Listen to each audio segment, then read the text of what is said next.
Now scream queen with a million smiles. Catching all the love from around the world. Whoa. Hey Shelly, won't you shine your light? Shine your light in the darkest times. You make it bright, bright. Live stream dreams, we're all by your side, by your side. Keep on doing what you do, girl. You're one of a kind, one of a kind. Shelly, Shelly, you're our live stream star. Keep rocking your show, no matter where you are. Hey, Shelly from the block. Jersey girl with a mouth that won't stop, no, no. Sassy and I'm not afraid to show it. Don't spill the tea, you better be ready for it. I speak my mind, no filter inside. Shelly's in the house, talking trash and truth. No sugar-coated blues. Never leave and get out the way. Jersey girl with something to say. Shelly's in the house, time to break the rules. From hoes to the city, I'm the queen of cool. You can handle the heat, then take a hike. Shelly's in the house, drop the mic.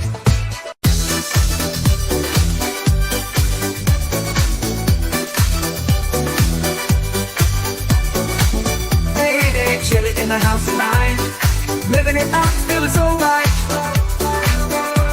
Yeah. New Jersey girl, she's got that style. Live stream queen with a million smiles. And she know the love from around the world.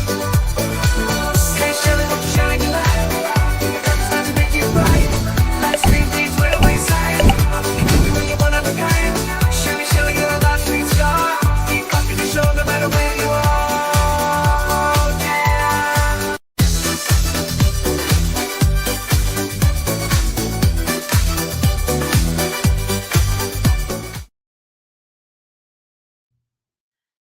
Hello, my lovies. Happy Tuesday and happy post-inauguration day. I'm Shelly, your mouthy mama at Talking Trash and Truth.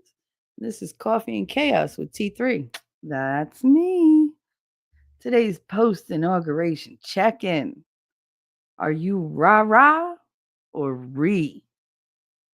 Are you one of those people that's like, oh my God, everything's so great? Or are you one of those people who's like, I don't know what to do. Oh, my rights, my rights. Well, if you want to weigh in, there's a poll that you could find in the YouTube chat, and you could pick which side you're on. Right now, it is 12:03 p.m. I am coming to you from a frigid state of Pennsylvania, where we have about 2 feet of snow outside, more snow on the way, because a day in Pennsylvania doesn't pass without snow, apparently. I did not know that. It wasn't in the brochure. However, I was a little prepared for it. In case you're wondering, today's January 21st. It is Taco Tuesday. So I'm hoping to get some groceries later, though I'm not going to hang my hat on that dream because it seems like nobody is out today. I haven't seen hardly anybody pass by my window in a car. It's pretty much a ghost town. The only one going back and forth is the plow. I can see blacktop, which is nice, but the rest of the property, oh my goodness. Like our little evergreen trees that were growing, they're covered. The bird feeder, a squirrel could literally walk up to the bird feeder and just empty it because that's how high the snow is. And it keeps coming off the roof, which is funny because it comes off in like this beautiful fine powder. And then it lands, and I'm like, every time it does it, the snow gets a little deeper, a little deeper, a little deeper. I was a little prepared because I did tell my mother before we moved here, I said, I looked up the average snowfall where we're moving. She was like, yeah. I said, something like 83 inches per year. You don't realize how many inches 83 is until you have to shovel it. Thankfully, I don't have to do that. But, I feel bad as I watch other people do it. Better them than me, though, right? I put my dues in, okay? I shoveled for my grandmother for decades. Nobody else in the house did it. You just Michelle, get dressed. Why? Well, it snowed. Shit. Damn it. But anyway, let's say hi to my chat. We got Wolfram dropping links like it's hot. Heidi also dropping links like it's hot. You guys are amazing to me. Outpost Nerd, yo, he said it's snowing in Mobile, Alabama, and heading my way. I just saw, I think it was Ryan Hall, y'all, because I tend to watch him. That there's a blizzard. There was a blizzard warning in the Gulf of Mexico or the Gulf of America, whatever you want to call it. That's never happened before. They've never ever had a blizzard warning there, and now they're having one. That's wild. It's absolutely wild. So I hope you enjoy the snow, Outpost. Uh, and we got Heidi. Heidi's over on Rumble telling everybody to smash that thumbs up button. I didn't expect a lot of people to show up today. I still don't, because yesterday was a lot. We got Wolfram. He wipes his paws, lopes in, and why does this button never work when I push it?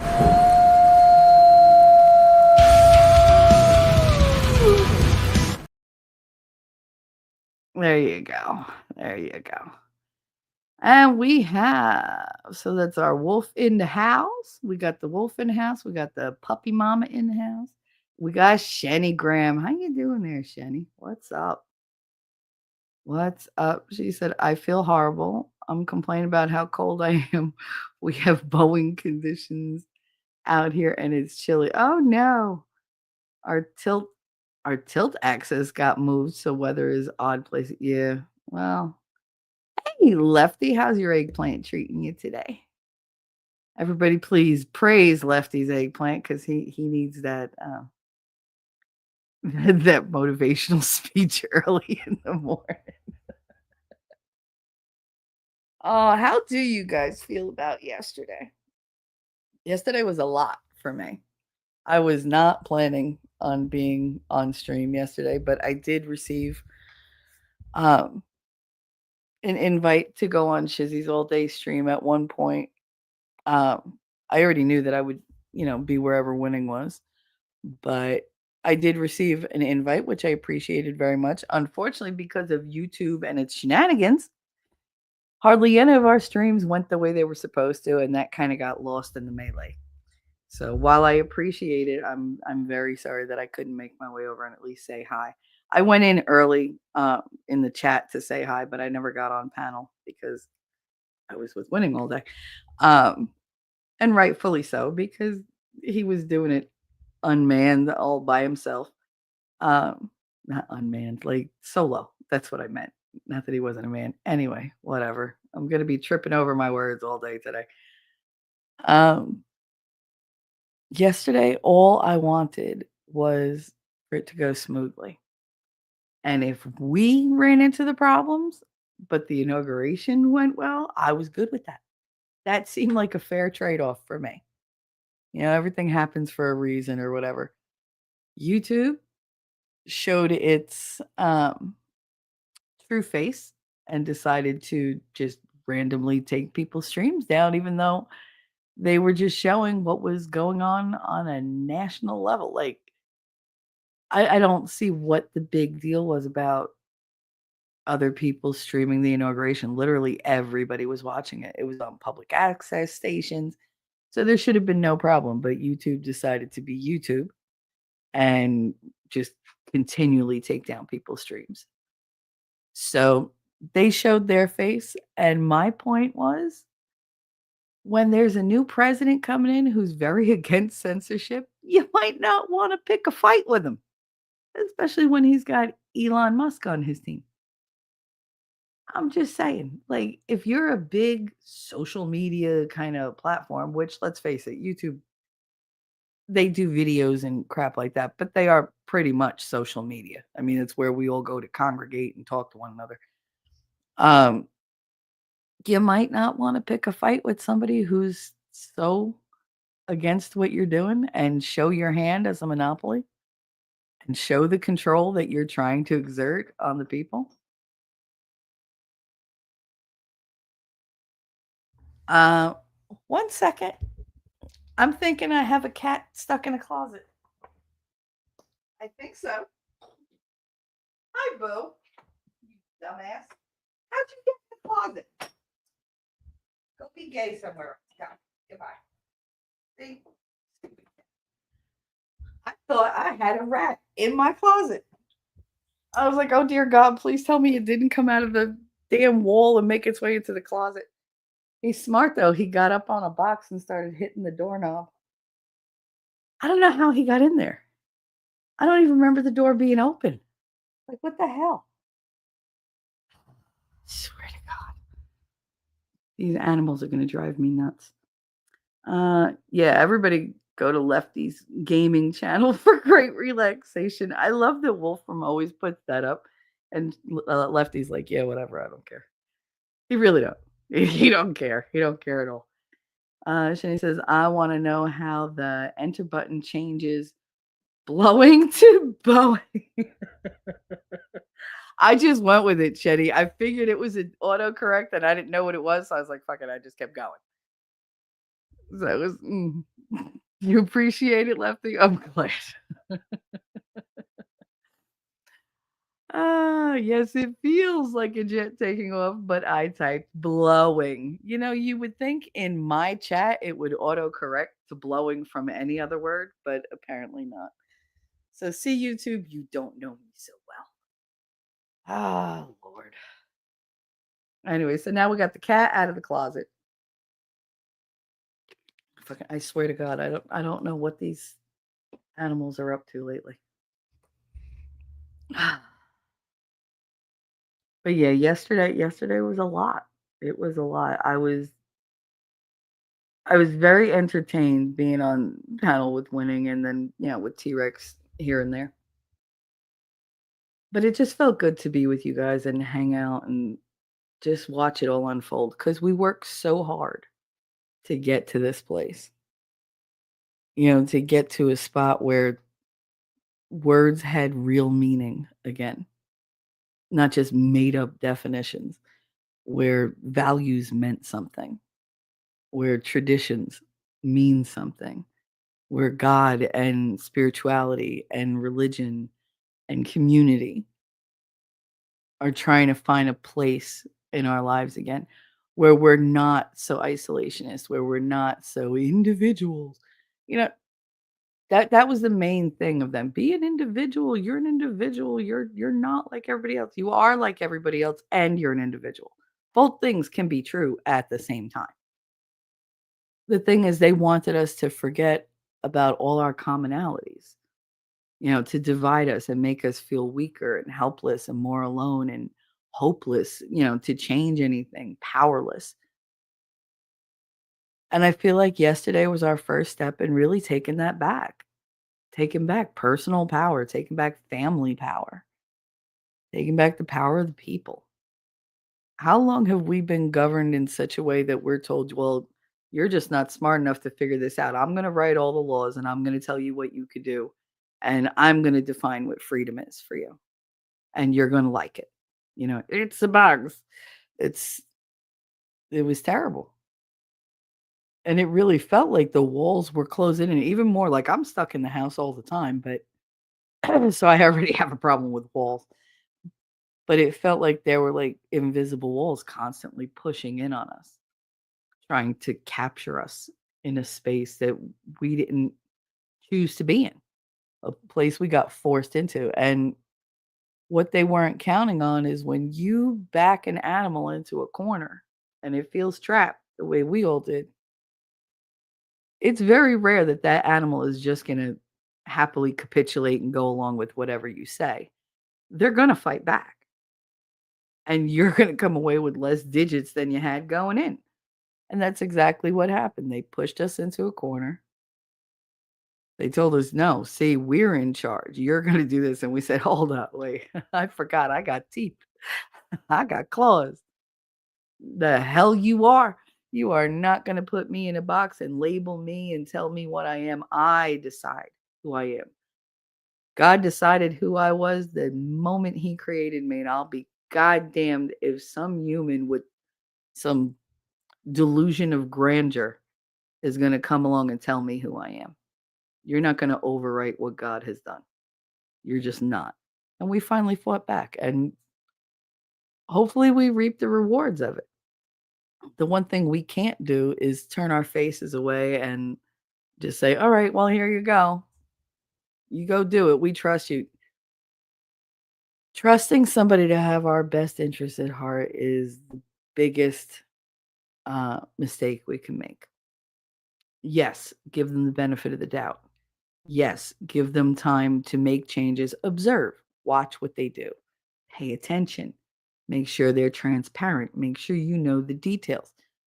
I loved all the things that Trump signed yesterday, but with each one, winning was saying what I was thinking. Well, yeah, that sounds good, but how? Well, that sounds good, but what do you mean?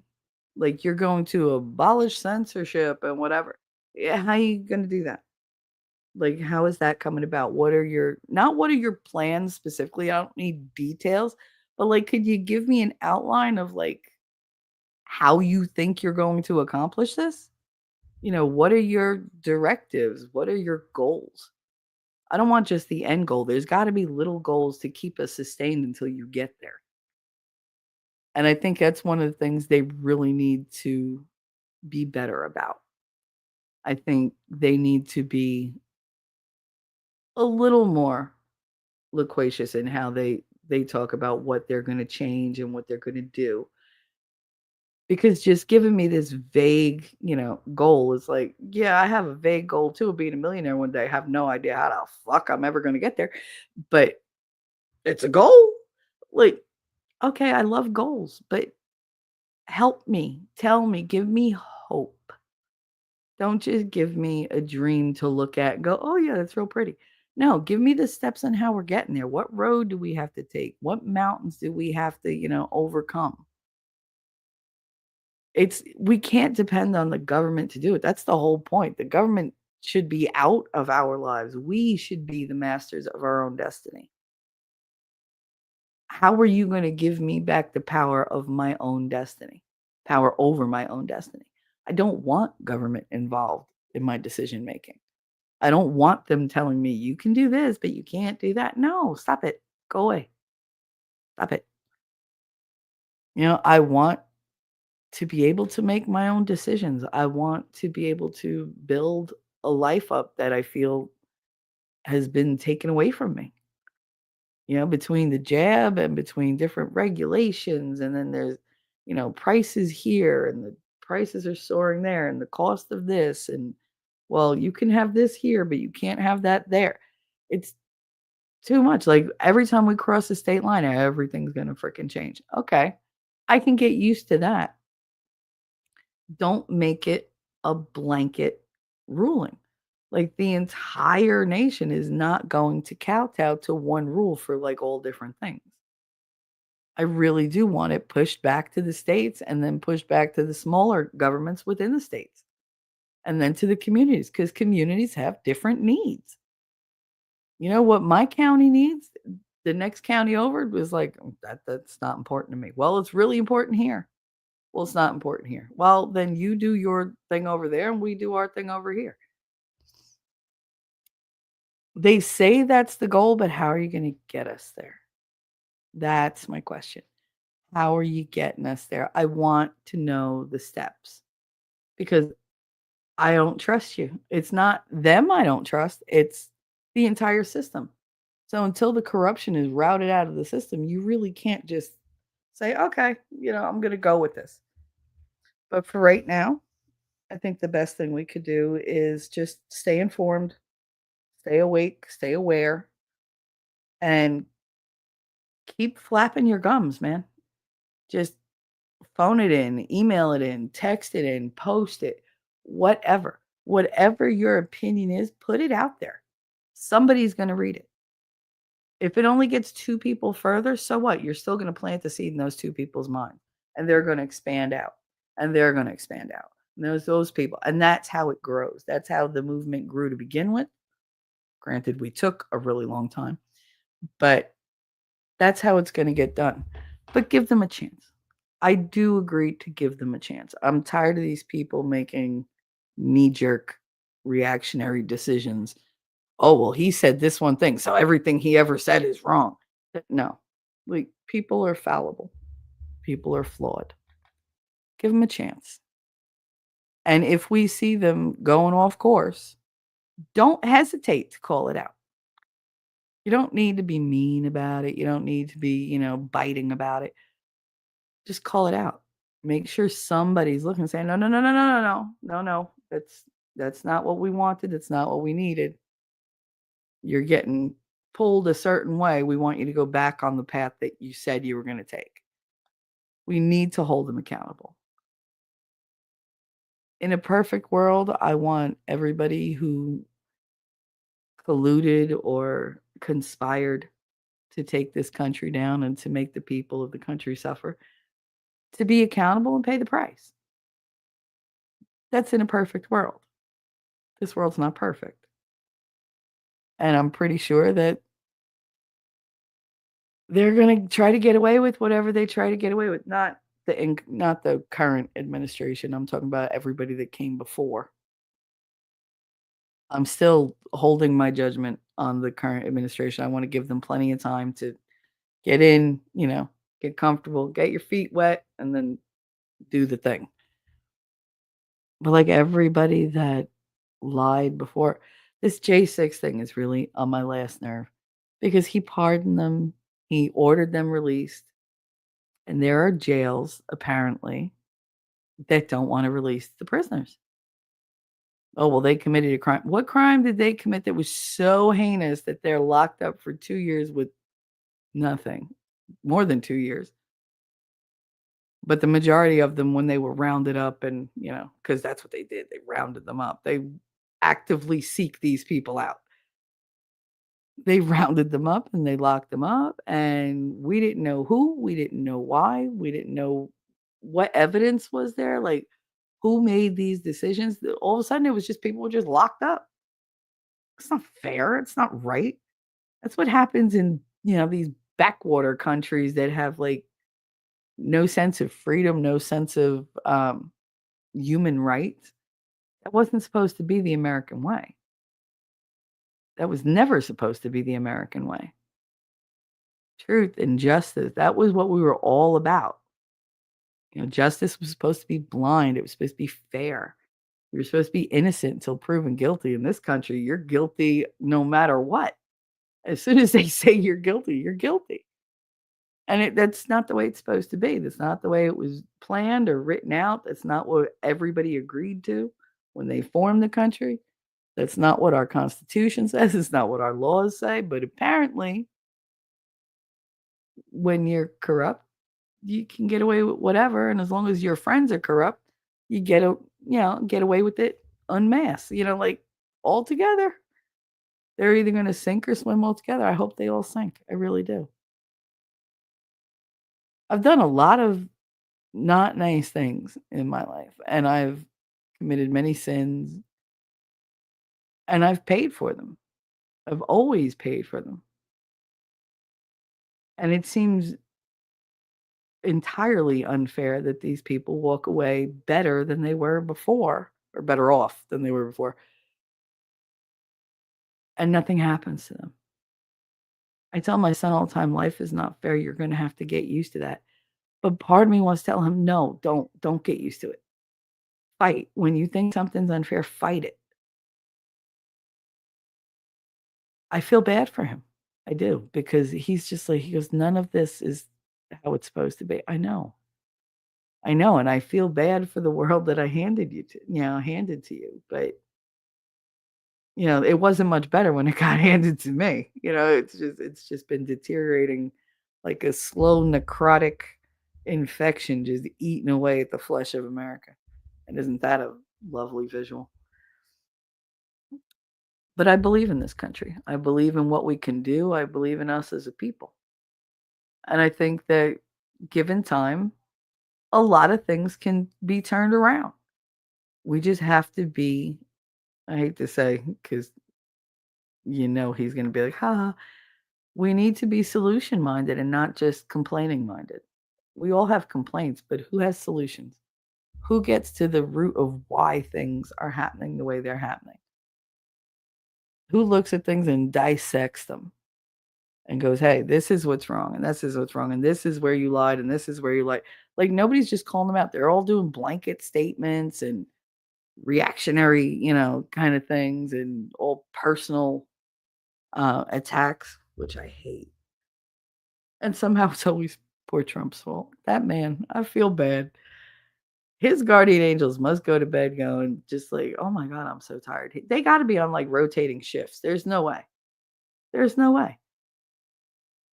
At this point, they're like, oh, he's like Teflon. Well, I mean, you throw so much stuff at him, nothing phases him anymore. He's like, meh, it'll pass. Whatever. Like, oh, you're gonna go after me? Good luck. Like, it's funny to me. It's sad but funny. But yeah, I'm not Ree at all. My son is Ra and Ree.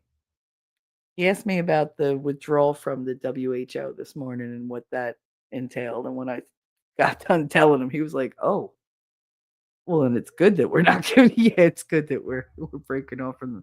It won't be taken well, but because they're going to lose a lot of money and people get rabid over money." But yeah, he saw the light in that a little bit. Let's see. Let's go back. Heidi, the cat's out of the closet, but not out of the bag. Yeah, pretty much. Pretty much.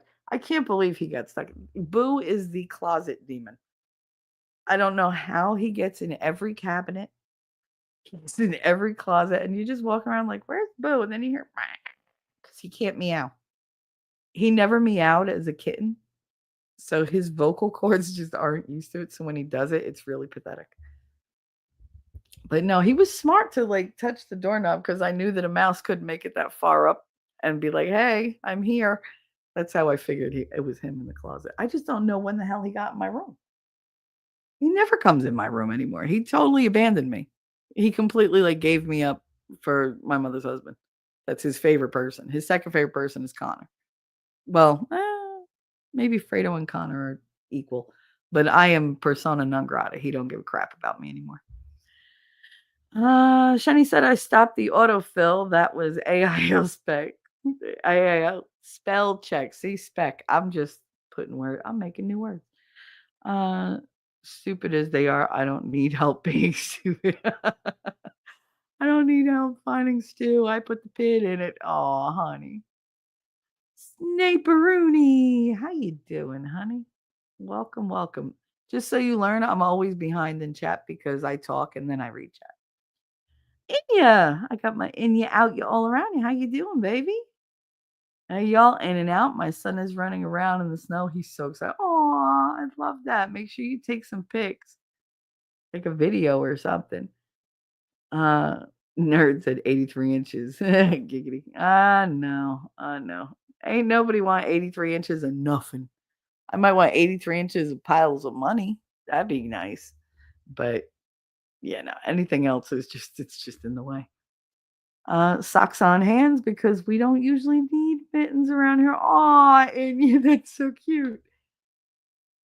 If they're gonna be playing in the snow a lot with the socks and like if their hands get wet at all, take plastic bags, like shopping bags, and put them over their hands, then put the socks on, and you'll create a nice little barrier so that their skin doesn't get all wet and pruny. That's an old trick. Hey, cool gamer, how you doing? We used to do that with our feet inside the boots, especially if you didn't have waterproof boots, which when I was growing up, they weren't waterproof. They were they were just heavy and clunky.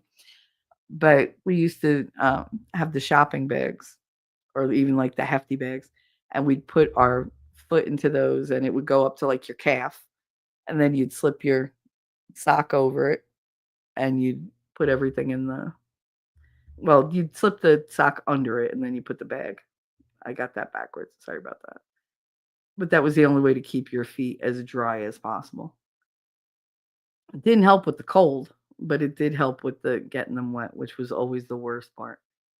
Schools are closed today and tomorrow because of this weather. Oh my goodness. You guys usually have like hurricane days. You don't have snow days. They're going to be like, oh my God, I don't know what to do with the calendar. And you said, yeah. And because the state of emergency, my husband has to work overnight, 12 hours tonight and tomorrow, or get fired. Oh my goodness. I'm sorry. So dumb. I don't do well all night alone. Oh, honey. I'm sorry. Think of the overtime, though. That's good overtime, I hope. I hope he gets paid overtime. That is stupid, though. But depends on what he does. I mean, if he's, in charge of keeping other people safe, then you can be proud that he's out there doing his job. Yeah, he would normally around 2 p.m. Tonight it's 7 p.m. to 7 a.m. Makes no sense. That's weird. That is weird. Hey, Cap, how you doing? Look, I'm only 10 minutes behind the chat. Look at that. They should have kept everyone on their normal schedules and had a lineup of people they can call in, but I guess common sense just doesn't compute. I mean, that's the way it was in school, too. They would call us in and they'd say, oh, well, it's going to snow later. We're going to have a delayed opening to give you time to get here. Meanwhile, there's no snow on the ground for the delayed opening, so why? But we're going to let you out at regular time. Okay, so it's going to snow later. And it's going to be really bad when you dismiss at regular time. Yet, if you would have started school at the regular time and dismissed early, we would have avoided the snow. Instead, you're going to release us right in the middle of it so that none of us can get home without problems. Awesome. Way to plan the day. But there's going to be school tomorrow. No, there's not. Yes, no, there's not. I used to hate when they'd call us in and there's like a foot of snow outside. And then they'd get in trouble for keeping school open during a massive snowstorm. So the next time it's going to snow, they'd close the school and we'd only get like an inch of snow and it was a wasted snow day. It's like, really? You people suck at planning. They really do. And they're like, oh, you can make it. Really? Are you at work? Are you at work? Because I know where you drive from. You have like a 2-hour drive. I know your ass didn't commute all the way in, but you want us to do it. Well, y'all live in town, but the teachers don't. You know what it's like to send all these kids to school and there's no teachers? It's fucking chaos is what it is. And you wind up with a classroom full of 75 kids and they made us come to school, but guess what? We're not doing nothing. Nope. We're watching movies, we're playing games, we're doing whatever because fuck this. I went to Catholic school and they used to call, snow days like nothing. Man, because we didn't have to put in a certain amount of days or whatever. And so they just let us take the days off. And once they called it bad call, it was snowing so bad. And they didn't close the school. And my grandmother was like, no, there's school. You're going up. But it's like, I had to walk literally through like a foot and a half of snow. And she was like, you'll be fine. You'll be fine. It's only 3 blocks. I'm like, okay. I got to school. I was the only person in my class. The only one. My teacher didn't even show up. So we all got, combined and wound up with like 8 kids in the entire school. So you just spent all that money on electric. You had to call all these people in, pay them the salary that you were going to pay them for the snow day. And now they're irritated that they're here and their coworkers are not. And they're irritated they got kids from other classes that they don't know. And we're not doing anything anyway. You wasted all that time and money. I could have been home watching Batman, drinking some cocoa in my pajamas, and then gone out and played in the snow later. But heaven forbear that you do the right thing. That day drove me nuts. I was so embarrassed to be the only kid in my class. Mind you, my class in Catholic school was very small. I only had like 15 kids in my class at any given time. When I graduated, there was 14 of us, 12 girls, 2 boys, 1 black boy, 1 gay boy. And then people were like, oh, you didn't start dating until late. Gee, I wonder why. I wonder why. I don't know. It's a mystery. But I remember, you remember what it was like to sit there and just be glued to the TV, to that scroll bar waiting for your school district to come up as closed? And then you were like, oh my God, it's great. And then you had a whole day ahead of you to go out and play. And Oh, it was so much fun just sledding and having snowball fights and making snowmen. It wasn't so much fun for me unless it was the weekend because there was nobody to play with me. Like, because we weren't allowed to go to friends' houses and there was nobody my age. But on the weekends, daddy would, come on, let's go outside. Okay. My mother would layer me in clothes to the point where I couldn't freaking move. And daddy would go outside with me and we'd build a snow fort. He taught me how to make snow cubes so that we could build igloos and how to like use water to like make it icy and pack them up. And we would make like little ones and I'd crawl in and then, he'd just leave me there. He'd come back eventually, but he'd be like, "What? You were in there. You had a book." I did. I used to carry a book on the inside of my jacket because that's how big of a nerd I was.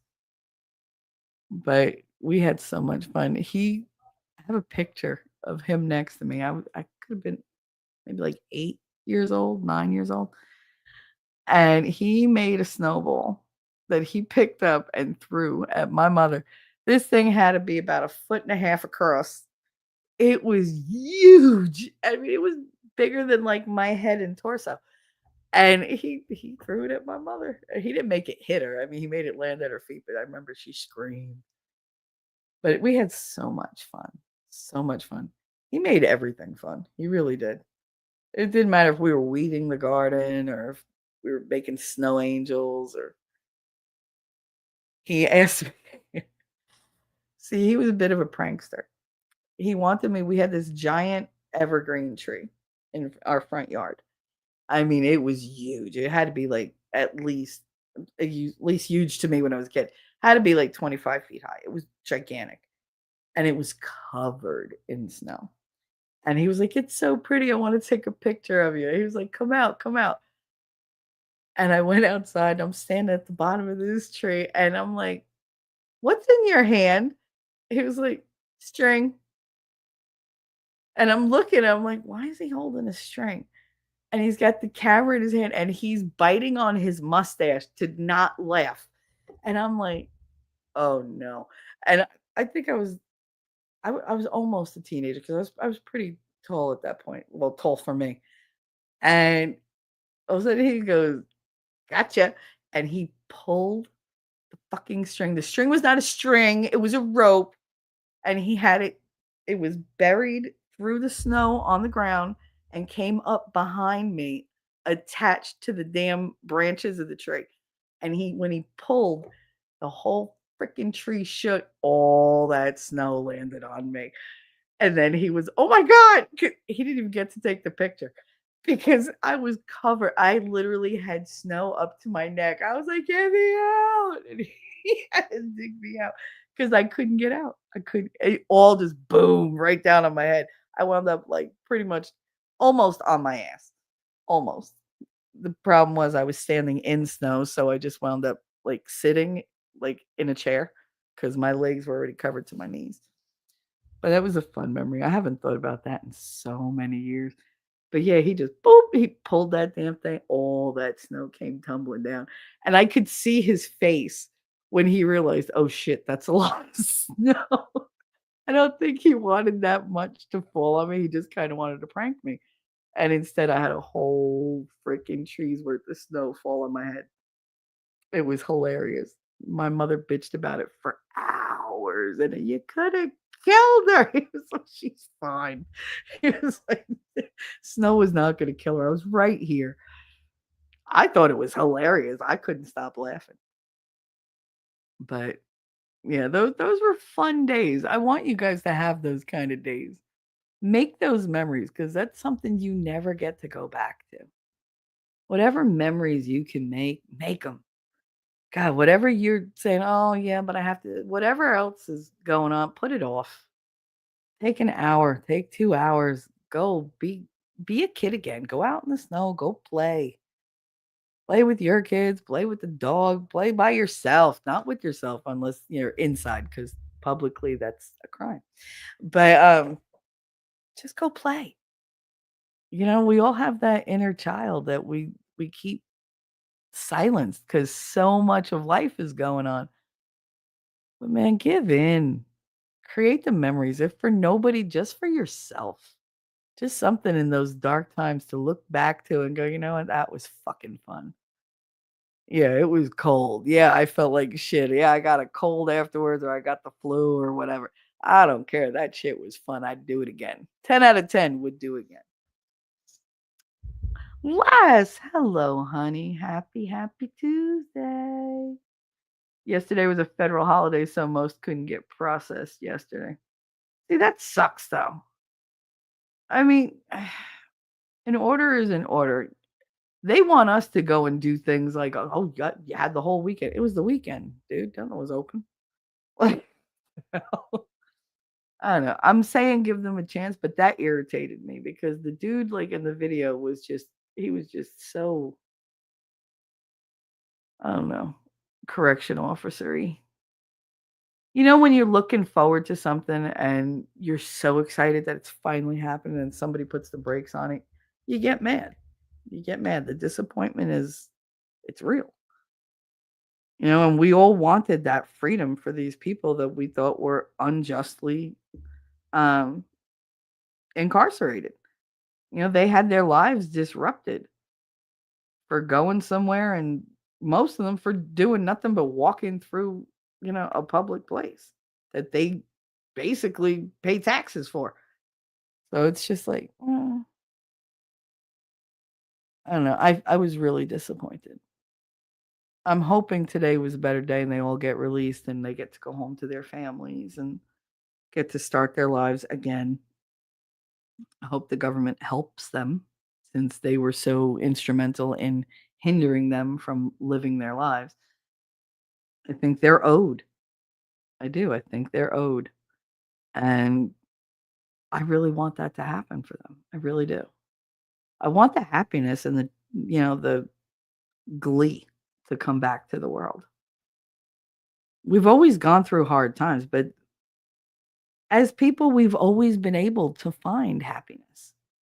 And it was always in the little things. And now that gets harder and harder as we go along. So I want to return to that. I want the world to not be so sad and angry all the time. Everybody's so defensive. You're trying to take from nobody's trying to take from you.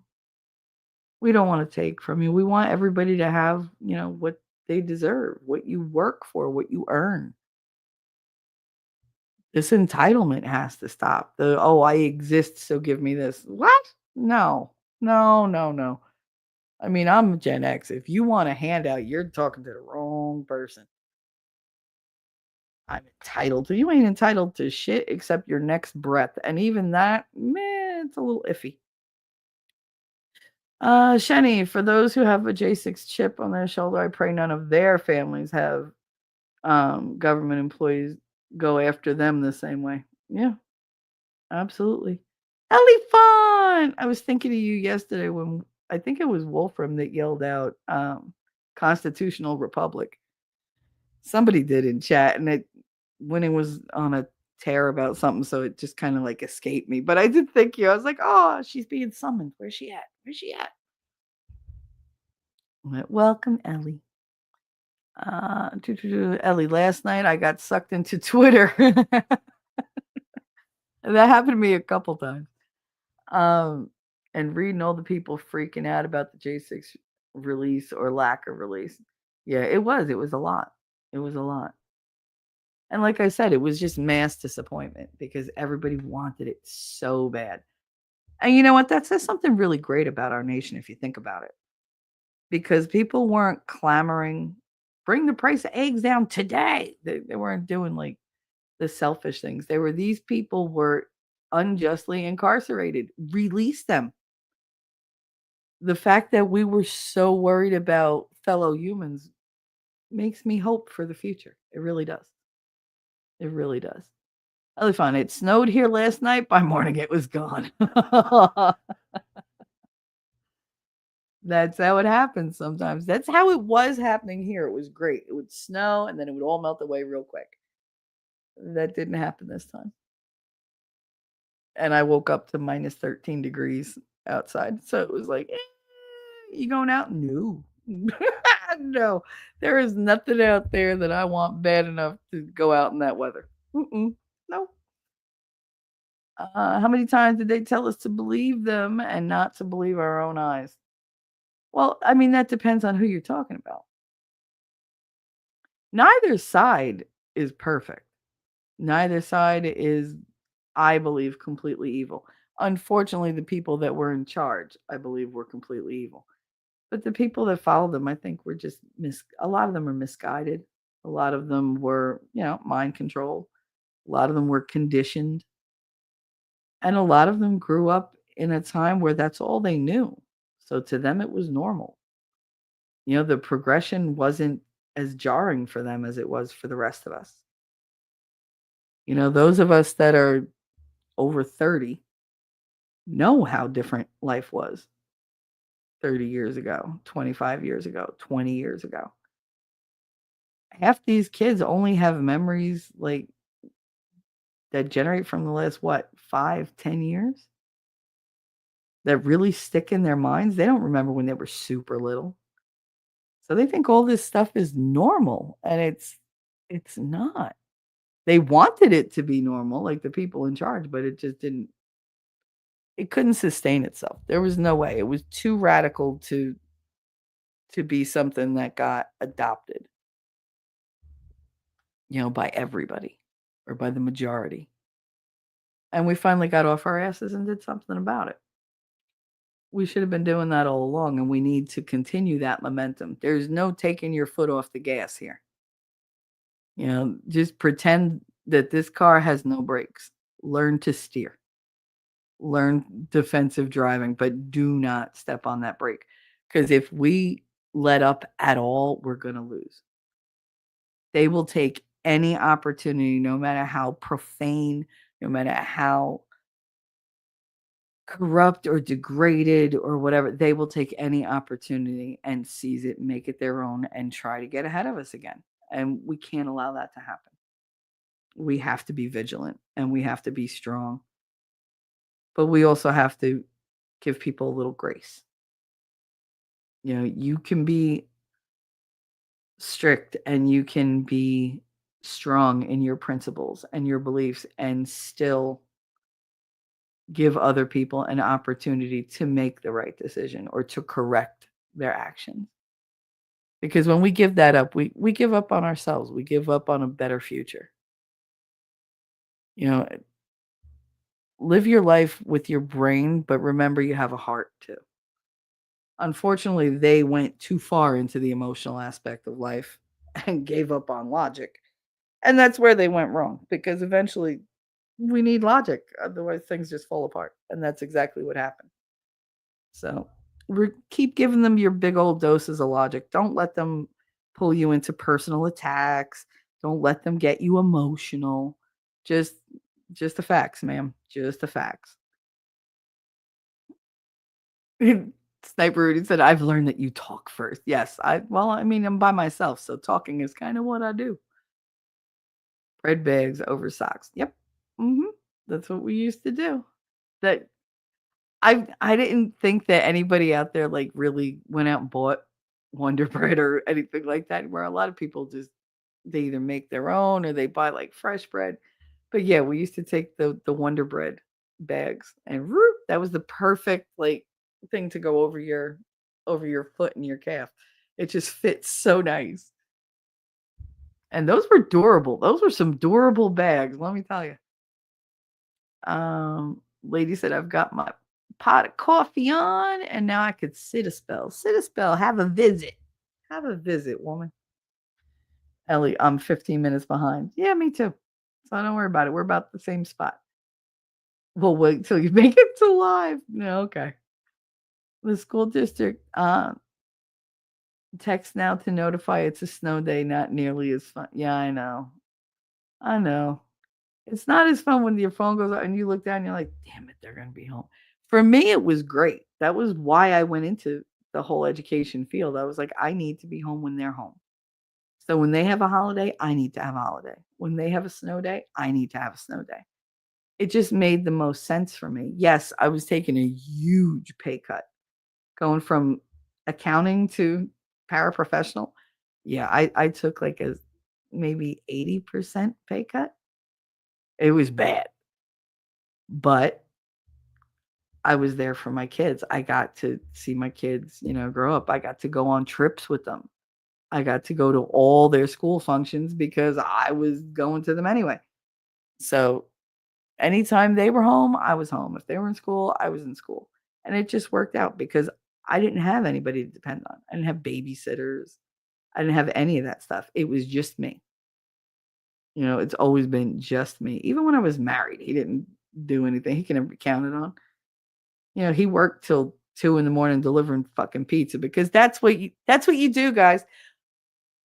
Learn from my mistakes. Do not marry a man that aspires to be a pizza delivery man for Domino's in his 30s because shit just ain't gonna work out. It's just not. It's just not. If he wants to own a Domino's, there you go. There's a goal. But did he? No. He was just content to wear out my car and run up a bunch of gas credit cards and spend his money and tips on booze. And I paid for everything else.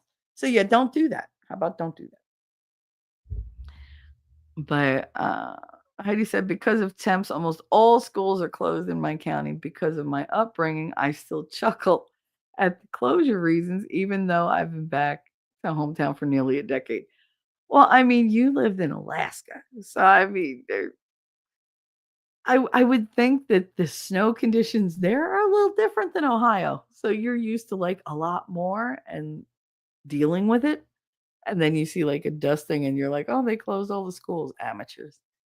Like it's gotta be like, you pussies. Um, Captain Kern said, I'm fucking dead. Trump just had he had the Spanish version of the White House website deleted. I saw that. I was dying. Okay, so for those not in the know, on the White House website, first of all, they took that shit over 12 o'clock. Boom. This was gone. That was gone. That was gone. There's no longer like a DEI chairperson, or like they took a whole department away. It just says 404 error. Page not found. But yeah, what they did was there was the, Casablanca fucking part of the website where you could hit the Spanish key and the whole website translates into Spanish. Yeah, that's gone. So the Spanish version of the White House website has been deleted. It's a 404. That's becoming my new favorite number. Everybody should play that number. 404 box and straight. Just play that and let's see what happens for the next like week. But it's hilarious. Assimilation means learn English. You know what, Wolfram? My great grandparents spoke no English when they got here. They learned it. It didn't take them long. Now, did they speak it in the house? No. But outside the house, absolutely. They talked to, the milkman in English. They talked to the butcher in English. They neighbors, whatever language, they had in common or English. But in the house, they spoke Italian. And so I grew up, by the time I was born, everybody spoke English, but in the house, they still spoke primarily Italian for the older generations. So I learned Italian first. I knew English words. I could understand English, but saying it in English wasn't my strong suit. Italian just came much easier to me when I was little. And so all I did was speak English. And by the time I was like about 2.5, 3, my grandmother was like, we can't speak Italian in the house anymore. And I remember it being a huge thing because my great grandparents, my great grandfathers had passed away when I was 1, but like my great grandmothers were still very much alive and very, very Italian. Why should we? But they did. They eventually figured out, oh no, she's got to go to school soon. She needs to know English, like just English. And so instead of striking like a happy medium, they all switched to English except my great grandmother on my mom's side, like my mother's mother's mother. She was like, "You're gonna learn Italian." She was like, "You know it. I'm keeping you Italian." I was like, all right. So she would speak Italian to me all the time. So most of what I know is really, really old dialect, which means if I talk to somebody who's like plain Italian or who studied Italian and speaks perfect Italian, I can't understand a word they're friggin' saying. I can read it. I can read it no problem. But come in. Come in.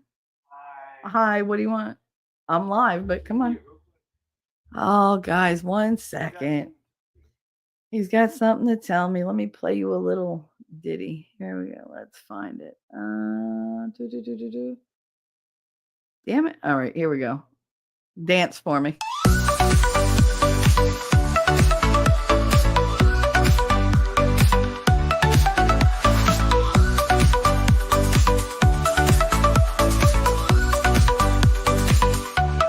Go a little crazy when you dance for me, baby. Got look in your eye when you dance for me, baby. You I can't deny when you dance for me, baby. Dance for me, baby. Dance for me, baby. Dance, dance for me, baby. Dance, dance, dance for me, baby. Dance, dance, dance for me, baby. Dance, dance, dance for me, baby. Dance, dance. If I take you home tonight, would you crash with me, baby? If I take you there, would you crash with me, baby? If I drive you crazy, would you crash with me, baby? Baby, crash with me, baby. Crash, crash, crash with me, baby. Crash, crash, crash with me, baby. Crash, crash, crash with me, baby. Crash, crash. So that was my son interrupting me to tell me that he's uh going out with my mother in a little bit to go get drinks. And what do I want? They're not getting like alcoholic drinks, they're getting like C4 and like his special drinks. So I was like, "Oh, yes. Okay, I want this." So he was like, "They also DoorDash." I was like, "Yeah, can I just get away with not paying a tip for a while?" Like, these kids have no idea how much extra I pay for like the delivery stuff. Because anybody that delivers here, like they have to they're taking their life in their hands driving down my street. So I tip very well, like very well. And it gets expensive. So it's like, come on, like once every 2 weeks, guys. Can we just limit this? But I want that. Whatever. They're so spoiled. But they're my babies. But yeah, I think it was hilarious that he took down the Spanish thing because I had to learn English. You know, my family had to learn English, and they did because they wanted to be a part of America. They didn't want to have Italy here. If they wanted everything Italian, then they would have stayed in Italy and just lived in abject friggin' dirt poverty. No, they came here for a better shot. To do that, you have to change. You have to adapt. You have to improve.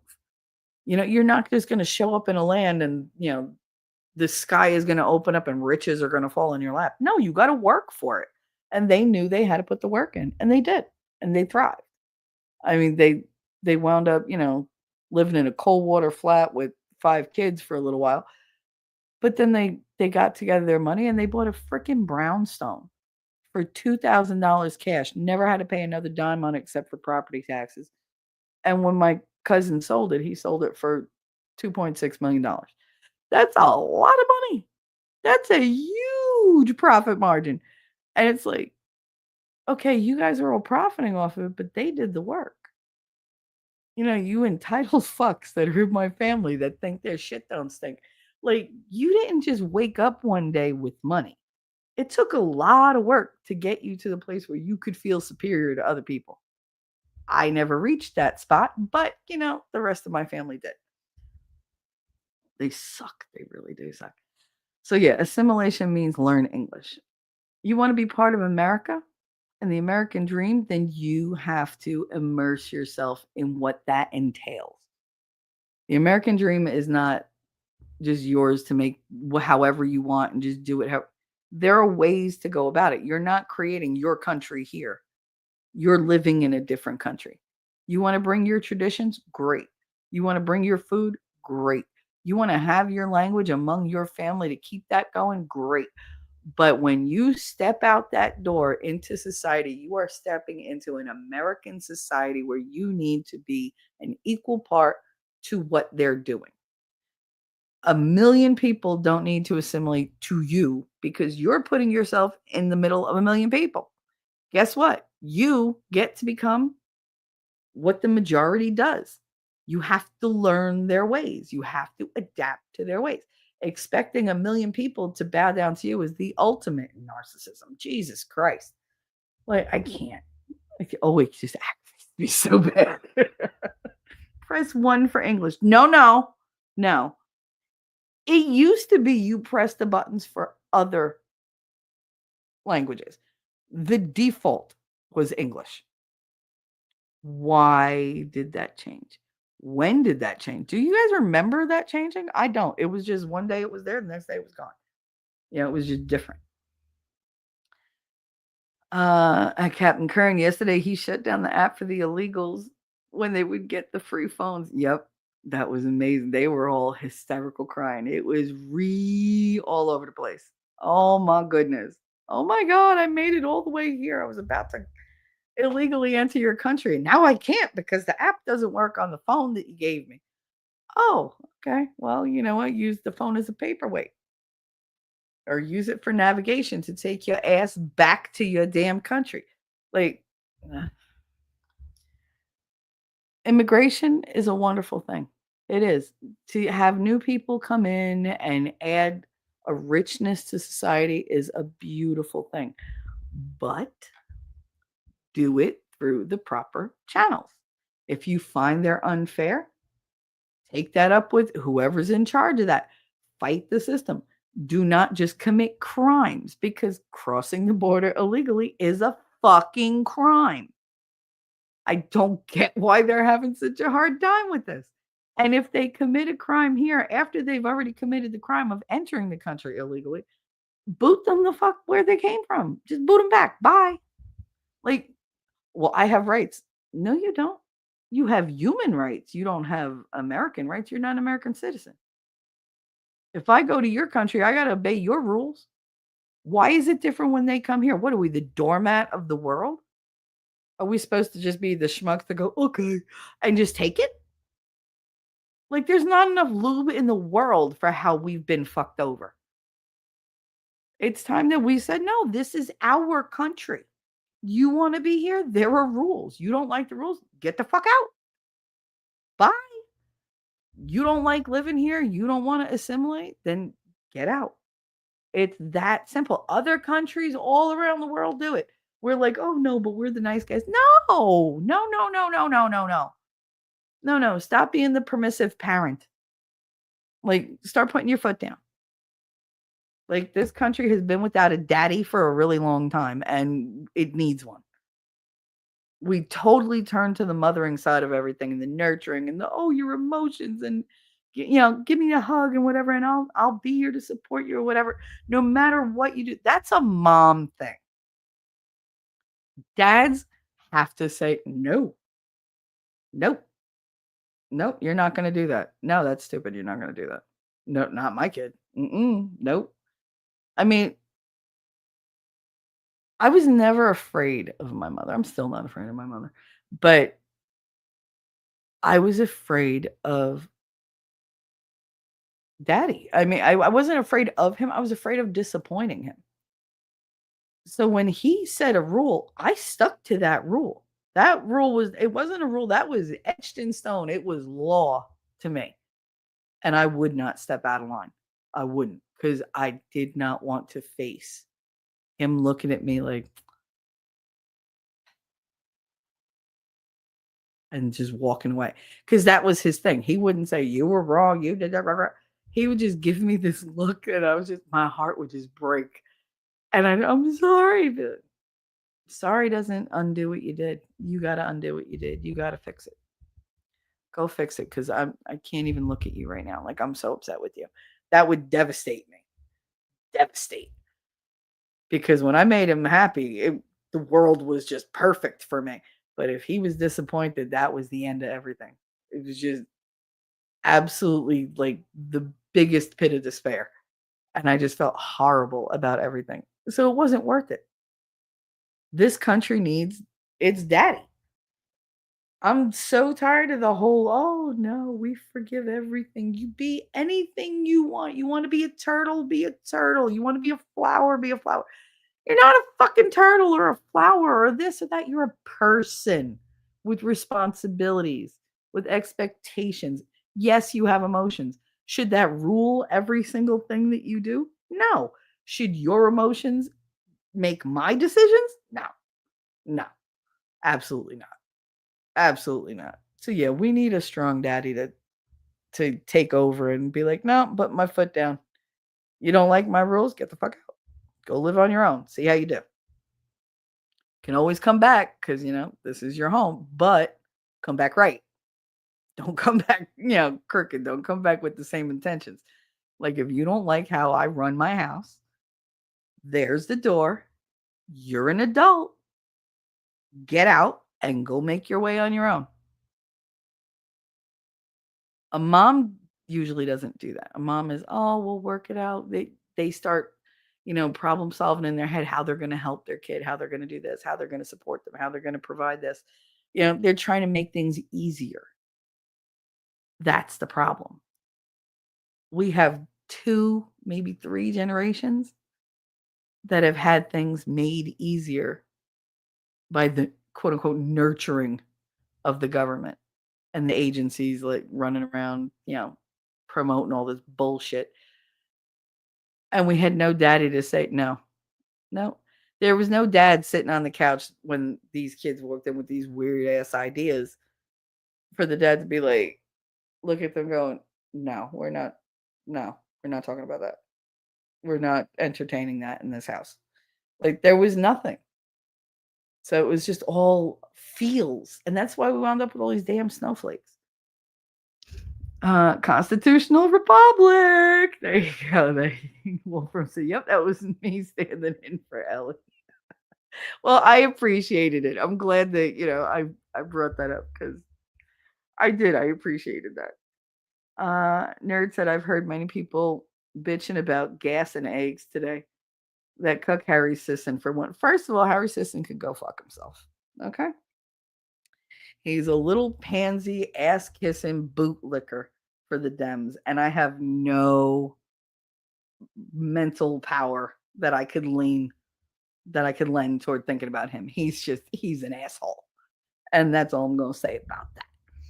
Aunt Andrea, hi, honey. Trump, baby. That's right. Trump, baby. Drill, baby, drill.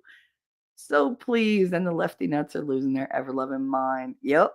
They sure are. Do you think they brought a makeshift guillotine to the Capitol yesterday? Did you know that? They had it outside. I saw a picture of it. I was like, what the hell were they going to do? Like, did they think that we're just going to be like, oh, look, they brought a guillotine. Well, have to use it. Here you go. Here's the guy that we fought so hard for. Go ahead. Go. Have at it. Go nuts. Like, no. But yet, if they would have stormed the fucking Capitol, would that have been an insurrection?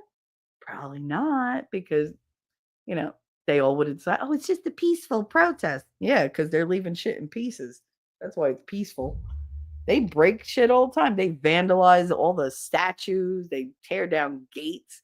They ruin people's properties. They beat up on people. They blow shit up. But they're all okay. That's peaceful. Suck my dick. I know I'm in a weird mood today. I woke up with like a fighting kind of a spirit. And I haven't had that in a while. It started yesterday when I was like, that things are going to change. They're going to change. They're going to get better because the alternative is unthinkable. And if you've been to any of my shows, you're going to know that when I say something is unacceptable, when the alternative is unacceptable, it means I am not going to stand for it. I will put everything I've got into going the other way. And that's how I feel about where we were going. It just got to the point where I was like, I'm so done. I'm so done. Like, this man needs to get in. We need to give him a chance. We need to give him as much support as possible. Keep guiding him in the direction we need him to go. And just keep the momentum up. Keep the pressure on. Don't take your foot off the gas. Don't take your eye off the ball. All those little colloquialisms that, tell you don't stop doing what you're doing. You can't sit on your ass and just let the world happen, because then you don't have any right to bitch about it. You really don't. If you're not a part of the world and you're not a part of the efforts to fix things, then you have no right to sit there and bitch about it. No right at all. Like, you could have as many opinions as you want. I don't want to fucking hear them unless you're like out there doing something. Even if it's just educating your children or your friends or your family that their way of thinking isn't um, normal. It's not helpful. Like, I don't expect everybody to go out and make huge changes, but be the person for change in your little sphere of influence. Don't let up. Don't say, "Oh, well, this person will do it," or whatever. You know, really get your ducks in a row and do what you need to do. If everybody does that, we're going to be in good shape. But we can't do it alone. Like, there has to be an agreement to keep going and to not let the other side influence us through their bullshit and make us doubt the people that we have so much faith in. The problem with faith nowadays is people don't have deep faith in others. It's kind of like a fair weather friend that's gone as soon as the first hint of drama or hardship, you know, shows its like horrible little head. But we need to really dig our heels in. If you believe that these people are going to change the world for the better, for what we want, then really believe. You know, you're trusting in God to help us through. You trusted in God to put this person in front of you.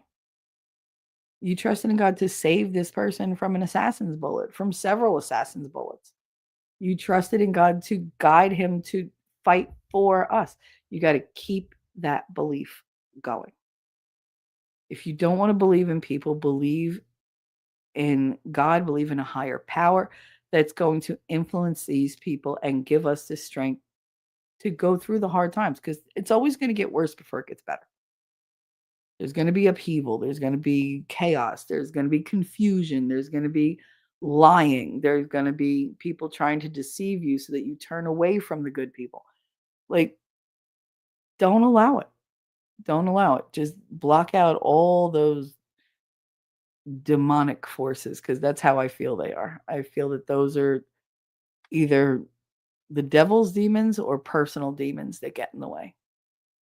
You know, adopt the light. Find your own light. Find your spark. I believe we all have a spark. Find your spark and like let it shine.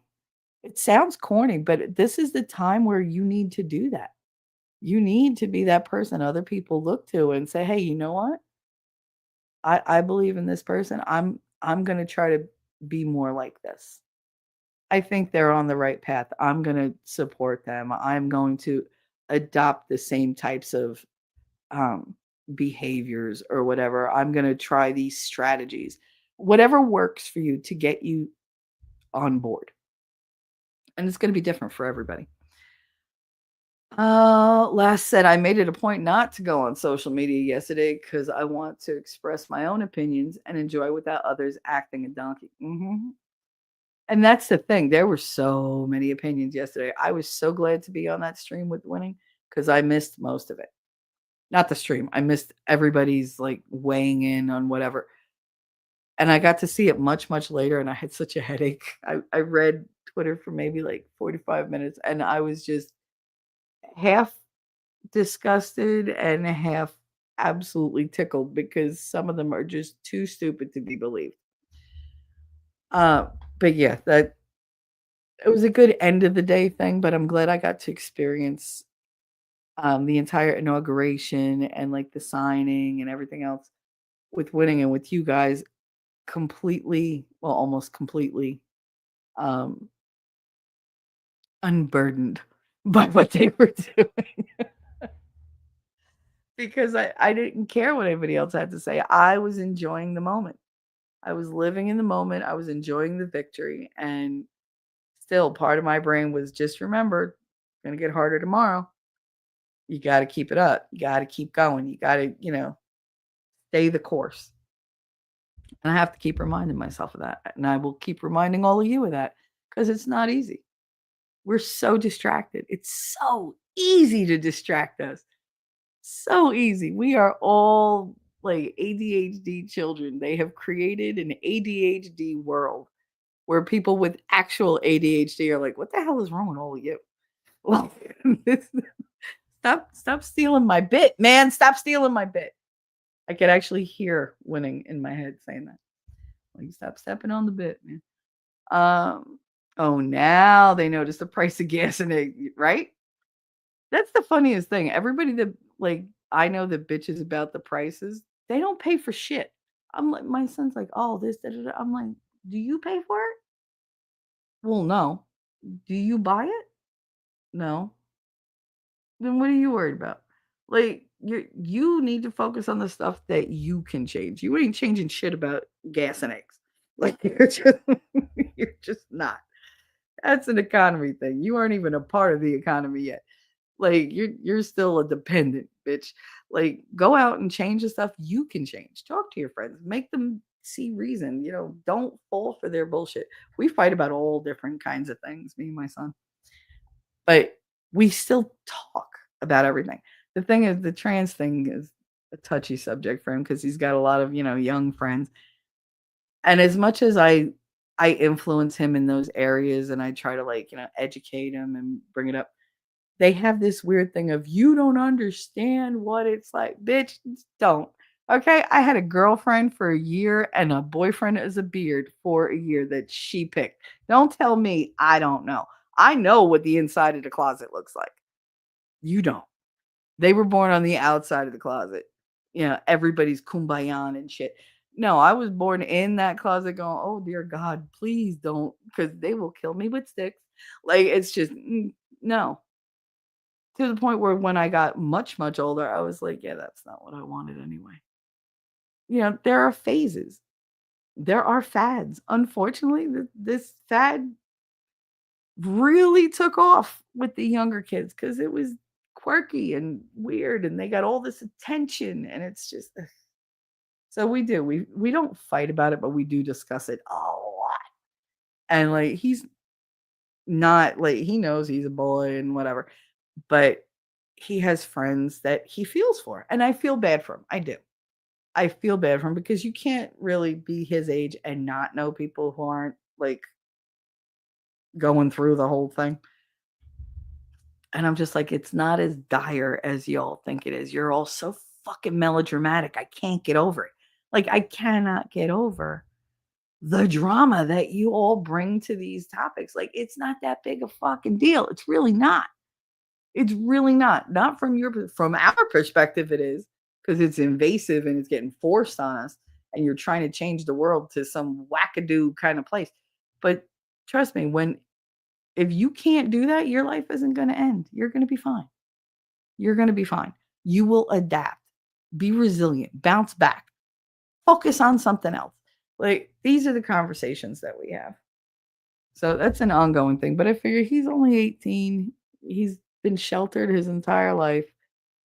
I keep talking to him about it in a very respectful way. That's the main thing with my son. Don't be disrespectful about it. Like, he has an opinion. Yes, I'm willing to hear your opinion out, but now you have to listen to mine. And then we'll go into facts and then we'll do the whole philosophy of life or whatever. But I need it to be an open communication. I don't want him shutting down. I don't want to shut down. I don't want there to be anger involved because that's not going to lead us anywhere good. So that discussion stays open. For the most part, that's the only thing. It's the whole gay trans thing that gets to him because his age. but he doesn't have the experience to realize how retarded it is. He will. He will at one point, and I will keep chipping away at the bullshit narrative that everybody else came up with. I have faith. I have faith.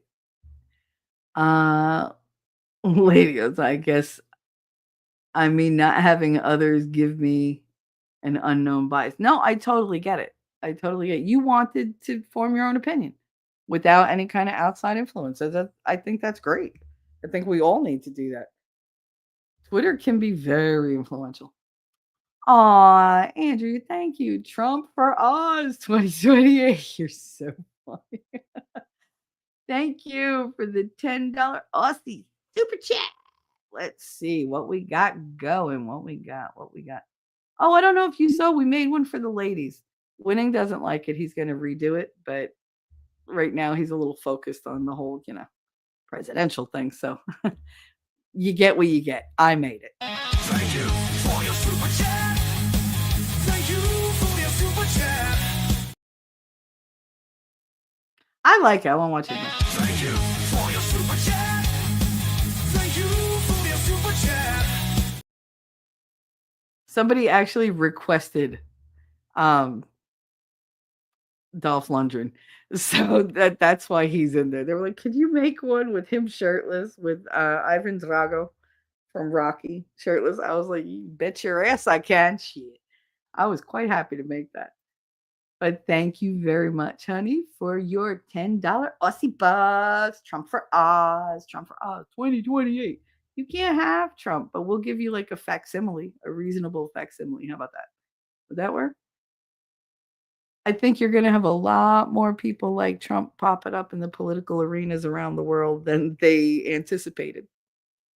I'm a big fan of Malay. I think that's how you say his name. That's how I've always said his name, but I fuck up names all the time. That's why I just make everybody else have a new one. I'm a big fan of his since he was running for the leader of Argentina. I just thought he had a great energy about him. And I thought he came across very honest. Like he genuinely wanted his country to be better. And he didn't care if it ruffled feathers. And Trump is the same way. He wants the country to be better. He wants us to be better. But we have to do our part. He's not going to be able to fix everything with the stroke of a pen. We have to step up. We have to say, no, this is unacceptable, or this is acceptable, or this is the desired outcome that we want. We have to guide everybody, not just the politicians, but the people, the kids.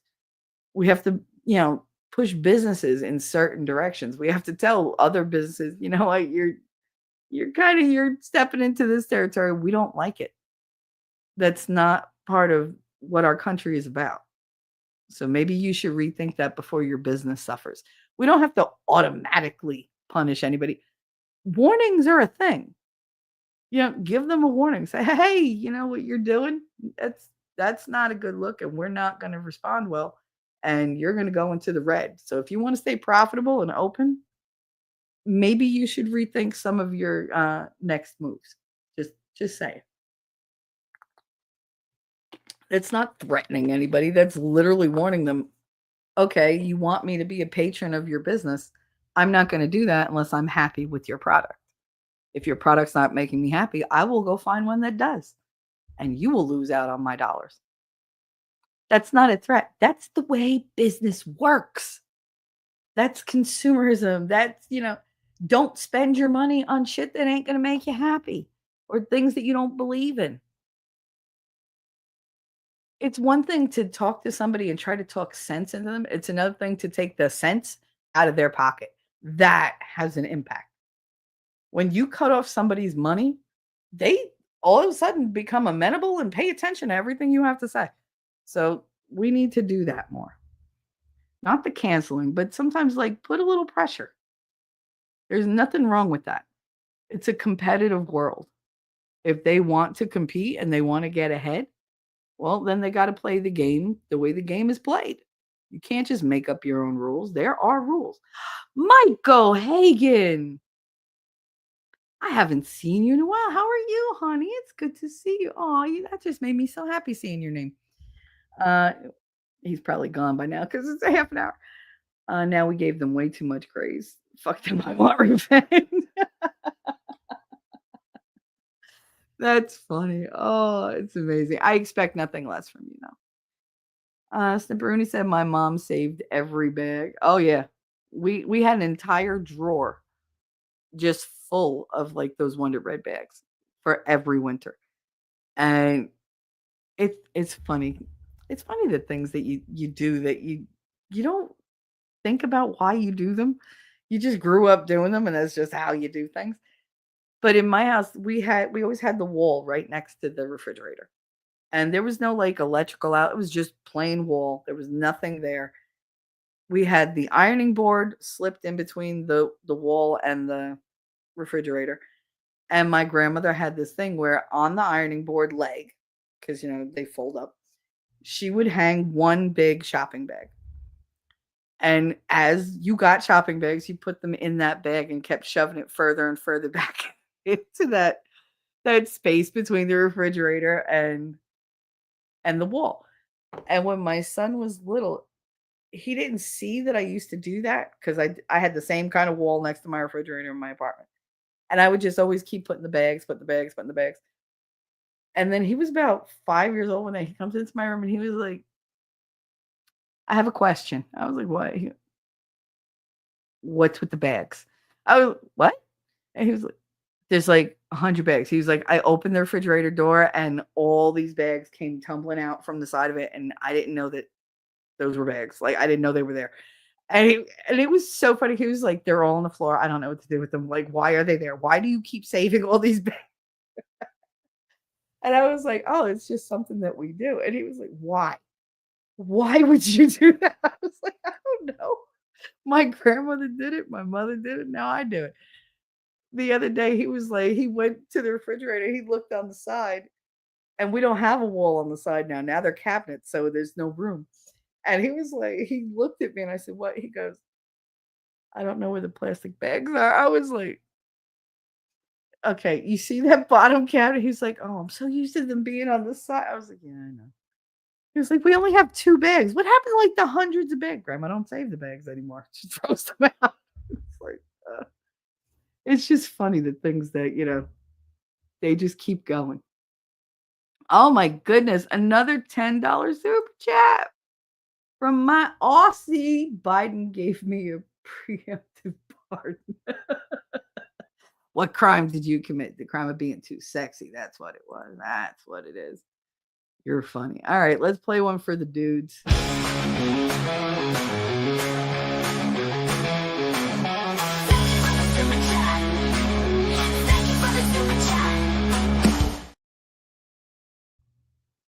Oh my God, you're awesome. Thank you so much, Andrew, for your 10 Aussie bucks. Biden gave me a preemptive pardon for being a badass. That's what you are. She's keeping it down in Aussie land. Is it safe to change my name back? Real nasty prior to election. I don't know why you wouldn't. Change it back. Fuck everybody. Be right back to chat, but still lurking. Okay, Heidi. The doggo's driving you nuts? You need to domino his doodle. Oh no, he's long gone. Now he's dominoing or living off the state up in Minnesota. I don't know. The state bought him a house and whatever. I don't know. I don't keep in touch with my ex-husband. I tried for like decades to be nice, and now I'm just like, fuck him. You don't add to my life. You just add to my aggravation. So I leave him alone. Andrew said, I got snow here in Humpty Doo. I opened the freezer and forgot to close it after, hence outback snow. Oh, stop it. Listen, my son saved a snowball. He saved the first snowball he made here and put it in the freezer. And he brought it out the other day and like literally like pushed it against my face. And I was like, it was a block of ice. I was like, you're gonna like bruise me. He was like, I thought it would smash. I was like, no, it's frozen, stupid. I was like, now it's ice. He was like, oh, I'll put it in the fridge. No, don't do that. I was like, God. He was like, but I want to hit you with a snowball. How about we don't? How about we don't? I vote no. I am the United Nations and I say no. Like actually I'm not the United Nations because I have a brain. Um that's funny though. Captain Kern, it's been deleted and the home redirection has been changed to say go home. That was probably the funniest part for me. But I really did enjoy looking at the website yesterday. Like Trump was just everywhere. As soon as I opened that White House website, I was like, oh, look at them. They're like, he's back. We're back. USA is. I was like, oh my. Whoever was in charge of doing that had fun. And you know what? That's something that nobody has really talked about. Most of Trump's administration team, like everybody, like anybody who's doing anything, you realize how much fun they look like they're having? Like they're like, you know what? We can't fucking make it worse. Just go. We're all in. We are all in. They are the ones sitting at that crap like at the poker table going, you know what? I'm just gonna put it all in. Fuck it. Everything rides on this. We're either gonna be, in a fantastic place or we're gonna be just dead broke. So there we go. Because it's already broken. They're already dealing with the system that's disgustingly rotted and broken. What could they do to make it worse? Well, they're like, you know what? We want to make it better. We're just going to have to be as radical as they were when they broke it. So let's just have fun. They're not going to like anything we do. Somebody's going to bitch about it. So we're just going to do what we need to do. And if they don't like it, they can suck it. They're very much like, in everybody's face with their John Cena. Ha ha ha. You don't see me. You don't see me. Can't see me. But they don't care. They're like, no, we're gonna do it. You don't like it? Oh, cry more. Like, just cry more. Salt is good for the soul. But yeah, that did. I was like, it says go home, these motherfuckers. I was like, because we're gonna be told, oh, you're mean, that's disrespectful. Everything y'all did on the other side to us. They don't think that was mean? No, they really don't. They know it's mean. They don't care. So now we just don't care. We're like, you know what? You'll get over it. Or you won't. It's not my problem. I'm doing what I have to do to fix my life and the people I love. If you don't like it, oh well. Oh well. Alaska, where some family and friends live, is warmer than here today. I bet. I bet. Um, Andrew said, I'm sitting in shorts, t-shirt on the veranda at 32 degrees Celsius. You know what? I'm dealing with minus 13 degrees over here. I don't know what it is right now. Let's see. Bungle. I dropped my phone.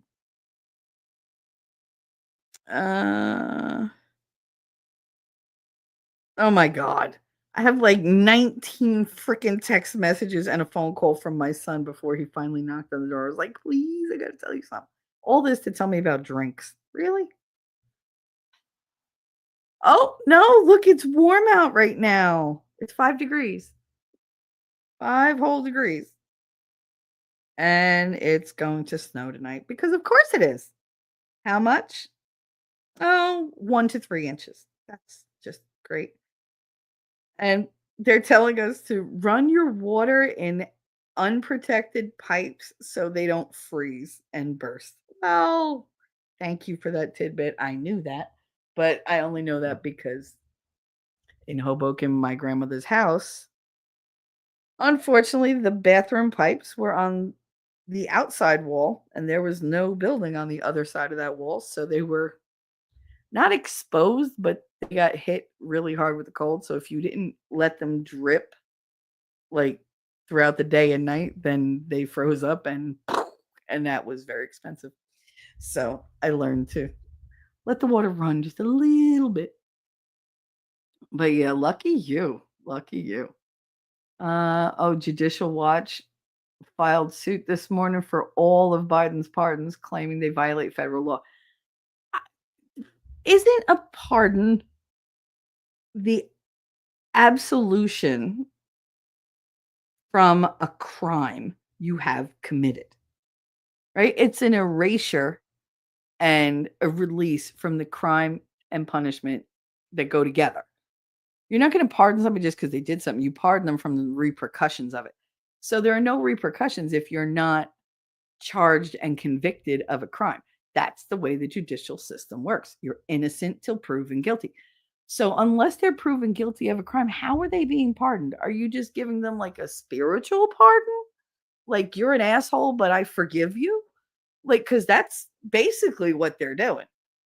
Like, okay, all these people are corrupt. You haven't figured it out yet, but you will. And when you do, you can't touch them because I put my magic fairy dust on them and they're now like, they have immunity. No, no, they're not diplomats. They don't have diplomatic fucking immunity. They don't have presidential immunity. They're people just like us. They're citizens just like us. I don't give a shit what office they held. They did not hold the highest office in the land. They do not have that special immunity. They are responsible for their actions and the actions they partake in. There should be no more fucking fuck pardons. Fuck them all. Because these people don't know how to use them. How do you pardon somebody of something that you haven't convicted them of?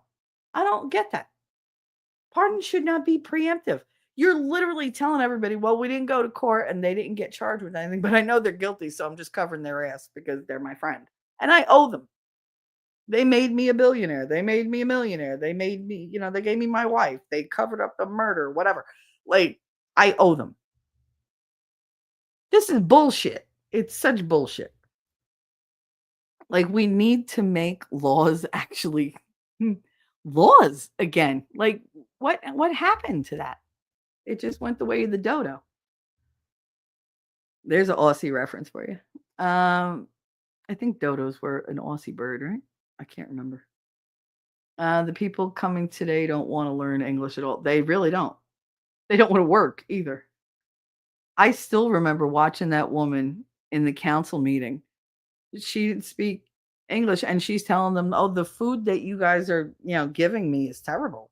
Like, I want this and I want that.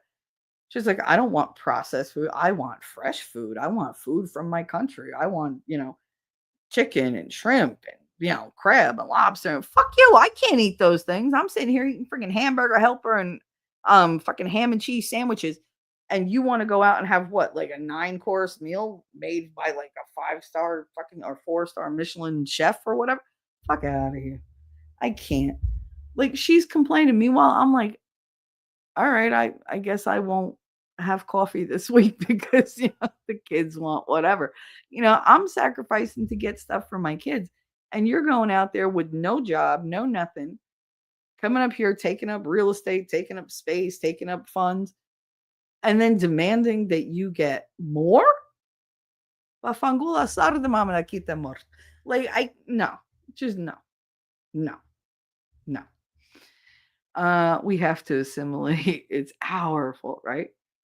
India agrees to take back 18,000 illegals. Holy crap. See, that's the thing. They're all like, oh, he can't do these tariffs. He can't be like this. You can't just send them back to their country. Why the fuck not? They won't take them. Guess what? They won't have a choice. Load those suckers up and drop them on a beach somewhere. I don't really care. The same way they made their way here, they can make their asses all the way go back home. You were resourceful enough to get out of your country and make it here. If we drop you off at the border of your country, your ass is resourceful enough to get back into it. Bye. And your government don't want you? Oh, well, for them. Sucks to be them, don't it? Because you belong to them. You are a citizen of their country, not mine. Get out of my country. Is it a nice thing to say? No, but we have gone beyond the point where we can be nice. How long? Like, if somebody shows up at your door and they need, I don't know, they need a drink of water because they're dying of thirst. They just walked through a desert or whatever. And you give them the glass of water, that's nice. If they insist on coming in your house, that's a no.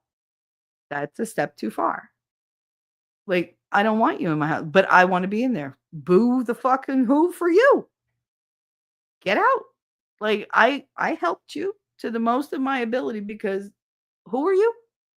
Like I've never met you. I was being nice. Now I'm done being nice. This is my terrain. This is my home. You don't get to invade my home. America is our home. Whether you own land, have a business, it doesn't matter. You were a citizen here, you were born here, you were made a citizen, you work to be a citizen, whatever the case may be. If you are a legal citizen of the United States, this is your home. And you have every right to protect the sanctity of your home. You have every right to know what's going on in your home. And you have every right to reject anybody who does not belong in your home from coming there. Phrasing could have been better. Well, from being there. How about that? This is our home. It's not just a country. This is where we live. This is where we put our roots down. This is where we thought up all our dreams. This is where we wanted to raise families and just be happy humans. I mean, we're not asking for that much. We're really not. And yet we're constantly being denied. So now it's time to not be nice anymore. I want to be nice. I want to be, forgiving and full of generosity and everything. But at what point do you go from being a generous spirit to being taken advantage of and used? There's a line, and they've crossed that line, and now they have to pay the price. 7 degrees Fahrenheit with the feels like temperature of minus. Yeah. The wind is what's killing me because it's actually like going through the walls and I can hear it. It sounds like my house is haunted. My mother hates it. I think it's fantabulous, like absolutely fantastic. That man has bigger titties than me. He does. Yeah, and he can make his dance. I could just make mine go in like they could either go clockwise or counterclockwise, or they can go in like opposite circles, depending on, how long the tassels are and how motivated I feel. I thought there was something that could be done. Conflict of interest at the very least, maybe even making Biden complicit in the crimes that were pardons covered. Here's my thing. And this is why I keep getting behind because y'all bring up a lot of points and I want to talk about them all. If they found him so old and feeble that he could not stand to answer for the things that he did, why did he retain the power to change the course that this entire country is on? How do those two things meet? And like, how are they coalescing together? I don't, because these are two totally different things. Like, you can't have your cake and eat it too. Either he's incapacitated and can't stand up for, the things that he's done, so he gets a free pass on what he did before they did that test, or he's absolutely capable and has to stand, accountable for what he did in order to make any decisions going forward. No, they said, "Oh, look, he's a feeble old man. He doesn't even know where he is. Give him the pen so he could sign all these things that he has no idea what they are." Because we're all running the country. No, we didn't elect the staffers. We elected the president. Like, unfortunately, if he was incapacitated, then he should have been removed. Like, he should have been made a lame duck president. Nothing he did should have mattered once they decided that he was feeble and couldn't be trusted to recall information or to stand up for himself in any like righteous capacity. Like, if he couldn't do that, then why are you giving him our purse strings? What happened to the Senate and the House being the monitor of like the checkbook, the country's checkbook? Because that went right out the fucking window.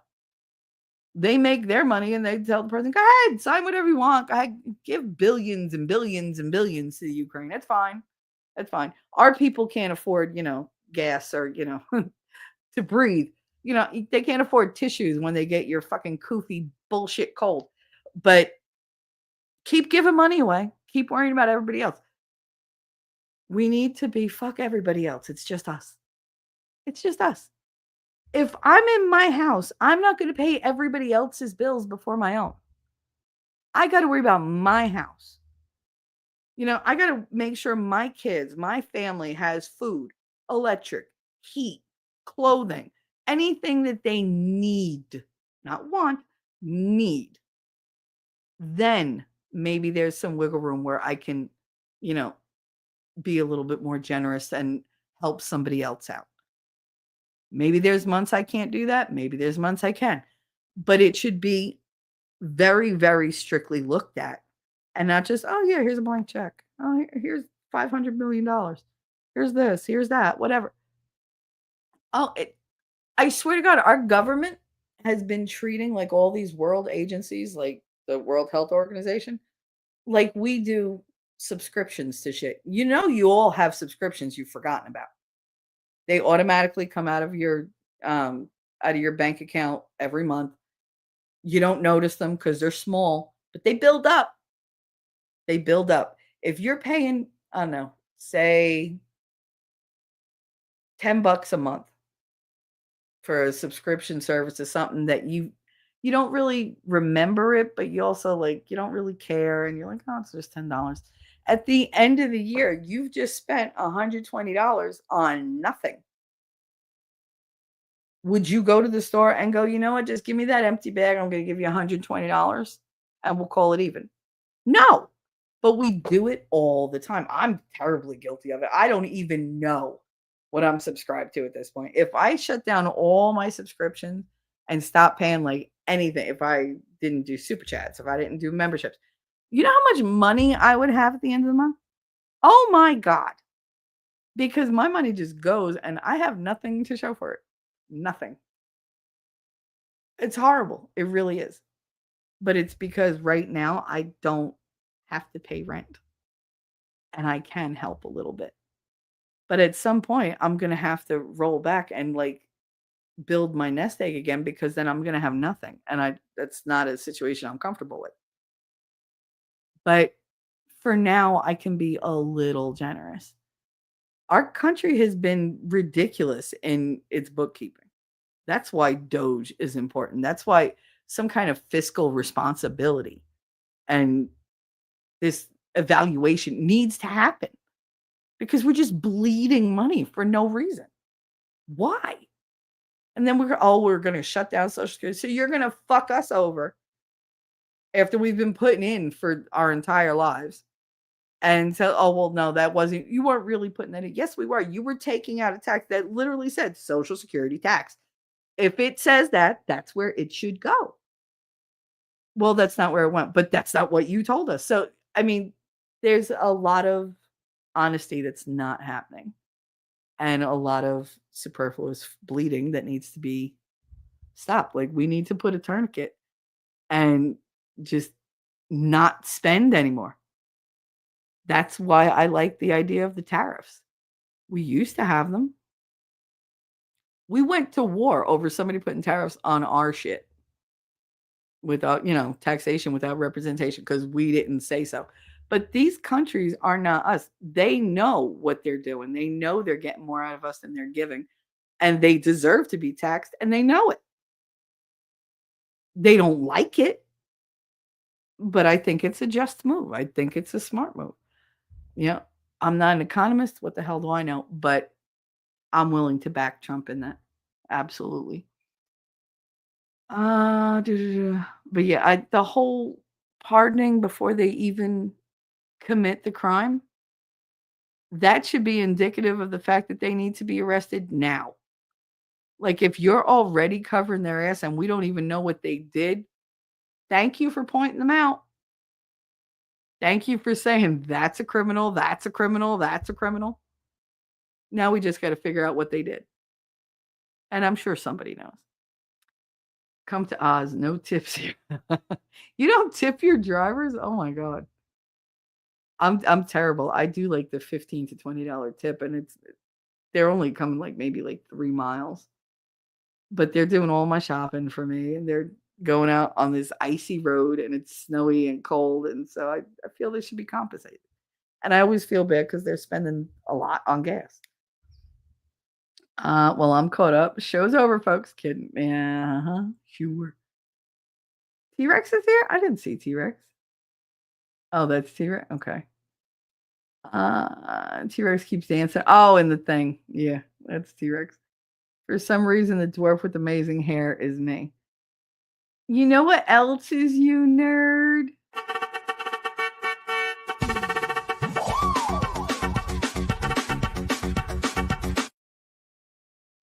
I love that one.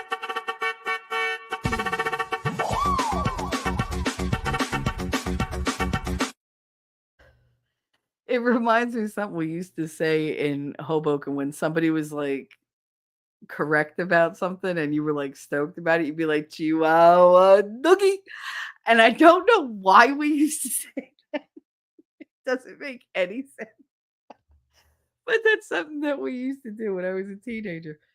If they were like, "Oh yeah, man, I went and I did this," and yeah, you like that, right? You like this, so you'd be like, "Chihuahua doggy," because you were just pumped about it. It was a weird thing. But anyway,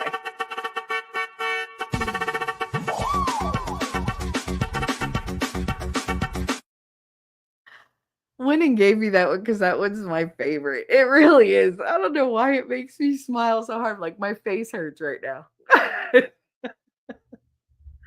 I love that one. I think it's hilarious.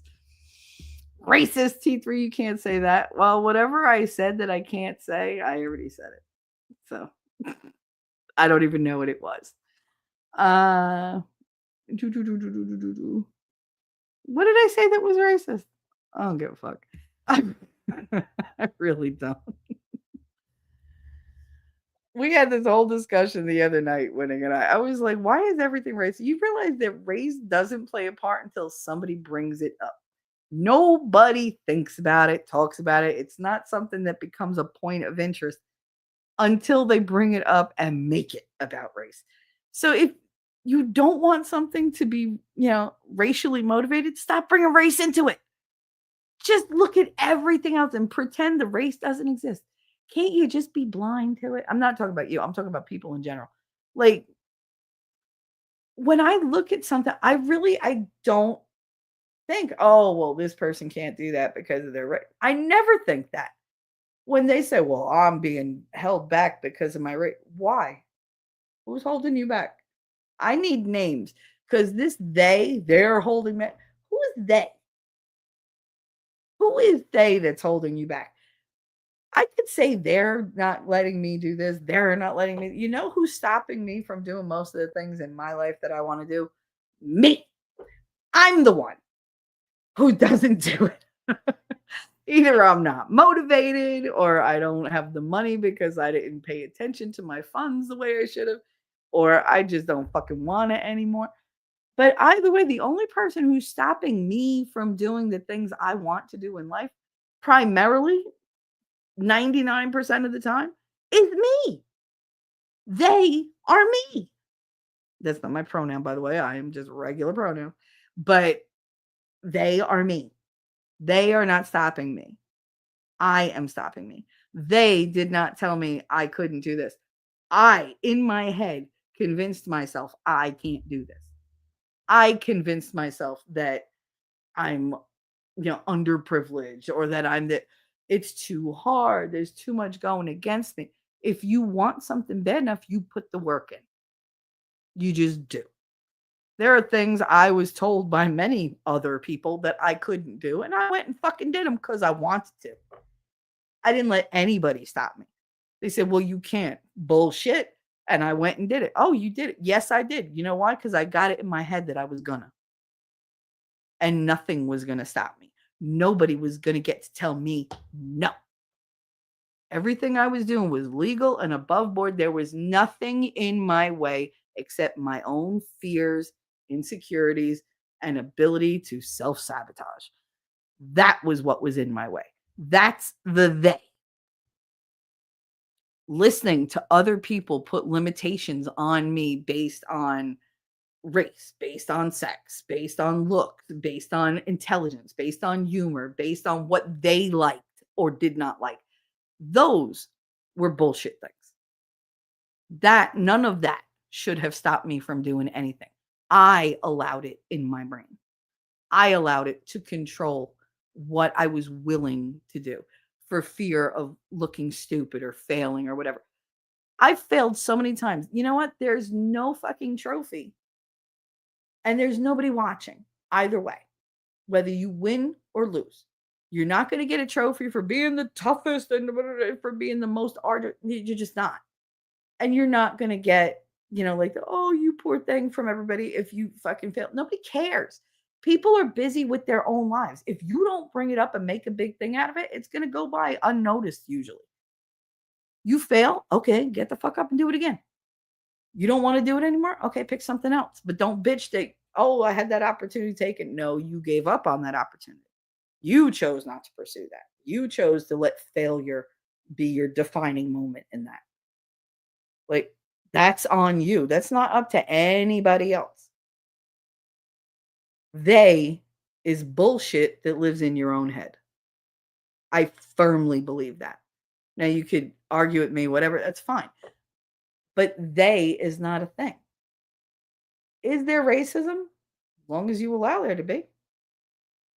If you believe in it, it will happen. Racism, for the most part, sexism, for the most part, the more power you give them to influence your life, the worse it's going to be. It's like Field of Dreams. If you build it, they will come. Well, if you bullshit it, it will happen. Because that kind of negative stuff is contagious. It's so much easier to go with the negative. Elephant, a million is not what it once was. No shit. Oh, but you know what? A million isn't what it once was, but it sure would take a lot of pressure off just day-to-day living. It would. I don't want a fancy life. I really don't. I've never wanted, like, brand names never meant shit to me. Like, I don't care. I'm very happy with Walmart brands. I'm very happy with, like, just I'm happy with secondhand stuff, believe it or not. I love, like, heirloom stuff, old furniture. I like to refurbish things. I like to take something that nobody this is so typical of me. And this could be spread across many areas of my life. I like to take something that somebody says is worth nothing and show everybody what a treasure it could be. That's what I like to do. That's who I am. I've been that since I was little. If I found, like, something broken, if I couldn't fix it, I could at least make it into something where there's a functionality to it and a beauty to it. I can use it in conjunction with something else. Like, sometimes you have to combine broken things to get something beautiful and whole, something absolutely unique that you look at and go, wow, look what I did. It doesn't have to be world changing. It doesn't have to be worth $1 million. It just has to have value to you. It has to add value to your life, to who you are. If you can take broken, ugly things and make them into something that's better or beautiful, or something that just has some type of function or gives you, like, some type of happiness. Look at what you did. You took all this, like, negative that nobody believed in, and you put a little effort, a little blood, sweat, and tears into it, a little, innovation, some creativity, and you created something amazing that nobody else has created but you. That is your creation. I am all about creation. I don't like destruction. Destruction feels good, sure, for like a half a second, but then you got to deal with the aftermath. When you create something, there's no cleanup really involved. There's just enjoyment, and not just for you, but for other people. So why not go in that direction? And creation is actually, easier on you because it doesn't drain you. When have you ever made something that at the end you were like, oh, I just can't do this. I don't have anything else to give. You might be tired, but you're still excited about it. It's not bringing you down as a person. It invigorates you, and it sparks other ideas. And then those ideas grow into other ideas. And pretty soon you're just a powerhouse and you don't even know it. Always go for the creation. Always. I told y'all I'm in a really weird kind of like just up mood. And I can't wait for that first person to come along and try to fuck with me. And I know they will, but it's like whatever. Because I feel like I have on armor today. I really do. Like I'm battle ready, but not antagonistic. I'm not looking for a fight. I'm just ready for one. I don't mind that type of mind space that I'm in right now. I like that mind space because I feel awake. I feel alive. I have a lot of fight in me. I am a warrior type person. And all I want lately is peace. And with peace for me, unfortunately, comes a little bit of apathy. And I'm realizing I have to keep a little bit of that fight alive all day, every day, no matter what. I can't just slink off into peace and just let things happen because it's a peaceful place to be. Sometimes you got to shake shit up. I'm good with that. I'm good with that. And I got to learn to not be afraid of shaking things up once in a while. Stop maybe pleasing everybody and start worrying about me. Because if I'm not happy, the people in my life are not going to be happy. They're just not. Not as much as they can be, at least. Get 100 million is when you get real fucking money, right? When you get like Joe Rogan said once, he said they don't want me to do this podcast with this person. He was like, yeah, he was like, maybe 10 years ago I would have been like, all right, I would have kowtowed and like done what they wanted. He goes, now I got fuck you money. I'll do what I want. I was like, I want fuck you money. Right now, I just have fuck me money, and not in that good way. Nerd said, I deal with narcissistic little gaslighters who don't speak English when it suits them all the time. Yeah, there's a lot of those out there. My mother-in-law wouldn't speak English, but mentioned money, and she was fluent. Isn't it funny how people are like that? I love when people used to come to my house and they'd speak Spanish in front of me to each other about me, not realizing that Spanish and Italian are extremely similar. And I'm also pretty fluent in conversational Spanish. So no matter what you say, I'm going to catch it. I'm not going to let you know that I caught it, but I will listen to your entire conversation and I will adjust how I treat you from then on based on that. I used to love watching their faces when they cottoned on to the fact that I understood them. And then they're like, oh shit. Yeah, oh shit. Yeah, I know it all. Get the fuck out. Like, because I have no tolerance for that crap. None. My friend Zuma used to love it. People would like, they'd talk to her about me in front of me. And she'd stand there hysterical. She'd be, with this big smile on her face. And then what? No, keep going. It's okay. Like, and all in Spanish. And she'd be hysterical because I'm sitting there going, this bitch. Not her, like the one she was talking to. And she knew I understood everything they were saying. And then she'd be like, at the end, she'd be like, you done? Oh, she speaks Spanish, right? And they'd be like, what? Yeah, she's not that white. Like, like she speaks Spanish. She understands it perfectly, by the way. And they're just like, she's like, if I were you, I'd run. Like, just go. Just there's no salvation from this. Like, you need to go. Because she's walking over. Like, run. But yeah, we used to have so much fun with that. Shay said, how about return the phone that we gave you, right? Return it. Well, they're just going to use it as a paperweight. Maybe when they're crossing the Rio Grande, it'll weigh them down a little bit. Ellie said, on the flip side, I think we need an emigration program. Yep. You hate the USA? Yep, that's what I said. Bam, one-way ticket to the country you're choosing and strip the citizenship and the US passport. The thing is, the countries they all want to go to don't want them. They don't want them. You think Britain wants all our like people that are like, "Oh, I'm leaving the US." No, Canada even said, "Don't come here." No, no, we don't we're already fucked up. We don't need your bullshit too. Like, mm-mm. Go back to your country, fix what's in your country, or like learn to live right. Find another country. You're not coming here. Fucking Mexico. They have so much land with nothing on it. Oh, we don't have room for these people. No, you don't want them because all of your crime rates went down because you sent them all to us. They're going through Mexico. Yeah, they're paying for shit going through Mexico to get shit here for free. How's that work? Like you have the money for the journey, you have the money to pay there, but suddenly at our border, you're destitute and you need absolutely every resource we have to give. How's that work? I spent every penny I had to get here.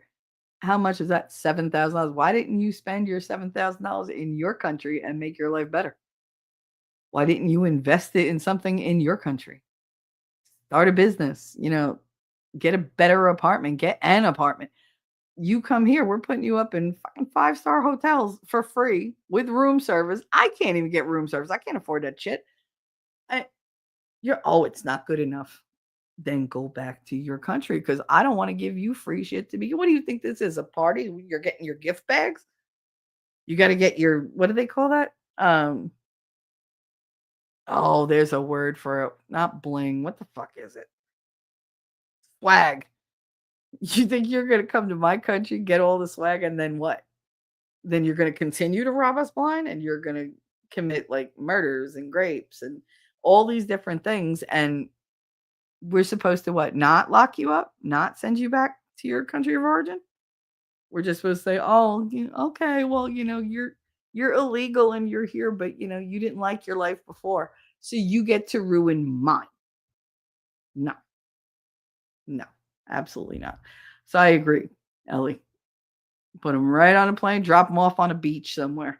Be like, you had the fortitude to make it here. You have the fortitude and the resources to make it home. I believe in you. Get going. Pin a $20 bill to their collar and wish them the best of luck. Like, fuck out of here. They threw the kids overboard one year. The Navy scooped them up and flew them home. There you go. That's what we got to do. Automatic returns. This ain't Kohl's. You can't just come back whenever you want and get a $5 coupon. No, like if you don't belong here, get the fuck out. Send them back. Send them back. When they asked him, well, what are you going to do about children? We will deport them as families. That's imperative to keep the families together. That is a reasonable thing. You can't do that to the children. Why? The parents did it to them. Why are we held to higher standards than their own parents who created them and dragged them along and use them as pawns so they get more? Because make no mistake, many of them just keep having kids so their benefits keep going up. I'll argue that point till the day I die because I've seen it with my sisters. Popping one out every 3 years so they keep their damn benefits. And I'm like, how the fuck? How do you look yourself in the eye, in the mirror? Like, I would be ashamed. Do you have no pride, no dignity at all? Somebody said I was 80% hubris, which is bullshit. But I do have a lot of pride. You know why? Because I try to live in a way that I can be proud of. You think I want my kids to look at me and be ashamed? No. I want them to be like, you know what? She did it. I can do that too. I'll even go one better. I always tell my kids, I want you to be better than me. I don't want you to live my life. I don't want you to have any kind of semblance of what I've lived in my life. I want you to be better. I did not sacrifice all these decades of my life taking care of you and raising you, giving things up for you so that you can make bullshit decisions and have a worse life than I did. I need you to have a happier, better life. Be a better person. That is my goal. And the sad part is they won't know what I've done for them until they're parents themselves. And if they're never parents, they might never appreciate the things that I did. Seems to be going that way as it stands, because my son's very much like, I would never bring a kid into this world. Great. I'm never going to be a grandmother.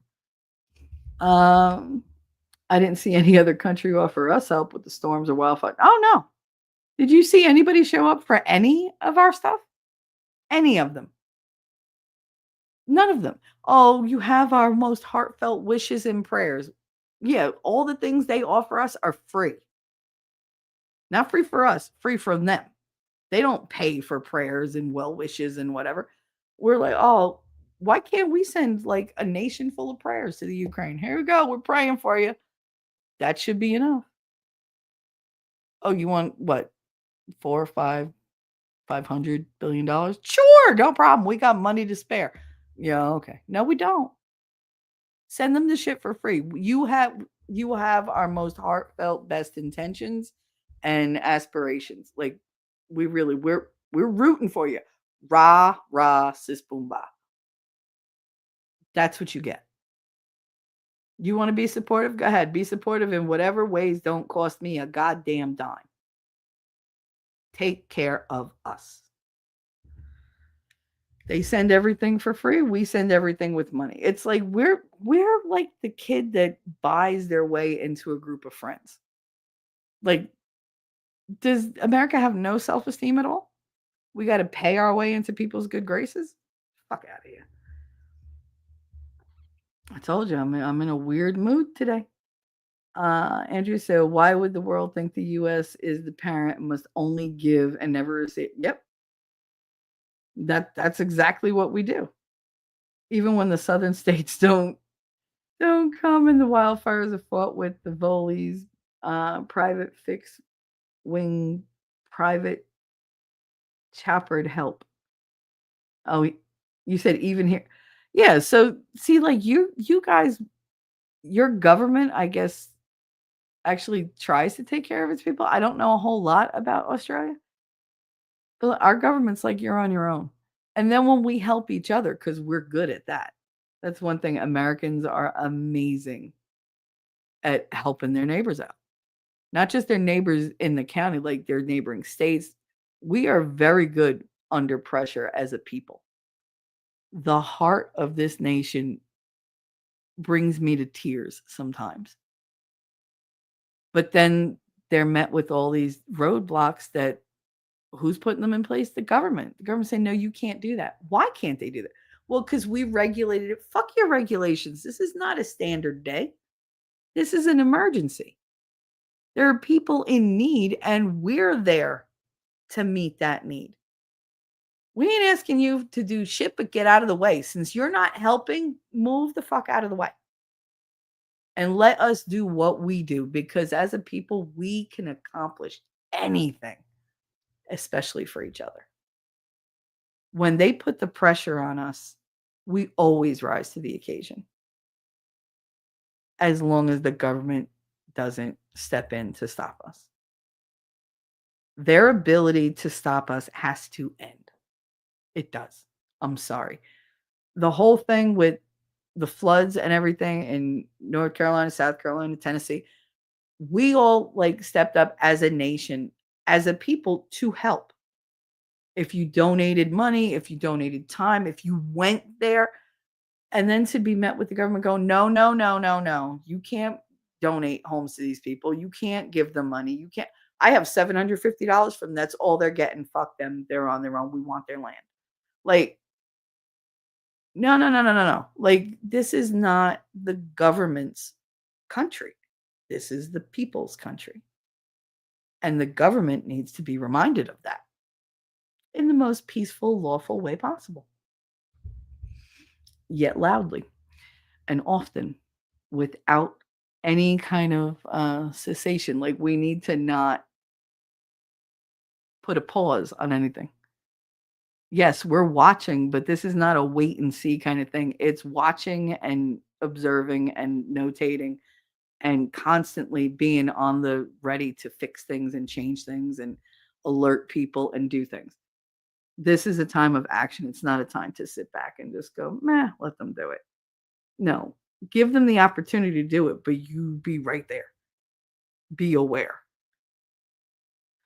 Oh my God. Speaking of Daddy, who heard the song Daddy's Home with Roseanne Barr? I haven't seen it yet. I saw clips of it. I just wasn't in that headspace yesterday. And I just wanted to enjoy the day without anything creeping in. As it was, I had all Winning's fucking intros going through my head all day. But I plan on looking at that later. My son was like, "We're gonna watch it together." I was like, "All right, fine," because he likes Roseanne. He's like, "When she yells on the show, she reminds me of you." Thanks, thanks, thanks a lot. He was like, "Why?" He was like, "She's like the same kind of mom you are. You're just like, oh, my kid can do anything. I'll kick your ass. You talk about my kid, and then you walk in and smack me in the head and go, 'What the fuck did you do that for?'" It was like, "You're very much like Roseanne." I'm like, well, it's nobody's business but mine. Captain Kern said, "Hard times create strong men." I love that saying. Hard times create strong men create good times create weak men, and weak men create hard times. Yes, and we allowed these fucking feminists to emasculate so many men. They feminized the whole male gender. Like, that's coming up. Not like, I mean, there's still real men out there. And I'm very much for the, high testosterone men. I like masculine men. I don't feel any type of attraction to a man who can't out arm wrestle me. How about that? Like, if you're the one that needs the protection in this relationship, then we have a problem, because that's not the role that I signed up for, when I was born. Like, I was told you're this, and okay. And God said, "You know what? I'm going to give you a fantastic brain, but physically you're not going to be as strong as this person. You're not going to have the same instincts as this person. You're not going to have the same reactions to danger as this person. So this person is going to protect you. In turn, you get to nurture this person and love them and keep them safe as they keep you safe, but in a different way." You know, that was what I felt I was born into, and that was not the deal that I got dealt, because they started changing the faces of the cards and everything. Like, don't give me a handful of aces and tell me it's worth nothing. Okay. Oh, those are twos. No, they're not. They're aces. No, but I think they're twos. I don't give a shit what you think. I'm looking at it. It's an ace. I win. No, you don't get to win, because I changed the rules of the game. Why? Because I wanted to win. But when did you change it? Who gave you the authority? Well, I just took it. What the fuck? Like, that's literally how the world is working lately. No, I have cards in my hand. I'm going to play the cards in my hand. You don't get to tell me what those cards say. I can read for myself. You don't get to give a different value because it suits your purpose. No, like, this is set in stone. You don't get to be like, "Oh, I'm changing the definition since I can't change the law." No, no, no, no, no, no, no, no, no, no, no loopholes. No, no, no, no ambiguous friggin' language. No, I want things very cut, clear, boom, black and white. That's it. And that's not a racist thing. I just want it to be very clear cut. There can be no wiggle room for these people to get away with what they've been getting away with. You know what? If the laws are like ambiguous, if their laws are vague, if they can be misinterpreted to like suit this one and that one and that one and that one, whoever's got more money, then maybe you need to take a look at that law. And maybe you need to tighten up some of the provisions in that law. Get rid of some of the loopholes. Law evolves because the world evolves. That's half the problem. Our laws didn't keep up with the changing world, because the judicial system apparently and the legislative system works at a snail's pace. But keep up. And you're not going to keep up if the people who keep running things are 90 plus years old and corrupt as shit. Like, if you want things to be understood, you got to get some new blood in there. Not just any, like, vet them. This is not DEI anymore. Merit based is a thing. It could really help everything, literally everything. If you hire people or use people based on merit and knowledge and ability, oh my God, what we could do. But no, let's go like take the most, I don't know, unacceptable, like, not unacceptable, but not inaccurate. What's the word I'm looking for? Like, stop putting the square peg in the round hole. Like, just stop. No. Square for square, circle for circle, star for star. Don't try to make something fit that doesn't. And then gaslight me and tell me, no, this is the best thing. And if you don't like it, you're a bigot. Well, then I'm a bigot. Fuck you.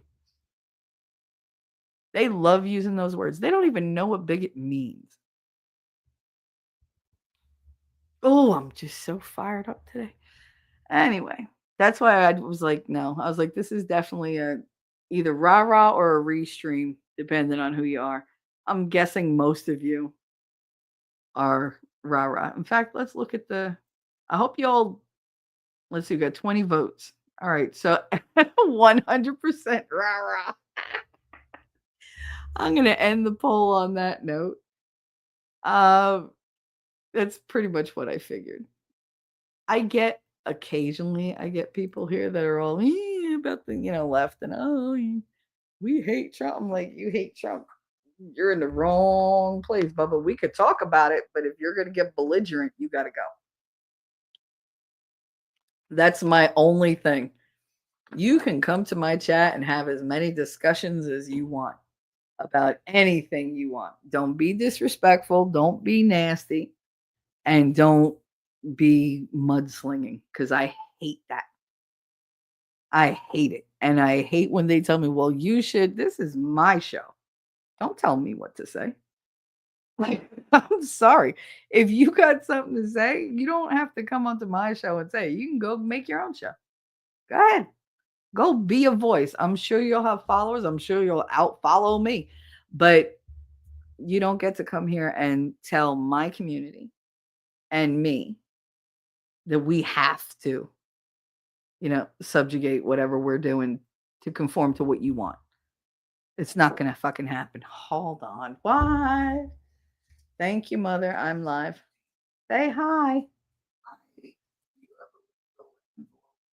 I don't have any envelopes.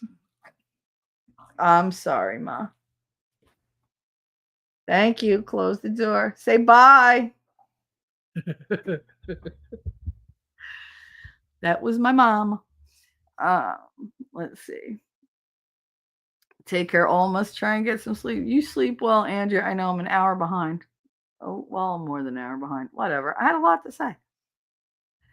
Let's catch up. I'm also having a really hard time with my vision today, guys. So reading is a bit of a challenge. I don't know why. My eyes are very, very blurry. Chooks will be tapping on the door for foods. Oh, did I tell you we have 4 roosters in the bunch, apparently? I already told my mother's husband, I was like, you better kill him. I was like, I don't want no roosters. I hear one, and I'm going down to that basement with a machete because it ain't happening. It will be a chicken fricassee massacre down there. The first thing, the only cock I ever want waking me up does not belong to have feathers on it. It just doesn't have feathers on it. Okay? Let's leave that there. But no, like he was like, yeah, he was like, we can't have roosters. I was like, no.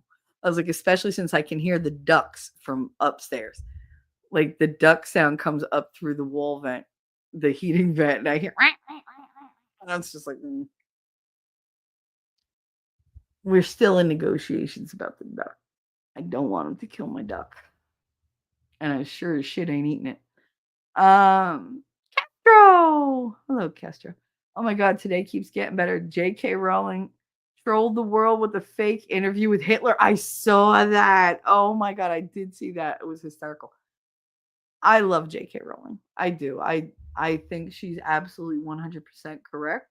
I was pissed when she made Dumbledore gay, but I mean, he is walking around in fucking robes all the time and whatever. So yeah, the chances of him being gay were pretty high up there. I was willing to let that go. Yeah, I was willing to be like, whatever. Like, there's gay people all over. I love gay people. But then when she stood up for women, I was like, oh, hell yes. I was like, please.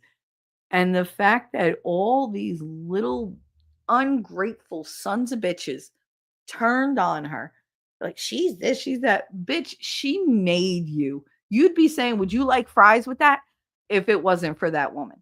Okay? You'd be doing some menial job, or you'd be you'd be barefoot and pregnant out in the boonies of freaking Ireland or whatever. Whatever. Your life would not have been the lap of luxury that you have now. You might have actually had to toil through life. But no, because of her, you're all friggin' multimillionaires.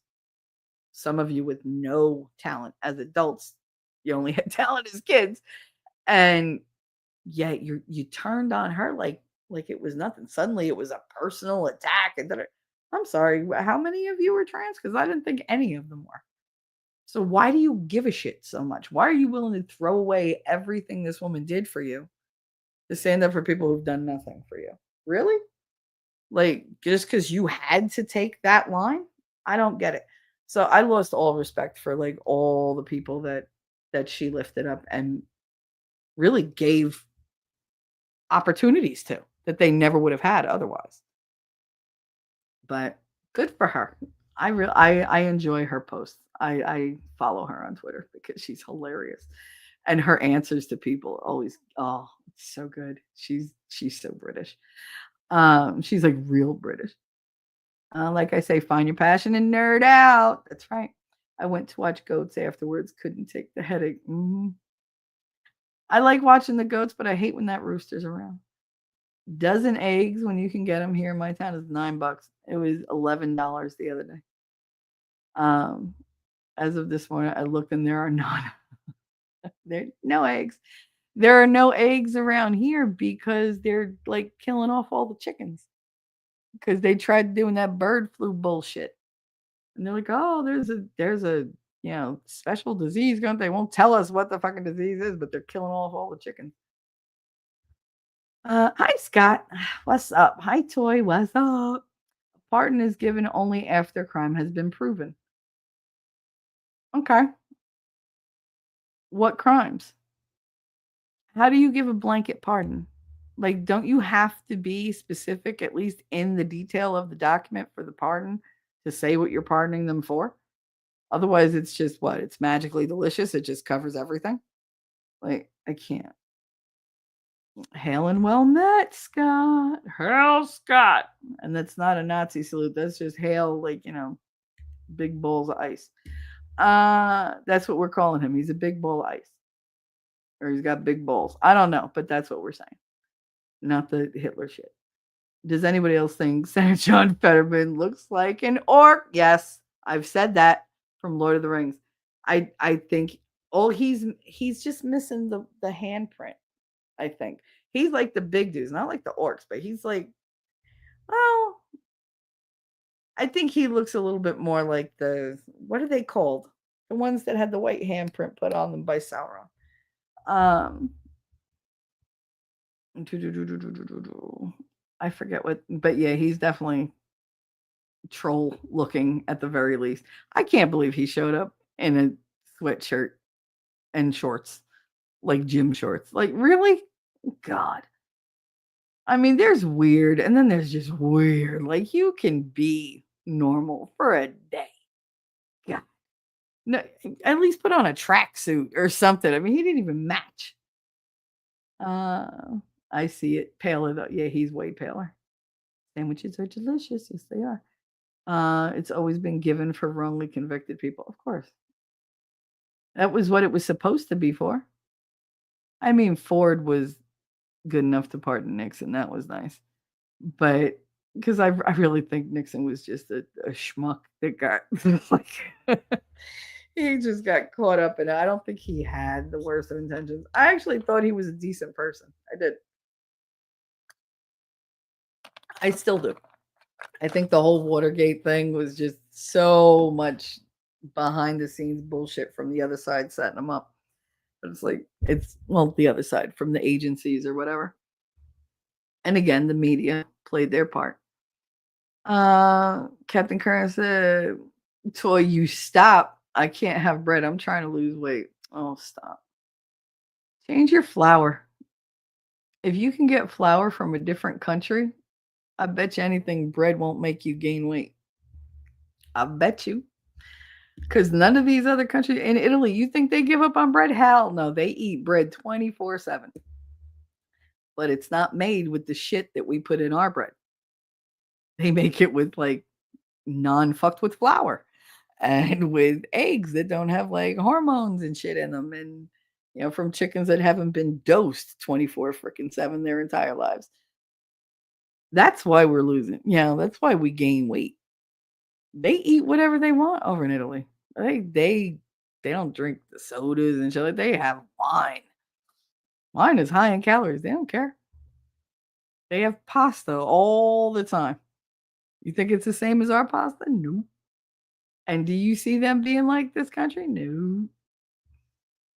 I don't eat bread right now either, but the memory of sandwiches. Cuban sandwiches, pulled pork brisket, tuna steak. Now I'm getting hungry. Damn it. I didn't eat yet today. What do the leftovers do? They change the definition of words and processes to benefit themselves. That's right. That's right. And that's how they get out of things. All semantics and loopholes. I'm very good at that. So I know how effective that is. That's a strategy that you never want to put away because it works all the time. In any situation, you can use that strategy to turn things to your advantage. It's very manipulative and it's very deceptive. I'm very good at it. But we let them and we knew they were doing it and we didn't put a stop to it. And now we need to be like, all right, you had your fun and games, but daddy's home and the rules are back in effect.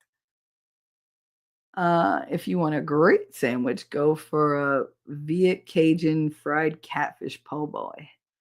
I love catfish. Don't do this to me. Confused. I'm not a nice person when you are breaking laws that I have to suddenly pay for. I'm overtaxed and I'm tired. Yep. Oh, that's where we're at. We've just reached the end of our tether. You hit that threshold and you're like, nah, man, fuck this. And we're starting to push back. Good. Grazie on the bucket list. Nice. Nice. She's gonna try that sandwich when she eats bread again. How goes you in life? Crazy busy, blah blah blah. Ellie said, while it would be nice to persecute Biden, where does it stop? In South Korea, a lot of politicians end up in prison. Why be in politics if everyone's going to prison? Prison should be the deterrent for them. It should be on the books for them. Like, if you do this, you're going to jail. Why should we have politicians who are so corrupt they can't afford jail? Get a different class of politician. Change, how they do things. Change their access. They want to regulate us. They're completely unregulated. There's no consequences for these people. There has to be consequences. Put them all in jail. Where does it stop? When they stop being corrupt, when they stop breaking the law. That's when it stops. Maybe then we get a fair and partial government who works for us instead of against us. I think they should all go to prison. If you break the law, you have to pay a price for it. End of story. So if we're going to lock up all the politicians, okay, what did they all do? If they're all guilty of something, they should have to pay a penalty for it. Whether it's time, money, whatever. Status. Should certain ones be blocked from ever holding that same position again? Absolutely. Should they be blocked from ascending higher to a more powerful position? Absolutely. They have no problem stymieing us. You can't own a gun because you answered question 4 on the psych thing a way I didn't like. But I passed it. Yeah, but I didn't like it. I have a feeling, so I'm going to fail you for this. So you can't own a gun. Because of your opinion? No, the law says one thing, but your opinion and no. So you get to regulate everything I do, but nobody's regulating what you do. That is an imbalance of power, and that is not what this country was founded for. That's not what the 3 branches were made to exist. They're not supposed to be an imbalance. It's supposed to be checks and balances. Balances. And they're not balanced, and we need to right that. And if they all have to go to jail, so fucking be it. None of them are irreplaceable. Put them in jail, put somebody better in their place. That's all. Somebody that we choose. Somebody, if they don't turn out, okay, you're out, new one in. And when you reach a certain age, get the fuck out. When you've been there a certain number of years, get the fuck out. Oh, you made this much off your job? No, no, no. You should not be profiting off the American people. You should be working to serve the American people as you swore to do when you were elected to whatever position you have. Government are servants of the people. They forgot that. They hoped we would forget it. We did. And they became the rulers of the people. And that was not what our government was founded on. That is not what the country was founded on. That is not what's in the Constitution. That is not what's in the Bill of Rights. That is not what's in the Declaration of Independence. It was not supposed to be, y'all are in charge and we're just going to, be slave to whatever you want. No, we were fighting that. We fought a whole war to get away from that. And that we're right back where we started. Bullshit. We have the means to do it. We'll revolutionize everything again. Because at times two things cannot be true. Can't stand accountable and be president is wrong. Oh, you're talking about the Biden thing? Well, that's the whole thing. That's what I'm saying. They can't say he can't be accountable for this, but we have to follow everything he says because he's the president. No. Either he has his mind in working order or he fucking doesn't. So if you can't go to court and say that you did this, with any kind of accuracy or dependability, why should we trust anything you say about anything else? Why should you have any decision-making ability? Why should you have any power over anybody but yourself? Keep your autonomous control and leave me the fuck alone. Fabulous, yet not. Life is always fun that way. Hopefully your day is enjoyable. I hope everybody has an enjoyable day. I think life can be fabulous if you choose to see it that way. You got to find the things that make you happy. You got to find the things that bring light into your life. It's really difficult to do because it takes effort. It's so much easier to just let the negative overpower you because the negative is always coming at you because it's coming from other people. They're free with the negativity. So you get buckets and buckets and buckets with no effort on your part at all. But to push that darkness back, it takes a lot of energy to keep that light burning and to overpower that darkness. You think about it. Like if you're in a pitch black room, there's no effort at all for that darkness to be there. But you need some type of energy to light a flame, to light a candle. And if you want more illumination, you have to make the flame bigger. You have to make the light brighter. That's going to take more fuel, more attention, more energy. So yeah, it's harder. But you see so much more. There's so much more available to you in that brightness. When you get to push away as much of the dark as possible, you're living in the light. It's warmer. It's clearer. It's cleaner. It's purer.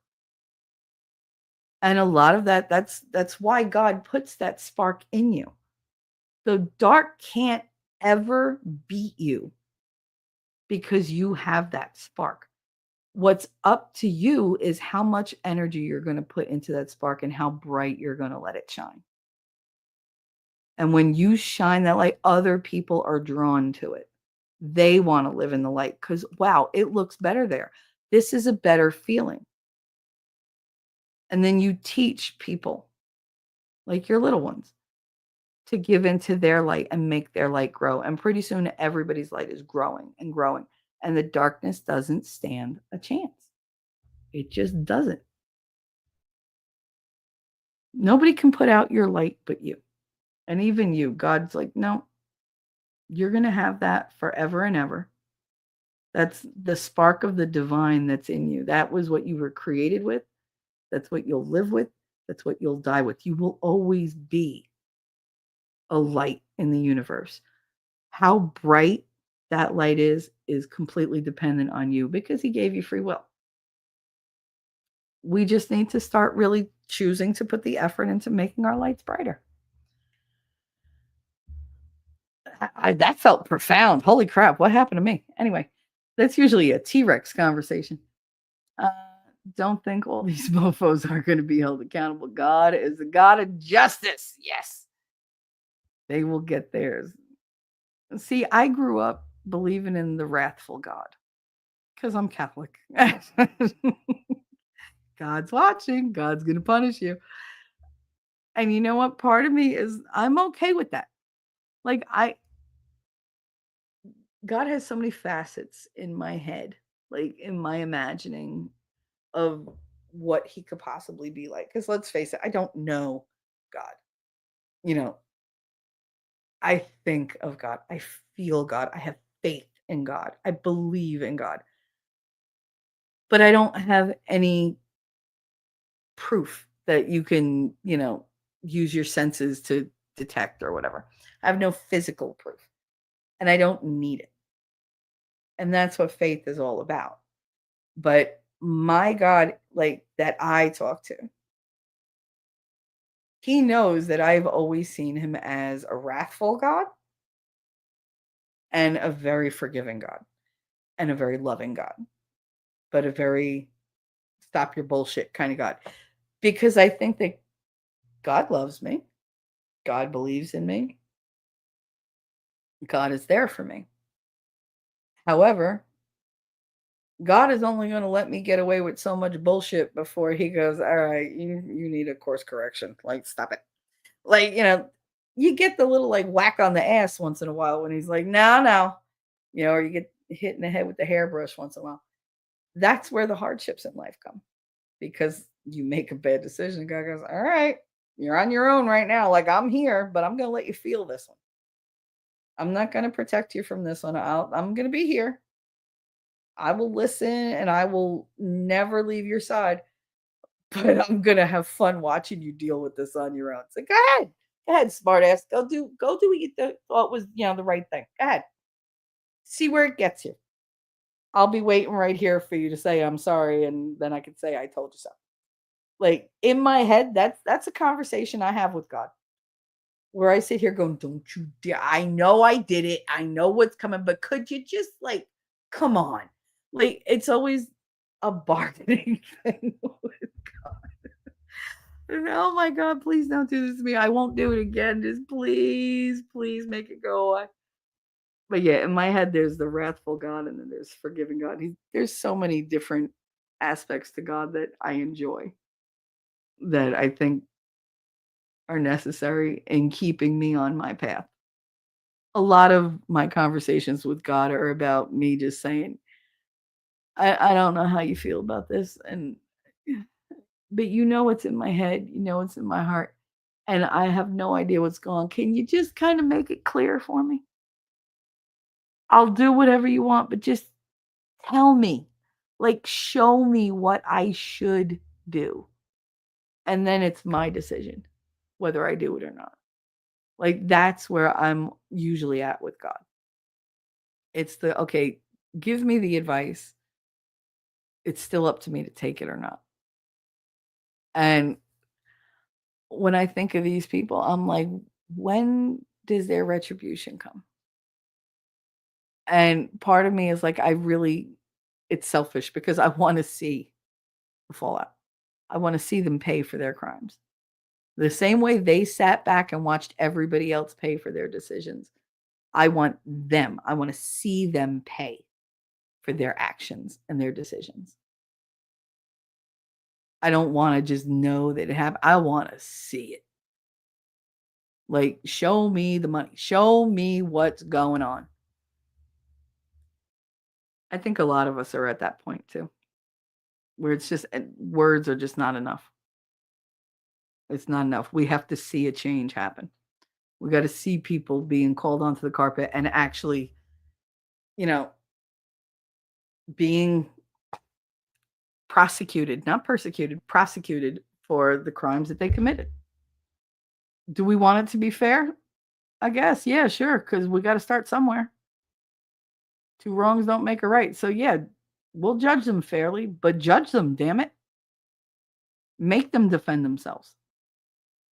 If you know they're guilty of something, then charge them with it.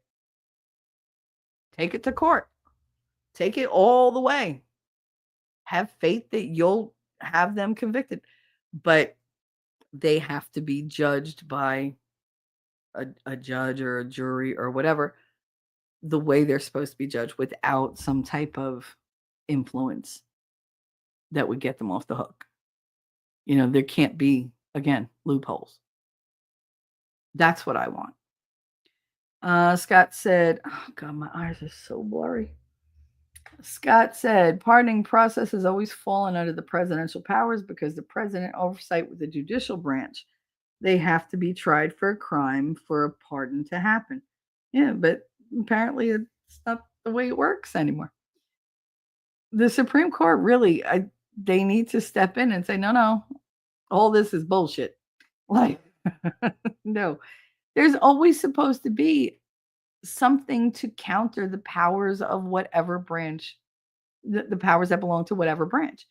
If there's not a counter to a president who has the power to do all this, then that's not the government that we established. That's a dictatorship. That is not a monarchy, but it's a dictatorship. Oh, my phone was going off. I was afraid it was my mother again. Biden should have. Guys, hold on, because my eyes are so blurry. Let me see if I could make this damn thing brighter or whatever. My eyes are so bad today. Biden shouldn't have been president in the first place if they went by mental acuity. There you go. He has a brain injury on top of his elderly mental decline and whatever else is going on, plus whatever they're dosing him with, because all those meds have side effects. Brain fog, temporary amnesia, dementia, different ideations. Like he could be on a suicidal ideation kick and nobody would know it if he doesn't say it. And instead he's like, well, instead of, hurting myself, I'll just do all this stuff. It's just like, take it out on the world. It's like, okay. Just making decisions willy-nilly and be like, I'll be dead soon, so I won't care. Fuck all these people. I really feel like the government for a long time just hated us. They just hated us. Like, why bother? Like, they do it for the money and they do it for the clout and the power. I get it. It doesn't make it right, though. If you look back and remember, Bush pardoned his entire cabinet and himself for war crimes. I was too young and too busy raising a family to pay attention to politics back then. You're lucky I could tell you who the president was back then. I had no idea about government or any of that. I was worried about paying the rent. I was worried about getting my kid to the next doctor and the next doctor and the next doctor. I didn't give a shit about anything else. And that's what most of us were going through. We were so busy trying to manage our lives and survive that all the big stuff going on around us was changing and we couldn't see it because we just didn't have time to pay to it. Now we don't have a choice. Instead of doing it voluntarily, we have to. It's obligatory. We can't just close our eyes anymore and just go, yeah, whatever, just don't affect me. Because now everything affects us. God, we can't even send our kids to the store without worrying that some wacko is going to either kidnap them, kill them, fucking get mad in the store, want their shoes, stupid shit. That's not the world I want. Shinny said, well, so I woke up to a fire 6 miles from it. Oh no. In Santa Ana, conditions blowing gusts 60 miles per hour, maybe more, houses moving. Just got to keep those fires to the west of me. Oh my God. Meanwhile, I have to work before they shut off my power because they will be shutting it off soon. And it's so fun, this thing called life. Oh, honey, I'm so sorry. Please, I hope you stay safe. But Yeah. Oh, I'm so sorry to hear that, Shenny. Hopefully the winds will go the other way and stay well away from you. But keep us updated. And I hope you get your work done before they shut your power, girl. Toy said, but T3, we can't take care of our house. Our friend's laundry needs to be done. I know, right? In wacko world, that makes sense to these people. I don't get it. Uh, Biden's Biden was hidden and sheltered from scrutiny so they could retain their agenda. Yeah, absolutely, Scott. I would love to know who the puppet was making all these decisions because I want to know who to blame. And I want to know who they should go after because what was done to this country in the last 2 months alone is a travesty. Absolute travesty. You don't want to, pursue what he did a year ago. Okay, how about you pursue what he did yesterday? Pursue what he did the day before. Because you could literally just scroll back a week and come up with how many crimes that this man is capable of, like that he committed, whether knowingly or not. I don't give a shit. He still did them. Okay, if he wasn't aware he was doing them, but he still did them, then guess what? That is a conspiracy because people conspired to make him commit these crimes and they stayed hidden. That is a RICO case. That's racketeering. That is a family, an entire organization of criminal element. That is what they're supposed to fucking go against in the courts.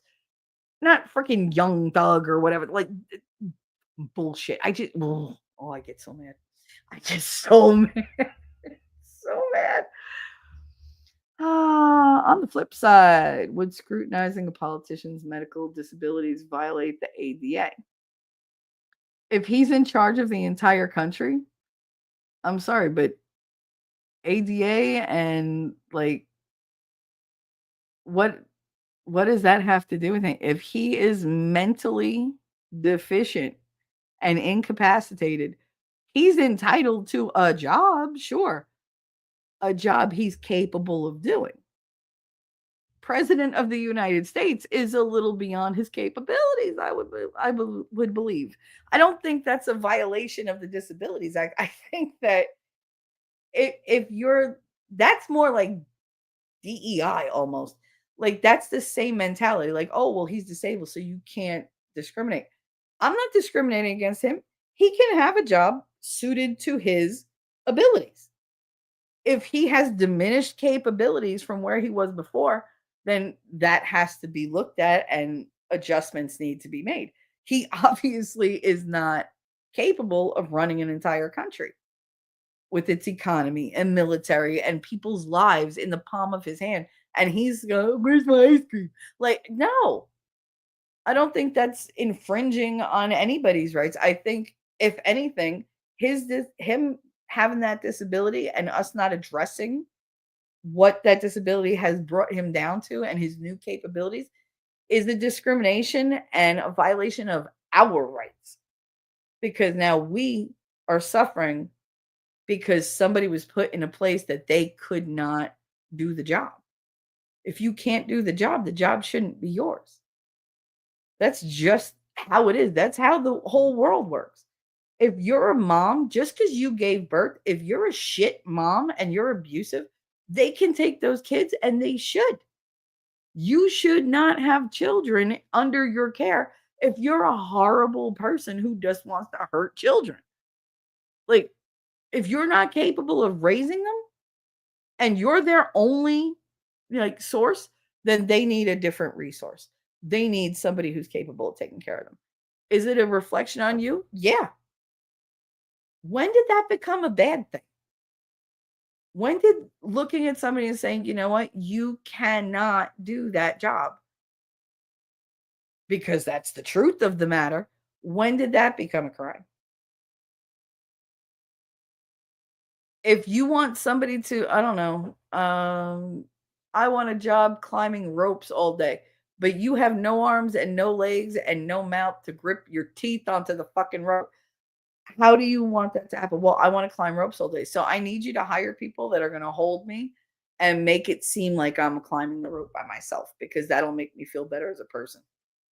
How about now? How about now? You got no arms, you got no legs, got no teeth, you got no way to climb that rope. Guess what? That's not the job for you.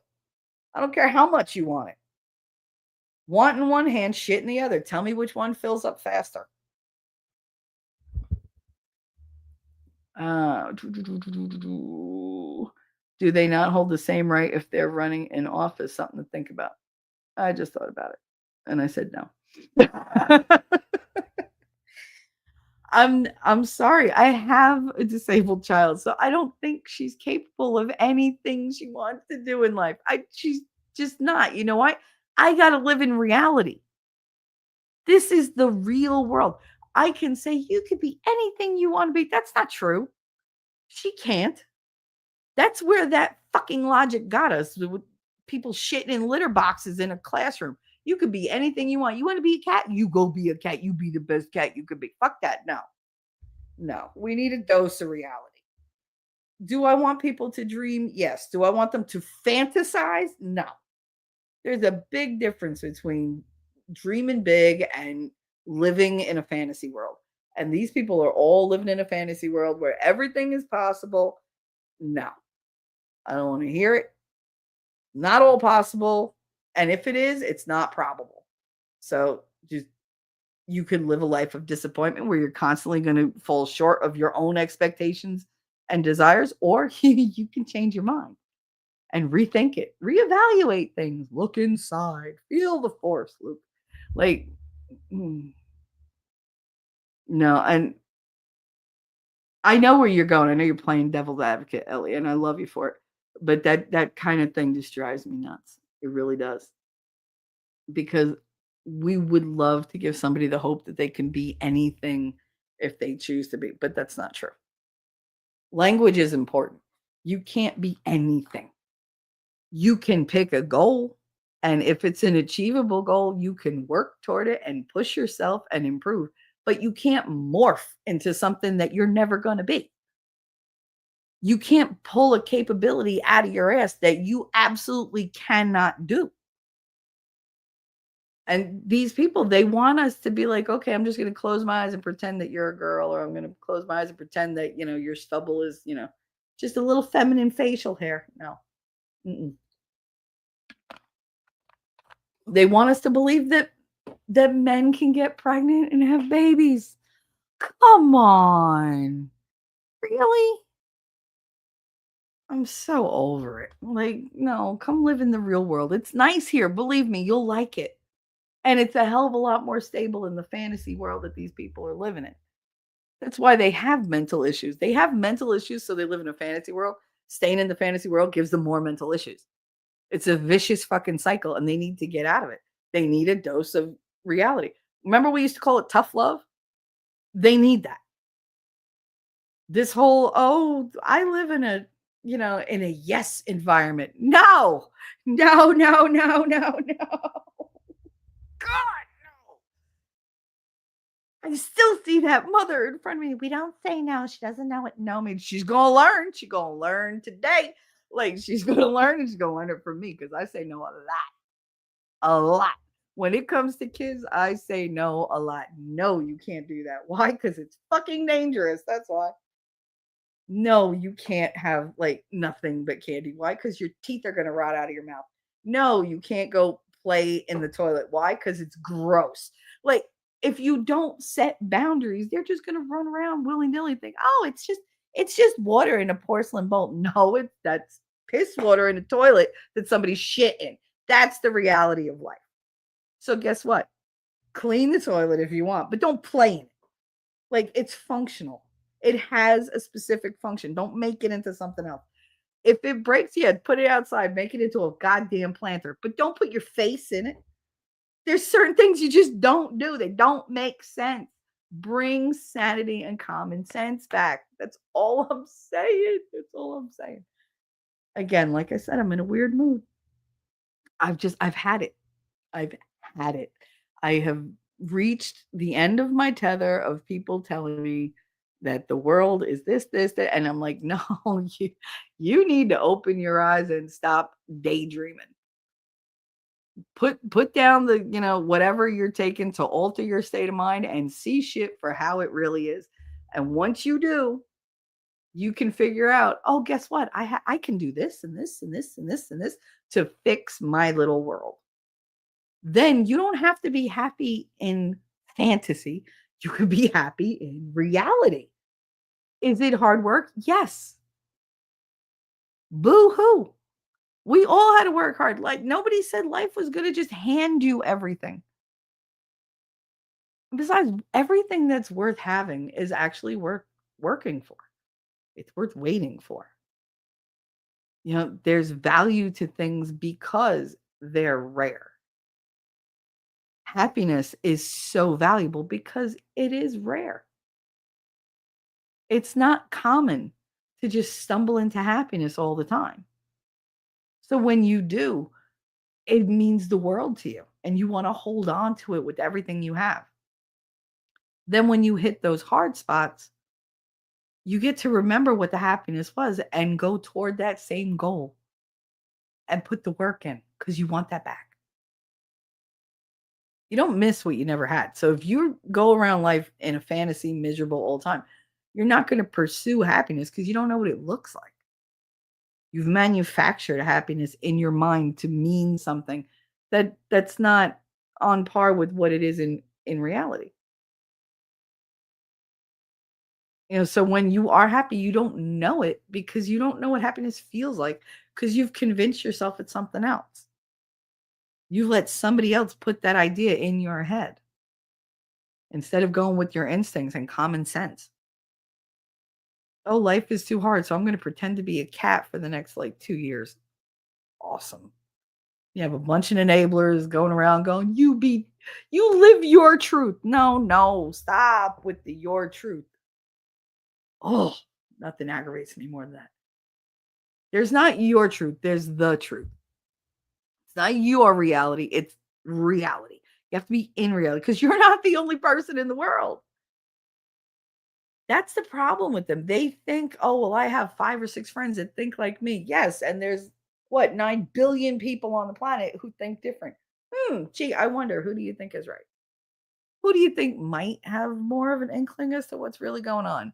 Your 6 people who are all freaking out on their own and miserable as could be in their basements and never like venturing out or doing anything? Or the 9 billion people in the world that are living their lives and being productive and creative and raising families and, just eating a fucking sandwich and being happy that they have food, because, hey, look, I look at the fruits of my labor and everything. They're proud of themselves. The people that are out there making all this noise and doing all this trans shit, they're not proud of themselves. They don't love themselves. They're so busy hating themselves that they're twisting themselves into things they aren't to try to find a happiness that they can't even describe. So rip them. Sometimes you got to be ripped out of that fantasy and put into the real world so that you wake the fuck up and say, oh my God, I'm wasting all this time. I'm never going to get this back. I'm making decisions that can't be reversed and can't be fixed. I'm making myself more miserable. I'm making life harder for myself. Why am I doing that? None of them are being questioned. They're not taught to question themselves. They're just taught, well, what I think is what is, and that's all that matters. If you lived in a universe that only contained you, sure. But this universe has billions and billions of people. You got to learn to live with them, among them. Otherwise go lock yourself in a basement and never come out the rest of your life and just stay there and stay in your own little world. Good luck to you. But if you're going to be that type of person, don't venture out into the world that we all have to be a part of. I saw the news. No bueno. Glad they're west of you. Yes, please. I hope they stay west of you, honey. Nancy Pelosi once said, your money isn't your money in response to increasing taxes. No, because they want to own everything that we ever work for.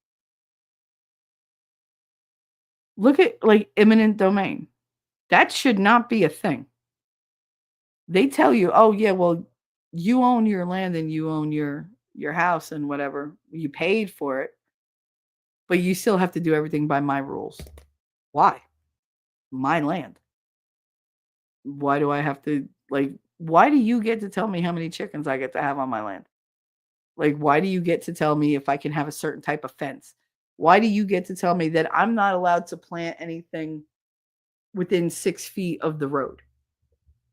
Oh, well, for safety. Well, you should have put that into your planning. That's poor planning on your part. Don't infringe on my fucking property. But they can. You can fight it. You'll lose, but you can fight it. But you had poor planning in laying down that road. Why do I have to bend for you? You go and you got people that you pay every day to fix these problems. Go make them fix the problem. That sounds like a you problem, not a me problem. I pay my property taxes. You don't get to tell me that I can't use a certain amount of property. Okay, I don't get to use that. Then guess what? I'm going to deduct that from my property taxes. That percentage. They don't like that. Oh, you're not allowed to do that. Why not? You're telling me I can't use it because of you. So why should I pay you for something that belongs to me that I can't use? It's just, don't even get me started. Right on all 3 points at Ellie. Yep. I love her here. The sarcasm. It's that. Yep. Taxation is slavery, period. I agree. Ellie said, in social work school, we were told Social Security was not meant to fully support anyone. Save for your retirement. Best thing is compound interest working in your favor with retirement. Yeah. Well, we didn't get taught that. We didn't get taught anything because they didn't teach us economics in school. They didn't teach us how to balance, a checkbook. They didn't tell us how to invest, how to do our taxes. Those were none of the lessons we were taught. Like, if I didn't learn that from my family or from just me wanting to know, I wouldn't have known how to do any of that. I'd ask my grandmother how to show me how to balance a checkbook. I hated balancing a checkbook. That's like the worst in the world. These kids have no idea how to do that. They just spend money like it's water. Kind of like, oh, yeah, I need. Da-da-da-da-da. I'm like, and where's that money coming from? Well, don't you have money? Do you see me working? No. Well, you have your show. I literally take the money from my show and put it back into the show so I can keep the show going. And this is not a moneymaker. I am not a lawyer from Minnesota. I didn't have that kind of like influx. It just didn't happen for me. I do this because I like it, because I want to do it. It feeds and clothes itself, but that's where that ends. Like, it's not going to be a money maker. Like, oh, you get this bill, and who do you think pays for your phone, your clothes? Like, you just keep coming up with things for me to like buy for you. Go get a job. He was like, oh, what kind of job could I get? I don't know. Go look. I'm sure there's help wanted signs on some of the places nearby. I'm certain of it because my mother's mentioned it. Like, go, just be a box boy. Like, start at the bottom. Who cares? I said, but whatever they tell you do, you fucking do. I don't want to hear this, oh, I quit bullshit. No. Unless they're like abusing you and running you into the ground, you will keep that damn job if you get one. I don't want to hear shit. Stop it. We pay more in taxes now than when the founders threw the tea in the harbor. It's true. They balked at the Stamp Act, right? That you had to have a stamp on any kind of like paper good, whatever that you wanted. And they had to pay like a penny for it. Could you imagine? Sometimes I envision, like I fantasize about like the founding fathers sitting up in heaven or wherever the fuck they are. And just sitting around a table and watching all of us going, how did they take it and fuck it up so bad? Like, why are they paying you're paying 7.5% sales tax on goods? But you just paid income taxes and like FICA and Social Security and unemployment tax on the money that you earned from the job you did, that you drove to, and you paid taxes on the gas and the car that you had to buy, and you paid taxes on every single thing. How much, like, you're getting what, 2 pennies out of your paycheck that are yours? Good luck with that. Like, that was not what they fought for. So how we got here to where our own government is like All right, we're going to take every single thing you have, and here's a piece of Bazooka Joe for you. Like, that's what you get.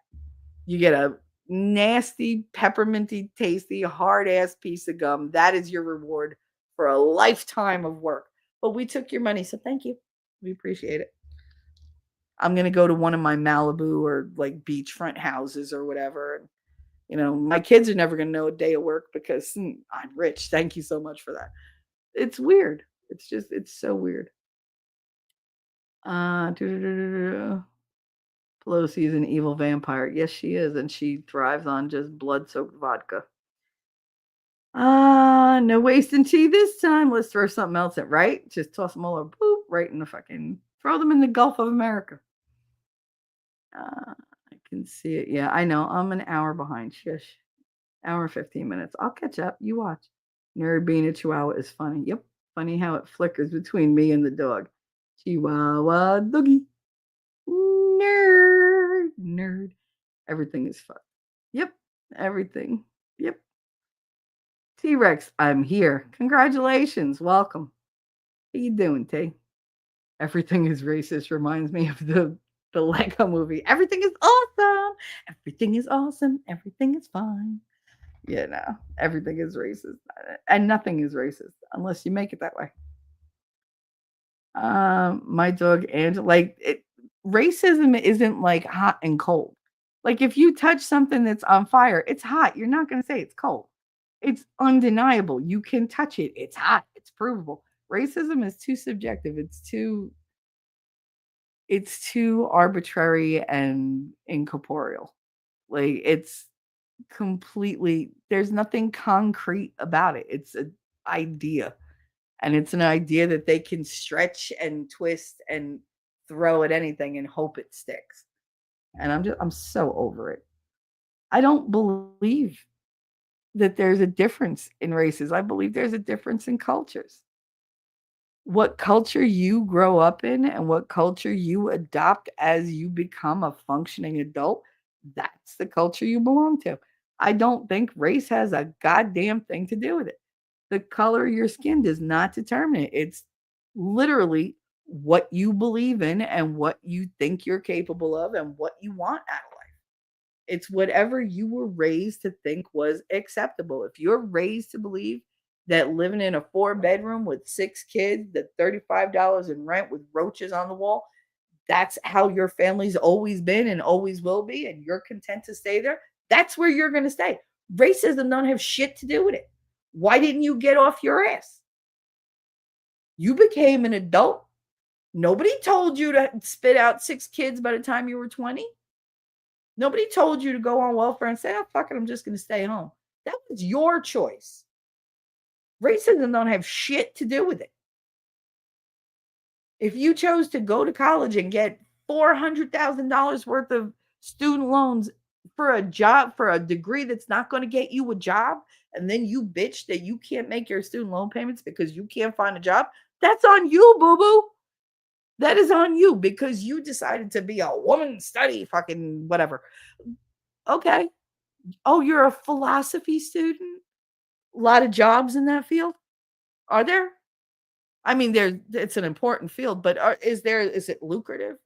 Like, is there an overabundance of positions that you could take where you're going to, pay those bills off like 1, 2, 3? No. And unless you're some philosophical genius that thinks of things that nobody else has ever thought about, you're not really going to make too much of a mark. You're really not. But, I don't know, say you grow up in a family of plumbers. Culture in your family could be working for the family business. So you would have to learn the family business, which means you would have to learn the trade. And you pass that on generation to generation. Do you think those families go absolutely bankrupt like nothing, that they're living in squalor? Are they struggling? Sometimes, probably. Everybody hits hard times. Everybody. But for the most part, oh my goodness, I know how to do something. That's valuable in this world. You know why? Because people need plumbers. Shit breaks. Pipes break. They need to be replaced. They wear out. They freeze. There are accidents, things explode. You need new piping. You need somebody's building a house. They need plumbing. You know, that's something that's in demand. The culture of your family stayed in that tradesman place because there was a demand for their expertise. And more than likely, they are going to thrive because of it. Will some generations or people do better than others? Yeah, sure. Some might have a better talent for doing it. Some might have better people skills. Some might have better marketing skills. Either way, it's still going to be opportunistic. Like there's going to be opportunities for them. But if you sit back and just, oh, this is just my family's always lived in squalor and just stay there, you're cutting off your own opportunities. That's not racism. That's youism. That's on you, Boobaloo. Like, that's why I don't like the whole talks about racism. I don't like the excuse. And too many people made excuses. Y'all know somebody who owes me money, made the excuse all the time. Oh, nobody wants to hire me because of, my race. No, you're walking into an office building looking for a high paying job, wearing a do-rag, your pants down low on your hips, talking like you never went to school, and expect them to let you be the face of their business. Again, fantastical thinking. You have to accept me for me. No, they don't. That's their money. You don't want them messing with your money. They're not going to let you mess with theirs. And why should the future of that company depend on whether or not you show up looking professional for work? So rather than give you the opportunity to sandbag their entire operation, they say, yeah, no, you're not the right fit for this job. And you say, oh, racism. No, it wasn't racism. It's youism. Go put on a polo shirt. I don't know, comb your hair. Speak politely. Do all the things that you want your own employees to do. But no, it's racism. And I could catch hell for it. I don't really care. That's how I feel. Scott said, my dog Angie is a Chihuahua Pomeranian. Oof. She picked me and I couldn't reject her. She's so loving. You're lucky. Every Pomeranian I have ever known was vicious. They're adorable. They're so pretty. Chihuahuas, I have a good thing with Chihuahuas. I mean, I know they like to bare their teeth and everything, but I've never been bitten by one. But Pomeranians, all the ones that I knew when I worked for the vet, oh my God. They picked that one human and nobody else could go near them. That was it. That was it. We had a guy that had 4 mini pinchers, and I can't remember if he had 5 or 6. I think it was 6. The little Pomeranians, and all his Pomeranians had friggin' allergies. Every single one of them. Every one of them. So they would come in to get checked every like 2 months because they had really bad skin allergies. And they would always, pulling out their hair from the itch and everything else. They were the meanest dogs. But these dogs would literally, they would be perched all over his body. The minute he sat down, it was like 3 in the lap, 1 on the shoulder, 1 is like sitting on his ass behind like his back between him and the chair. The other ones are like wrapped around his legs. And I was just like, oh my God. Like they adored this man, hated everybody else. So they are very loyal. But they literally are like, I'm little, I pick one human, fuck everybody else.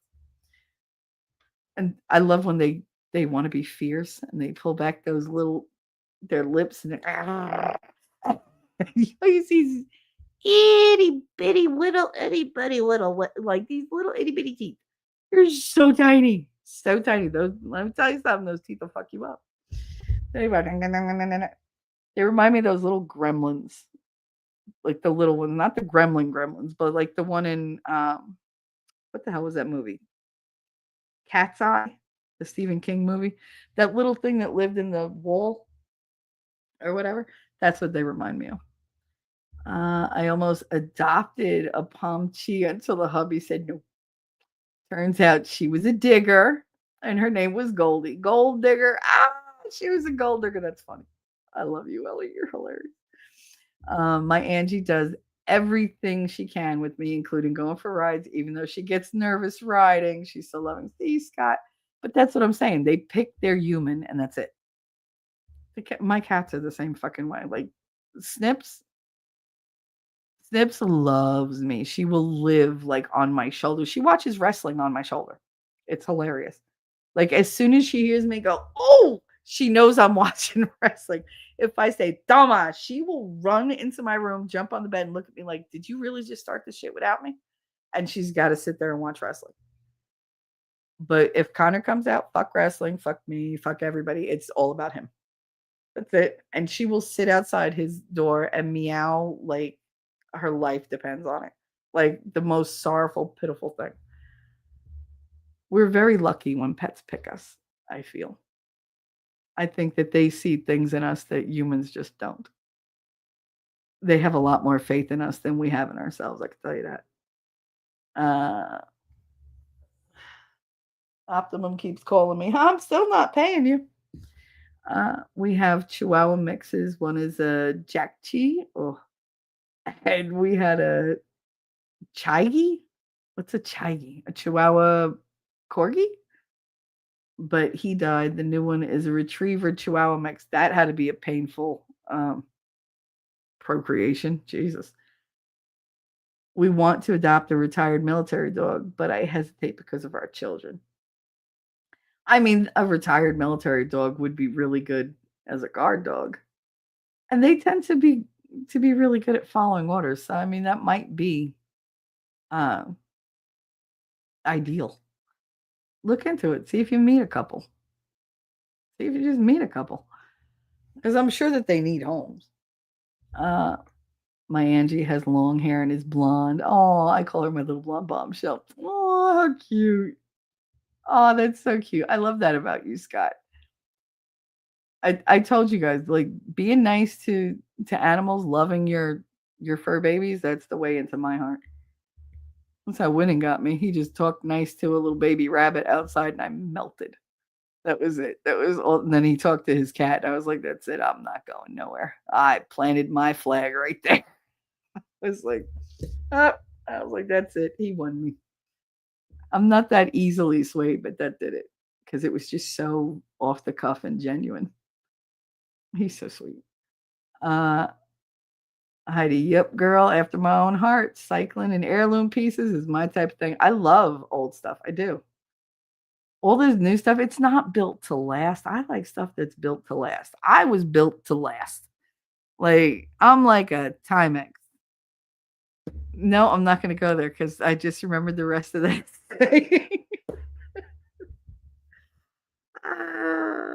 Timex for you youngins. Oh, God. The slogan used to be Timex takes a licking and keeps on ticking.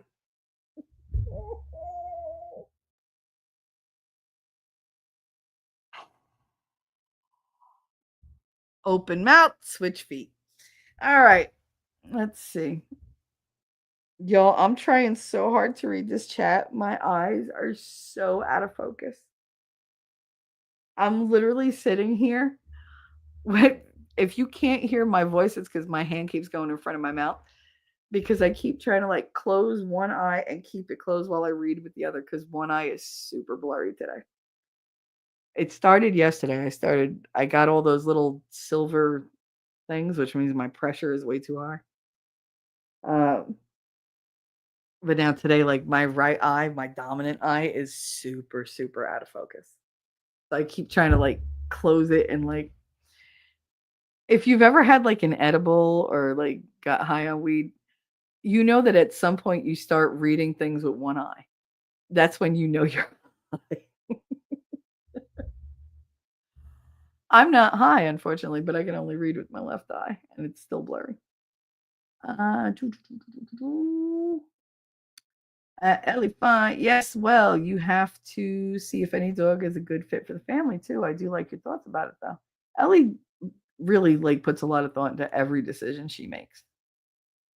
I think because much like most of us, she made rash decisions when she was younger. And now she's like, no, I got little ones and I'm going to be smart about this. So she does tend to be smart about her decisions now.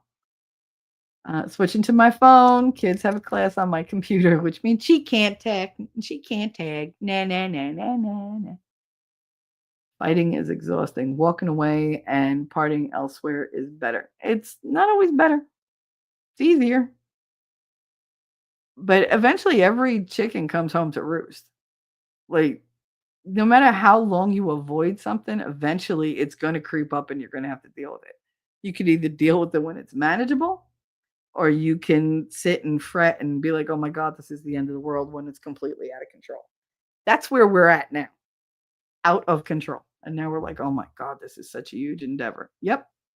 And if they would have did it when it started, we wouldn't be here. We wouldn't be in this place. In high school, a few buddies and I learned Klingon to share with people that spoke Spanish.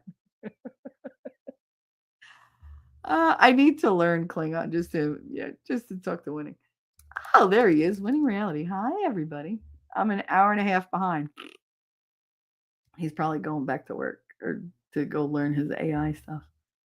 I had a couple of Trekkie friends growing up that learned it. They learned to do that. That's awesome. I thought most of the majority of the current immigrants are not from Mexico. No, but they come through Mexico, so Mexico benefits from them going through because they're not giving them shit for free. As they travel through Mexico, they're doing stuff. They're buying food. They have to buy clothing, replace whatever they lost. They're patroning people in Mexico for the most part. Not everybody, but for the most part. So yeah, Mexico does benefit off them because it's almost like a tourist trade for them. And then they come here and say, oh, well, we spent all our money getting here through Mexico and we have nothing left. So you have to give us everything. Fuck that. If you have $7,000 to make the trip, you have $7,000 to stay your ass in your country or go to the one right next to you and see if you get have a better life there. But don't waste your money coming here because we're just going to send your ass back. We're just going to send you back. You can apply the right way. Otherwise, nope. Toy said, wow, I'm redundant. Who said that? Nobody said you're redundant.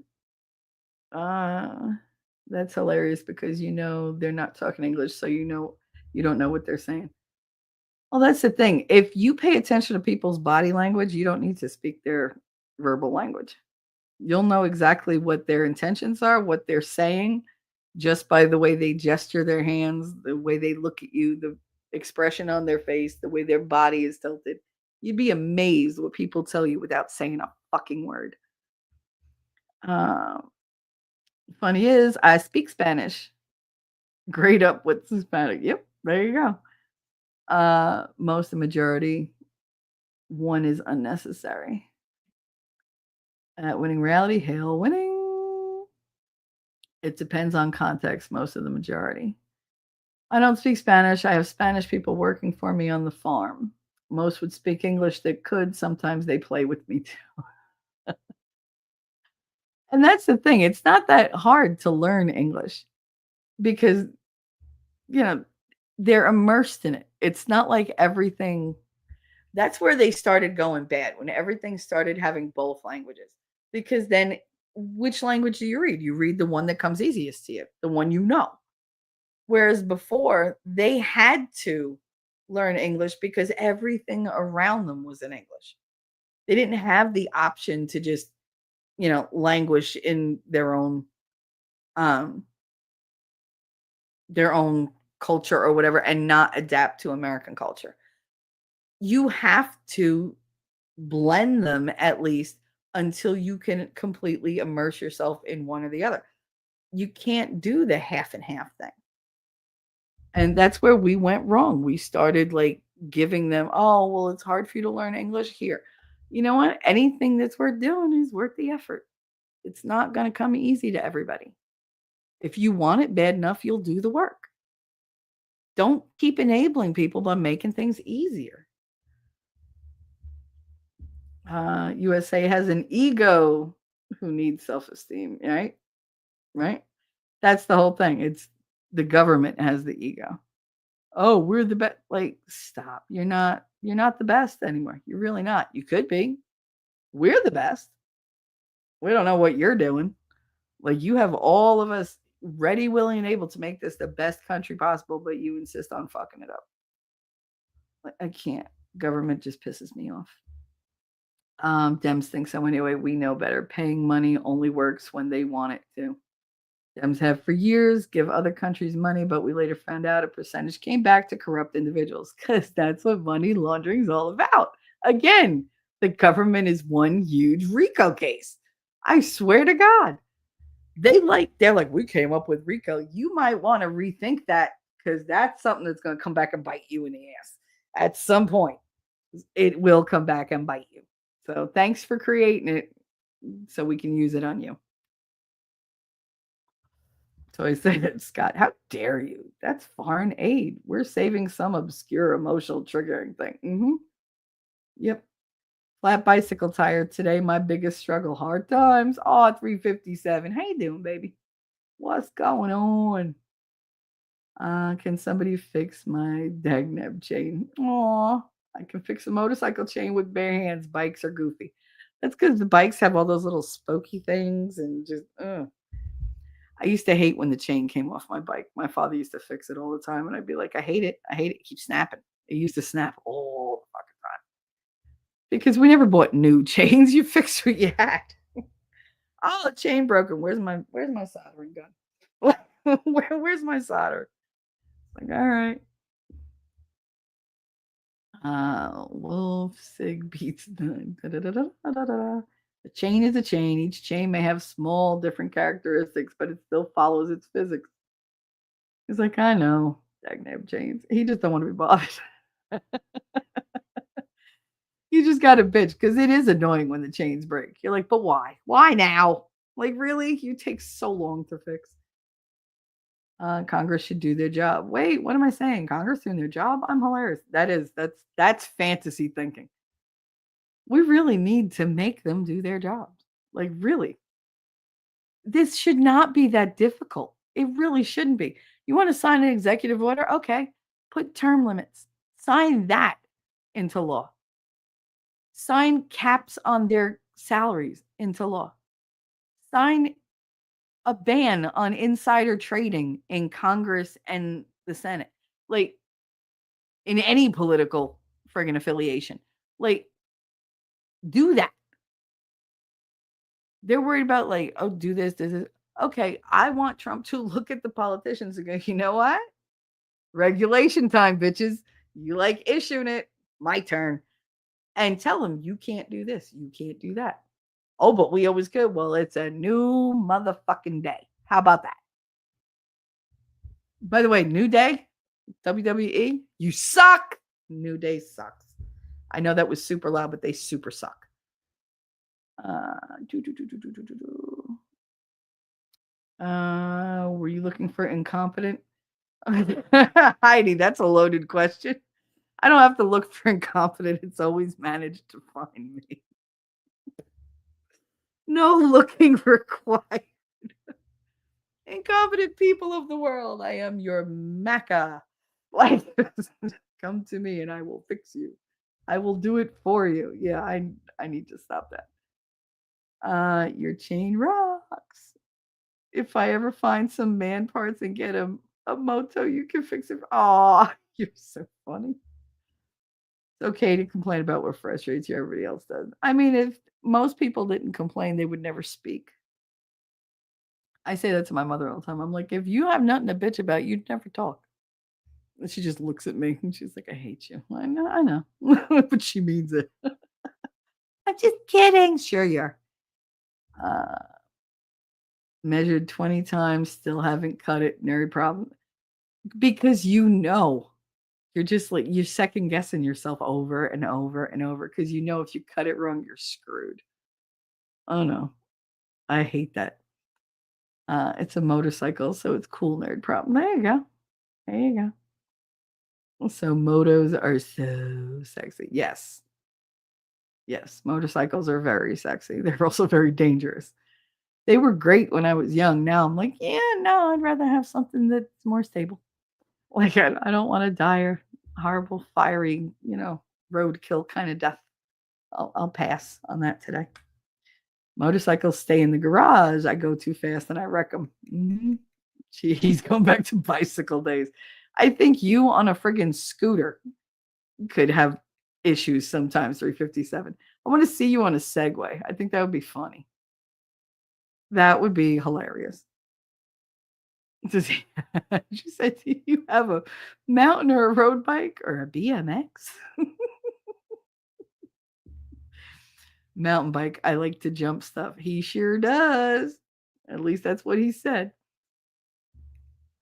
Black ice was fun this morning. I even wore my helmet to protect my nugget. I hope you wore a cup too, because those bikes are a bitch when you fall off them. I used to have a Cannondale Jekyll. I gave her a few bells and whistles. She was a beast for me. Difficult to throw, but I didn't ride her much. Nice. Toy girls ride BMX too. Isn't it strange that we have to know sexual orientation of people? Scott, do you remember when people did shit behind closed doors and nobody else knew? And it was a really nice world. I mean, I talk about sex stuff all the time, but I don't tell you this. I allude to things. I insinuate. I tease. But do I give you graphic fucking details? No, because you know what? That's my skill. Fuck you. Learn your own. But yeah, no, it's my business. Like what I've done or what I haven't done, you could speculate and imagine all you want. Guarantee ain't nowhere near accurate. For good or for bad, it doesn't matter. I guarantee the fantasy is so much different than the reality. And the assumptions are even more so. But yeah, it used to be nice when things went on behind closed doors and you didn't feel the need to post about it on Instagram. Like, blanket pardons are warm and inviting. No scratch off. How you doing, Blue Eyes? What's up? Welcome, welcome, honey. I know I'm far behind. I'm an hour behind. Whatever. I'm catching up. No offense. I hope nobody's offended because I've been super offensive this whole time because I've been spitting truth, at least from my perspective, and I'm sure that's going to rub some people the wrong way. I mean, I really don't need that boundary taken down. It's good to have boundaries, right? I never had boundaries. I was afraid to have boundaries because when you have low self-worth, you don't do boundaries. Anybody can pretty much do anything, and you're just going to be grateful that they acknowledge your existence. That's the sad truth of it. That's the shit nobody wants to talk about. When you have no self-worth, you have no standards, you have no boundaries. And anybody out there who's any type of predatory person, they can smell that like a shark smells blood in the water. And they beeline right for you. We need to work on that. Because right now, as a country, we have no self-esteem. We have no self-worth. Our nation is a joke to other nations. And we need to correct that quickly. That's why they're getting away with everything, because we don't have the balls to put boundaries up. Trump is all about boundaries. He does not have a problem with self-worth. And if we have to run the country vicariously through his ego and through his self-esteem level, then that's what we're going to do. Because we went with the doddering old man and the lush hoe. So that didn't get us very far, except deeper into debt and everything else. So let's go with the dude who's sure of himself and walks into a room, every room, and owns it. Because that should be the vibe the United States puts out. Not the, hey, let me cancel all your debts and, fuck my people. I'm just going to give you all our money. You give me back 10%. Like, no, that's not the vibe we want. We want the, oh, you want something for free? Fuck you, pay me. Like, that's what we want. I want the Hoboken saying, That was always our saying, fuck you, pay me. Fuck you, pay me. Oh, I'm sorry, your thing burnt down, the thing that I just built, and then you burnt it down, but you didn't pay me for it yet. Yeah, but it burnt down. I don't care. Fuck you, pay me. Like, I did the work. You owe me. Pay me. I don't care how you have to go about it, but you better go about it. That's how we need to be. I'm tired of being the nice guys. Nice guys finish last. That is not a saying for no reason. It was like, oh, that's so cliche. You know why it's cliche? Because it's true 90 fucking percent of the time. Trump is my president again. Things are looking up. Awesome. Orientation doesn't change the biology. Exactly. Exactly. Guys look better on dirt bikes. That's true. That's true. That's true. Hillary Clinton was fired from Watergate. That's something. She should have been fired from the planet. Can't we send her to Mars? There you go. She's patriotic. She says she's patriotic. Give her a fucking flag, send her to Mars, and tell her to plant it. There's no return trip. Well, that slipped my mind. Wasn't that white water? Yes. Glad I just finished lunch. That Cuban sandwich sounds tasty, but I'm too full. I would love a Cuban sandwich right now with the pickles and the special, like, oh, God. Hillary was on the prosecution side. Hillary was fired from the council because Hillary withheld information. Oh, she did that a lot. Watergate was Nixon, Whitewater involved, Shrillery and her law firm. There you go. What are we manipulating? Sandwiches? What? You can manipulate a sandwich right into your mouth. Put it in your mouth. Put the whole thing in your mouth, as the lead attorney would say. I love him. I miss watching trials over there because there's no like really good trials right now. But he used to say, I tell you the truth, I put the whole thing in your mouth. And it's just like, that's a visual. I'm confused how Hillary was involved in Watergate. It wasn't. It was the other one. Googled it. I see it. I should go to his library. I like Nixon. Then I have to look it up too because I have no idea what that affiliation is. I thought she was like a teenager at the time. Is she really that old? God, am I that old? Breaking laws should be a deal breaker for people found guilty and should never be in public office ever. See, I can't go there because I don't think that's necessarily true. I think it depends on the crime. I mean, all our founding fathers were criminals. Every single one of them. They were all insurrectionists. They were all treasonous. They, according to who was in charge, they were criminals. And yet, we let them found this whole country. And they did a damn good job, too. Because they knew the ways that they shouldn't be doing things and should be done. They knew all the ins and outs. They knew about the backroom stuff. But yeah, if we didn't look at criminals with a discerning eye, depending on their crime, then we wouldn't have a country. At least not the one that, they tried to form. I disagree that Korean politicians are imprisoned by opposing parties. It's not a better system. I'm not saying it's a better system. I'm just saying if you're a politician who has committed crimes based on the laws of that nation, not the changing laws, just the law of the nation, your ass should be in jail. Or you have to pay a penalty of some sort, but you can't keep doing what you're doing. Regardless of what they say about Nixon, at least he did get us out of Vietnam. And I remember watching something about Nixon that he went and he met with protesters at, I think it was the Lincoln Memorial. Was it the Lincoln Memorial? I think it was. And he actually talked to them. And he was like, what is the problem? Like, why do you hate me so much? Why do you hate this country? And he talked to them. And it made sense to him what they had to say. And they listened to him. It was an open dialogue. We don't have that anymore. It's everybody's with their talking points, and that's all they hear. They have to be in their little echo chamber. Otherwise, they just can't deal with any kind of adversity. Maybe they meant blanket party. Meh. Some laws are ridiculous. Yeah, there are a lot of laws that are ridiculous.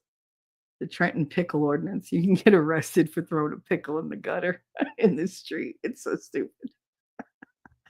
They don't enforce it, but it's still on the books. How about you clean out the damn books? How about that?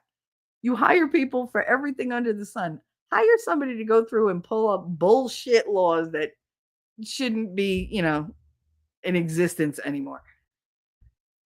It's a confidence and trust philosophy break and deal. Yep. Take me to your leader. Take me to your leader. My break is over. Back to work for me. Mwah. Have a wonderful day, Scratch Off. Thanks for stopping by. I'm sorry I missed you because I'm an hour and 5 minutes behind. The convicted DUI people in office in Congress, as well as people convicted of beating their wives and such. Yeah, there are. We have people in Congress, we have staffers who had sex in the damn hearing room on video and posted it. And yet they're still working. Stop. I can't.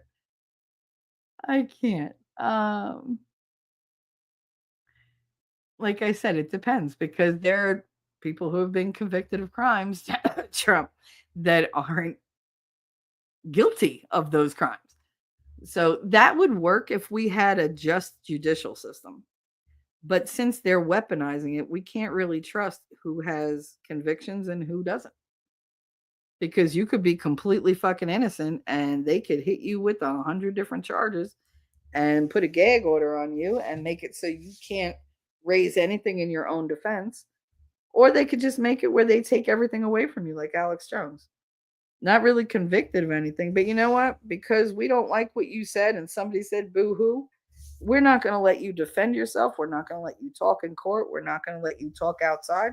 We're going to take away every right you have to defend yourself, and we're going to take all your money and your business, and because we don't like you. We don't like what you said, so we're going to ruin everything that you just spent the last 40 years building. However long he's been doing that shit. God only knows. But that's what I'm talking about. Until the judicial system is fixed and we're back to justice being blind and accurate and correct, then we can't really depend on that as a prerequisite for striking people from office. And that's unfortunate. Because in a perfect world, that would be the rule that we should follow. But we're not in that world. We're in the clown world.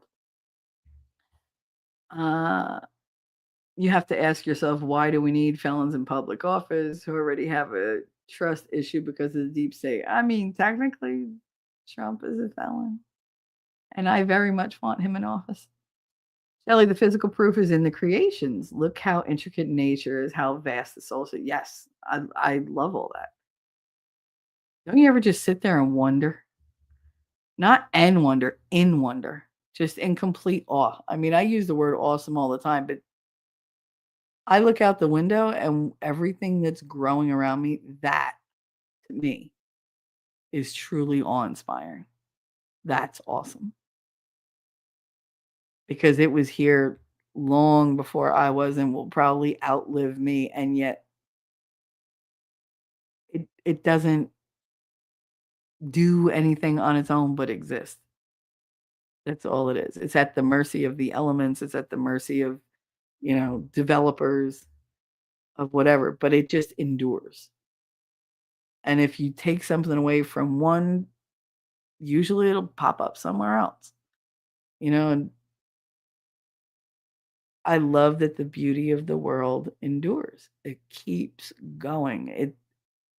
It has a survival instinct that we have yet to match.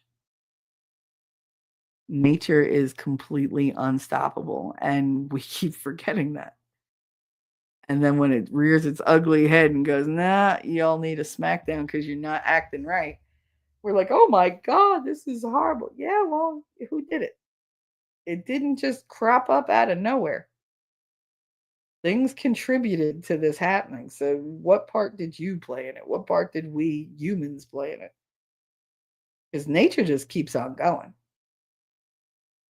It's a constant act of creation and destruction, but it's not a willful destruction. It's not willful. It's not unnecessary destruction. It's more of um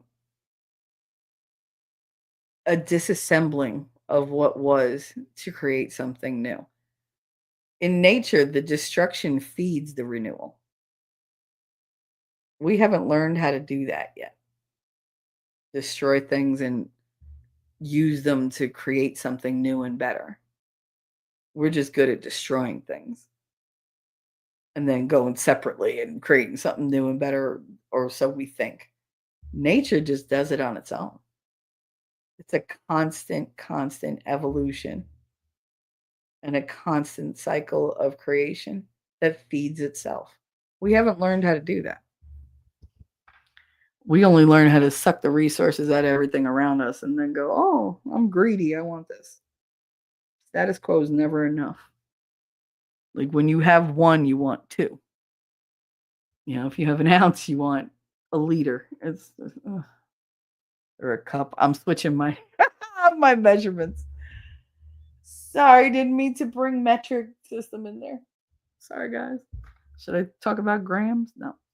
Uh, do we truly need someone that drives drunk or sexual crimes supposedly serving us?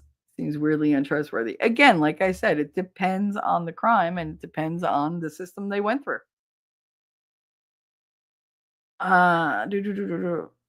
Justice isn't wrath, it's our earned consequence with him when we are judged and given our punishment or prize. Sorry, can't think of a good word at the moment besides prize. The reward, the judgment or the reward, I guess. There you go. You said reward? I don't know. It doesn't seem like the appropriate word. What do they call it? Either way, you're going to get your just desserts. That's what they used to call it. So watch what you're doing because what you deserve is what you're going to get for good or for bad.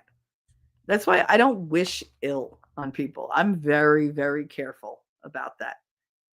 Every time I am really, really, really upset or really angry, when I'm talking to God, I'm like, I'm so mad. And I would love to make them pay, but you know what?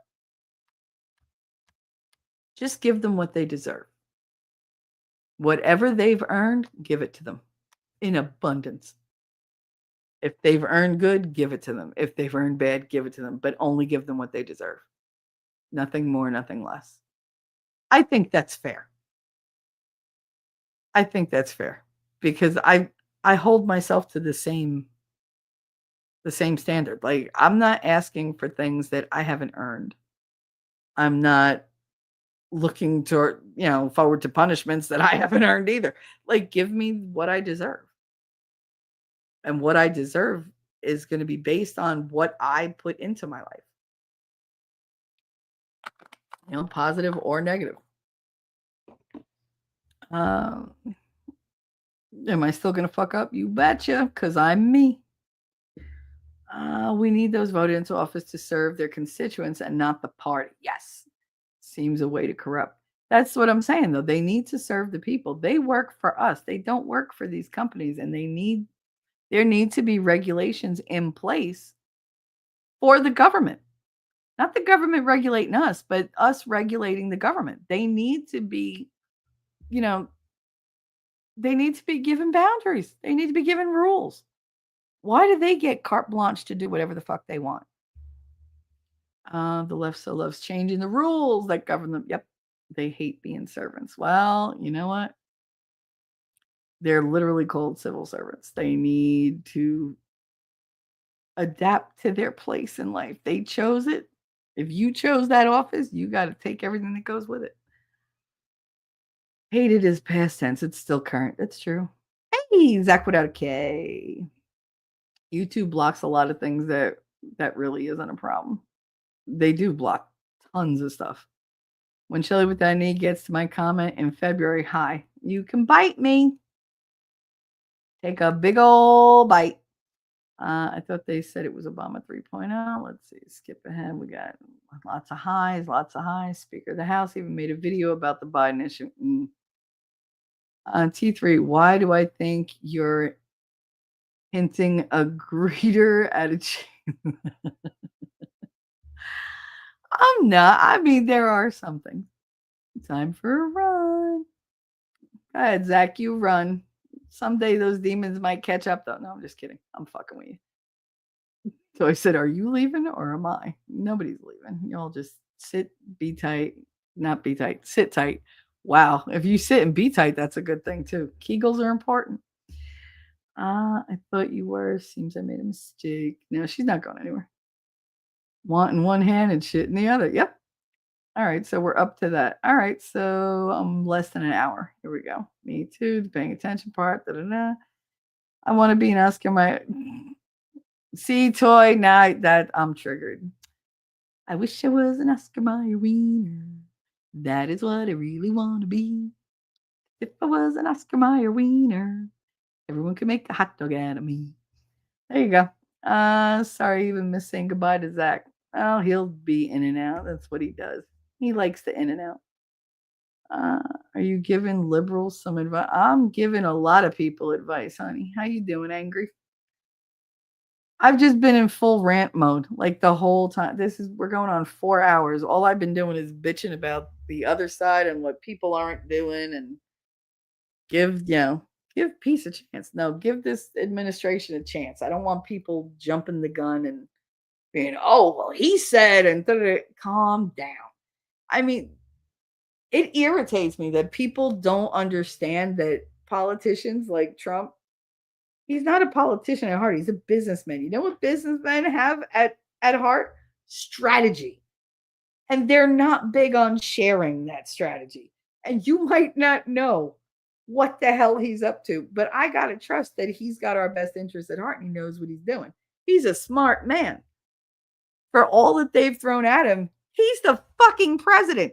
Like, no serious mind person like Gambler would ever put their money 4 years ago on Trump being president today. Never would have happened. Nope. Because the odds were so against him. So if he can do that for him to get in a position where he is determined to do things for us, I got to say, you know what? I'm not getting what you're doing yet in this area, but I'm going to let you run with it because you surprised me in the past in a pleasant way. So let's see what you do this time. Because he knows the eyes of the world are upon him. It's not just us. Literally every decision he makes will be felt around the globe. And he knows it. And he knows he's under a microscope. And it is not a complimentary microscope. It's just not. They are looking for anything that they can get on him to blast him with. We have to just not listen to that shit. Have faith. God saved him. God put him in that place because he would not have achieved the position he's in today without divine fucking intervention. There is no way that man would be where he is without God on his side. I am sorry. Because the devil's been playing the other side for the longest, and you see where that gets them. So I gotta have faith. I gotta have faith. Even if I don't understand, God does a lot of things I don't understand. And I think God is talking in Trump's ear and moving him and taking a lot more interest in us than we thought. Because there's such a need and such a cry for him now that he's like, all right. I think he's a lot more prevalent and present in our lives now than he was before. He's not just keeping us company. He's not just spectating. He is actively playing the game and moving our pieces around the board to help us. I believe that. I do. And I'm going to keep believing that until somebody absolutely 100% proves me wrong. Good luck with that. Sandlot says, you bob for apples in the toilet and you like it. You play ball like a girl. Killing me, Smalls. You're killing me. What did you say? You heard me. Such a fun film. You heard me. Did I stutter? That's what I used to like saying. They'd be like, "What'd you say? Did I stutter? No, I didn't. Should have listened the first time." Now I'm the one that goes, "Eh? What'd you say?" Because getting older is fun. Fun. So much fun. I like the saying, the world is what we make of it. It's not about tearing down my boundaries. It's about respect earned and not taken. Yeah, I'm not going to give trust or respect to anybody who hasn't earned it. I hate to say it. You get like a modicum of it, like the bare civility kind of level. And whether you go up in my estimation or down, that's on you. You get the chance. That's it. I've said it many times. T-Rex always brings out, he's like, you always say you dislike people before you like them. I don't hate anybody. I dislike people, not in that I'm opposed to them. I just have like no like of them. I unlike them, I guess you could say. I'm apathetic toward most people until they prove which side of that seesaw they fall on. Am I going to like them or am I going to dislike them? For the most part, I dislike people because it keeps me safe. Because once they venture into the I like them area, I'm vulnerable to them because I'm willing to do more for them than I would if they were just Joe Schmo on the fucking road that I knew nothing about. You know, when somebody works their way into my life and I start to care or I like them, that is a huge benefit for them because I take care of the things that I value. That's all I've ever done. So yeah, I have to start out giving you a chance, but there's no like the needle's on zero. It's flat. Like that's where you're starting. Wherever you whether you go up or down, that's up to you.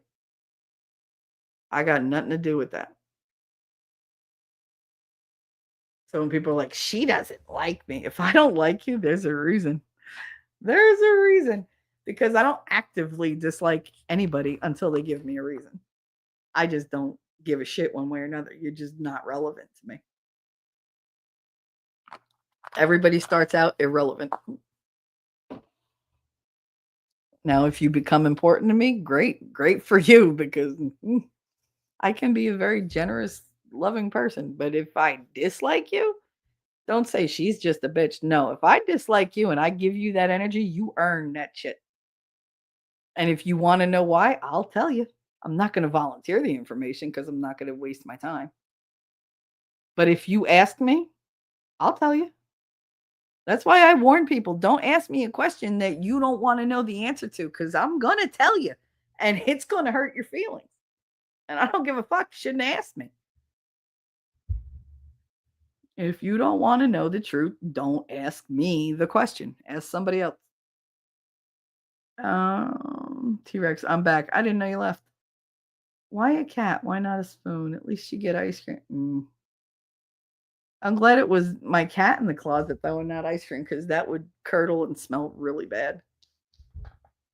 So I found out when my daughter left ice cream in her closet once, she was going to save it because my aunt's got her one of those, like the SpongeBob, those weird things. And she didn't want to eat it, but she didn't want to put it in the freezer because she was afraid that her brother would eat it. She was like, I think she was like 15 or whatever, but Katie's young-minded. So she put it in her closet, but she put it inside an insulated lunch bag, thinking, because she's a child, that it would stay frozen. She didn't tell me. She forgot about it. Like 3 or 4 days later, I'm like, what is that smell? It had that weird, like, farts and Noxzema kind of smell. And I was like, oh my God, what is that? And I don't like spoiled things around my house. The only spoiled thing around is me, and that's spoiled brat. Like, that's it. And I followed my nose through that entire fucking house, and I was like, "It's coming from this area. I gotta lock this shit down. Like, what's going on?" And I closed the window because I didn't want the air moving around, and I literally sniffed this fucker out. And when and she was like, "Oh, it melted, but I put it in there for safekeeping." I was like, "What is?" Because I couldn't tell what the fuck it was. And she was like, "Oh, it was the rest of my SpongeBob ice cream cone." And I was like, why didn't you put it in the freezer?" "Well, because I didn't want Connor to have it." I was like, "He's like 3. He ain't going in the fucking freezer for your SpongeBob."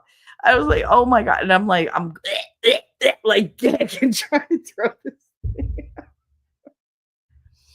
But yeah, so never put ice cream in the closet because you'll literally gag yourself to death. Cats don't eat barbecue. What kind of life is that? Who don't eat barbecue? My cats eat everything. My Snips will take the food out of your damn hand. She will walk up to you and be like, "That's mine," and just walk away with it. She don't give a fuck. And she's the kind, no matter what I'm eating, she has to smell it first. It has to pass the smell test. And then she's got to taste it. And it's just like, okay. Um, I've been too distracted. But no, my cats eat barbecue. They eat anything. They don't care. They're just like, "Oh, look, beef jerky." If you throw a piece of beef jerky on the floor, they will go at that thing for hours. It's like giving a dog one of those big, juicy, like the big marrow bones. Like if you give one to a pit bull or a Rottie, and they're just that's my cats with beef jerky. You only own some of the land, about 2 feet down. Oh, we don't even have mineral rights for ours. Like if if we hit oil, it belongs to somebody else. It's like, oh, okay. I was like, "That's weird. Why would you sign those away?" She was like, "Oh, they just belong to somebody else." And you didn't think maybe you should figure out who? Yeah, like we literally live in the heart of the coal mining industry in Pennsylvania. Town is named for coal mining. You don't think holding on to mineral rights for the property you own might have been something you should have looked into? Just saying. There's happiness when there's joy, two different things yet interchangeable. Joy allows us perspective to trust God in our daily lives, and happiness is attached to blessings in our lives. Yeah, I see them as a lot of the same. HOAs can take your property. Can they really? Oh, that would. I didn't even like the condo association in Hoboken. God, those people suck. Purple Jesus, damn. I know, Lefty. I'm way behind. Shut up. To be fair, they teach Keynesian theory in economics. Can is it Keynesian? Whatever. So you're not missing too much. College uni didn't focus on investments. You learn on your own. And that's the thing. You learn on your own, and most people don't learn. I never learned. I don't know how to invest shit. Can I do taxes? Yes. Can I collect money? Yes. Can I balance a budget? Yes. Do I know shit about investment? Nope. Nope. Nope. I don't know nothing. 7.5 ain't nothing. I'll take 7.5% sales tax, please. Well, see, that's what it was in Jersey. And if you went to like the mall or you went to certain like supermarkets, they would honestly bump it down to 3.5. That's why so many New Yorkers used to come over to Jersey to shop. Ah, Toy. She wants footed things. You want footed things? Which footed things? Because we've got more than one. So let's see. I'm gonna play both of them for you because you're sweet. Thank you for your super chat. Thank you for your super chat.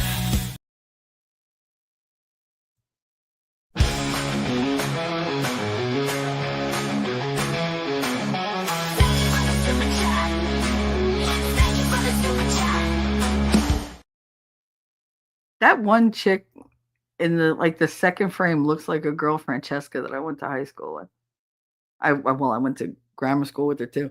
She was the most okay. She was the ugliest child you were ever gonna meet. She was buck toot, flat chested, no ass, rail stick thin, cross eyed, with bottle cap glasses on that you could see fucking Pluto through, and just a horrible, horrible at home bowl haircut.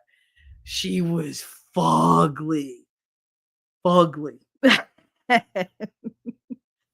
She went away to college and she got an ass. She got boobs. She had her teeth fixed. She had her eyes fixed. She went and got like her hair all done, like and getting like the manicure and the tan. She was like weightlifting and all that. She became a fucking model. And I'm like, God damn. Like, you want to talk about ugly duckling to a swan? Holy shit. Only that was not natural. She needed a lot of medical intervention to do that. Because when she was born, God dropped her on the fugly tree and hit every motherfucking twig, branch, knot, squirrel, chipmunk, everything. And she landed in a bucket of shit at the bottom. Like, that's how ugly this child was. And she had no personality. And now she's gorgeous, but she still has no personality. We were friends. We were friends, and then she decided that she was gonna go and lie and do whatever because she didn't want to um, be associated with me because apparently me getting beat up, she was afraid she was gonna get beat up, and so I just didn't feel the need to be nice to her anymore. I just ignored her. And then she reached out when she became a mom. She was like, "Look at me." I was like, "Look at you. You still suck as a person." I was like, "I don't care how good looking you are." Yeah. All that ugly on the outside is still on the inside. And I know it's there. You go fool all these sons of bitches. She was going through husband after husband after husband. It was like, okay. But yeah, she had kids and she decided to just fucking leave their father because my new boyfriend is richer and he's younger and he makes me feel better about myself as a person. How about you just go be a mother? How about that? How about that? Ah, God. Now see her, I dislike. Her, I dislike. And she earned that. She fully earned it. Do, do, do, do, do, do, do. See, I'm not that friend. I don't care if somebody's picking on you. If I'm your friend, I'm going to be right there at your side. And guess what? They could pick on me too. Come on, let's go. I get super protective. So I'm very what's the word I'm looking for?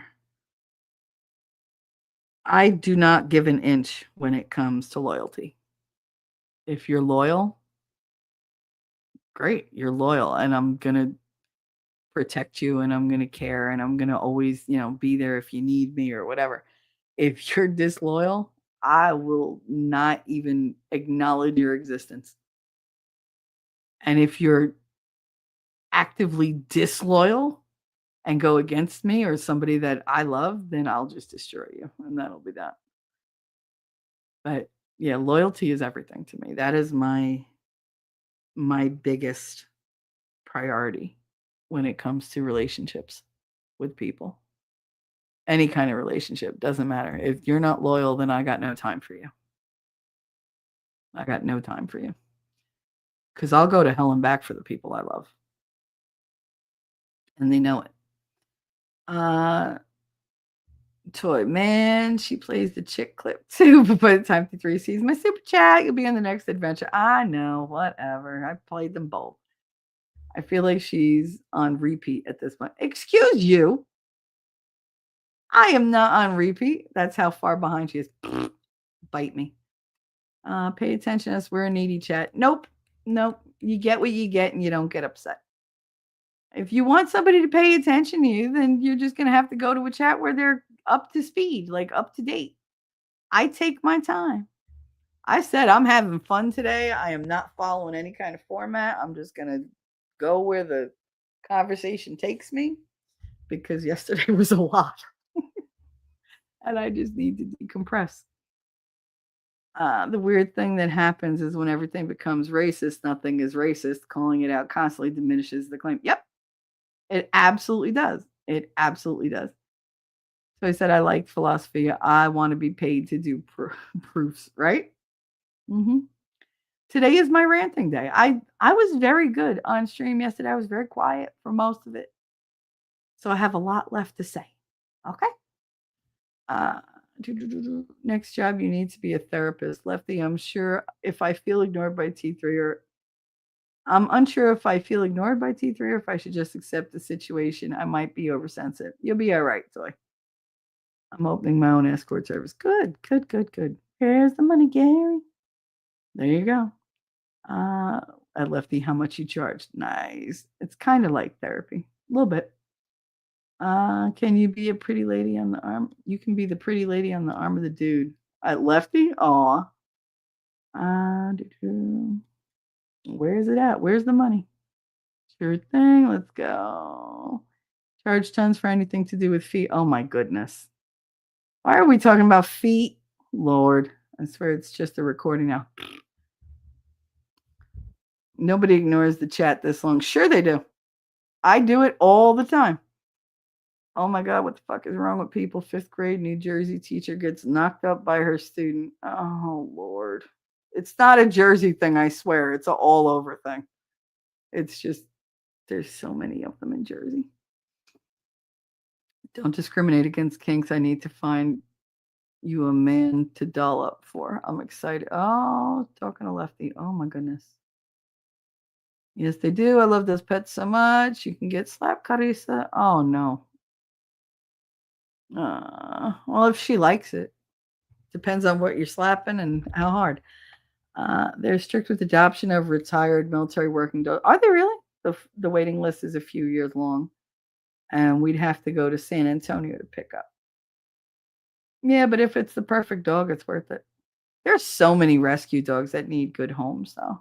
I love rescues. I think they're so appreciative of the love that you give them. They just give it back times 100.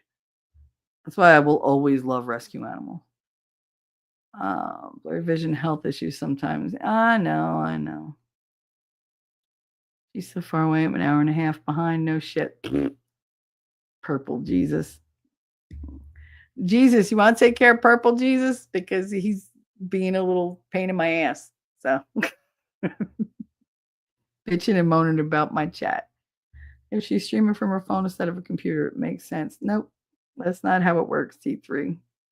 They don't pay the 4K up front. A lot of them do, though.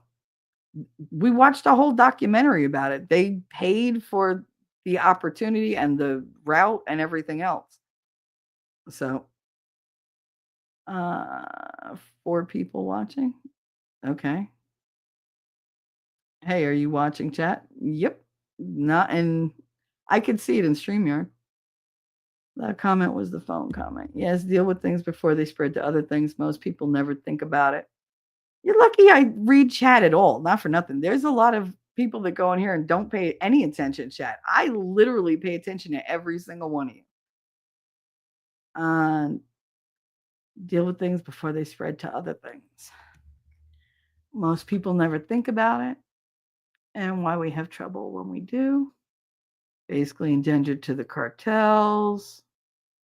Are you actually there? Can you say something acknowledging? Otherwise, see you. Bye. English was a necessity to becoming naturalized. How many states have cities where everything is a different language? All right, so I'm just not going to read it. It's fucking Henry. America doesn't speak English. Don't start with that. It's the English language in the Americanized version. Okay? What is it they say? America and England are 2 countries separated by a common language. They ask the experts teach English. I'm almost 62 now. I do remember that bullshit. Yep. Term limits. You think Congress is ever going to pass a law? I don't think that they're going to pass a law. I think that's why it has to fall to the president. They need to keep each other in check. They really do. Like, Congress and Senate need to be in charge of the purse strings and the legislation, and the president needs to be in charge of Congress and the Senate. Like, he needs to be able to tell them, no, you've been here too long. You've been here way too long. It's snowing again here. Oh, that's awesome. That is awesome. JP Sears canceled his live chat today. Why did he cancel his chat? Oh, I love him. I think he's so funny. Truth isn't offensive. It's only offensive to those who hate truth. A lot of people can't stand truth. And you know it. A lot of them cannot take it. They just can't. Yay, she got her computer back. Of course you did. You got it before, yeah, I got there. Lady said, I've eaten my last meal today and I'm enjoying a mix of raspberries, green and red grapes for dessert for an 18-hour fast. The only thing I recommend for that is get your sleep in and find something to do with your hands, like crochet or sew or paint or something, so that you don't feel the need to graze. Grazing is a thing. When you have that fasting mentality and you're like, oh, I have to go this long, you can easily go that long without eating if you're busy. But because you're telling yourself that you have to go that long, you've just made it so much harder. So just occupy that part of your mind with something else. Keeping your hands busy is really good for distracting yourself from what you have as a manufactured, imagined hunger in your mind. Because your brain's saying, she's going to deprive me. She's going to deprive me. I need. You got to distract it. But I mean, hats off to you, because fasting is not easy. According to Cato Institute blog written by David Boaz, first part, what was? Oh, you're talking about Watergate. InfoWars is saying the J6s in the DC gulag are getting out. I don't know how true it is right now. I hope it's true. I absolutely hope it's true. I'm only a half hour behind. 4 giant heads, a huge phallic obelisk, and a city of sin. Pax the Americano? Maybe, but I hope we can go in a different direction. Can we take a minute to talk about the fashion of the first family and second family? They all look classy and regal. They really did. They really did. Though Melania standing behind him when he was signing things gave off that like old school gangster vibe. It was cool. I was like, good, she's got his back. Everybody's like, oh, she looks like the hamburger one. No, she fucking don't. I missed Melania's sharp, classy look, and the hat was perfect. Yep, I liked it. I did. I liked all that. It's nice to see. Did you see fucking what's his name? Jeff Bezos's girl. Did you see that monstrosity with the bra showing and like the tits out? Fucking Zuckerberg was like, hey, like looking down her shirt. Get out here. Like, you can't class it up. I'd prefer they showed up honestly looking like Fetterman instead of looking like that chick did, or he, she, whatever the hell it is. I was very fond of Ivanka's green. I was just happy to see Ivanka. I was like, oh my God, she lives. I was so happy. Kellyanne Conway's wonderful dress. Absolutely. The whole revolutionary uniform vibe she had going on, it was perfect. I was like, yes, 1776, bitches. Trump's about to make another massive announcement. Shall, of course he is. It's 4:00. I'm only 20 minutes behind. The second lady, Mrs. Vance, was stunning. Yes. Now, see, Melania gave off Audrey Hepburn vibes from Breakfast at Tiffany's and all that. But Mrs. Vance, she was giving off Jacqueline Kennedy, not Jackie O vibes, Jacqueline Kennedy vibes. She was giving off like when Jackie O first became first lady and like how she dressed in like all the Chanel suits and everything. She looked really well put together. I was surprised at the amount of gray in her hair. I was surprised at that because I didn't think that she had that much. But then again, by the time he's done being vice president, he's going to have more gray than she will. So, but she was stunning. They both were. I was very impressed. It's nice to see a little class go back into the White House. You hear slower when you get older. I don't hear slower. I just hear less. And people tend to mumble, especially when they think they're talking into a microphone and they're not. And I'm like, what? What? And then there's all the crackling and everything. And I'm like, yeah, you're going through a dead zone. Melania's hat was stellar, although the hamburger was irritating. Listen, they've been bitching that she's giving people side eye. She's giving them this look. She's giving them that look. She put that hat on and nobody could see her eyes. Don't tell me that was not functional. She did that shit on purpose and good for her. I'd be like, fuck these people. They're not going to talk shit about me. You want to talk about the hat? Talk about the hat. I am a fashion fucking icon. She was a model, for Christ's sake. Did you see the picture they're putting out? Just remember, this is our president. They have a young Trump with a young Melania like against his desk. And I was like, I'm looking at it going, damn, that's hot. Like, why would you think that's a bad thing? Would you rather, okay, so that compare it to the last first family. Let's see. He was screwing the babysitter. His wife died in a car accident, and then he fucked the babysitter a lot more and married her. Okay. Like that's his narrative. How was that better? Then I got divorced and I was looking for a girl and I fucked this model and look at her and now she's my wife and she gave me this gigantic son who's loved by everybody. Like, which one came out better? I'm just wondering, asking for a friend. Ivanka and Jared's oldest daughter was a favorite. She looked amazing with the beautiful, same color overcoat, beautiful young lady. All the kids were very well behaved, put together. Vance's kids, as bored as they had to be, were very well behaved. But tell me why they're focusing on his daughter's band-aids on her fingers. Why does she have all those band-aids? Okay, obviously you don't have children or you weren't home taking care of them. Sometimes to get them to go to a function, you got to do shit that amuses them. If they want a goddamn band-aid on every finger and they'll shut the fuck up, put their shoes on and go with you for the day, you're putting a band-aid on every one of those fingers because it's a negotiation. See, little children are the ultimate little terrorists. And they will negotiate that hostage situation because what are they holding hostage? Your sanity. And you will negotiate with these little terrorists until you come to some sort of amicable agreement where everybody wins. So unless you're a parent, you don't know what you're willing to do. Like, no, you can't have that before bed. Then they ain't going to bed. You ain't going to bed.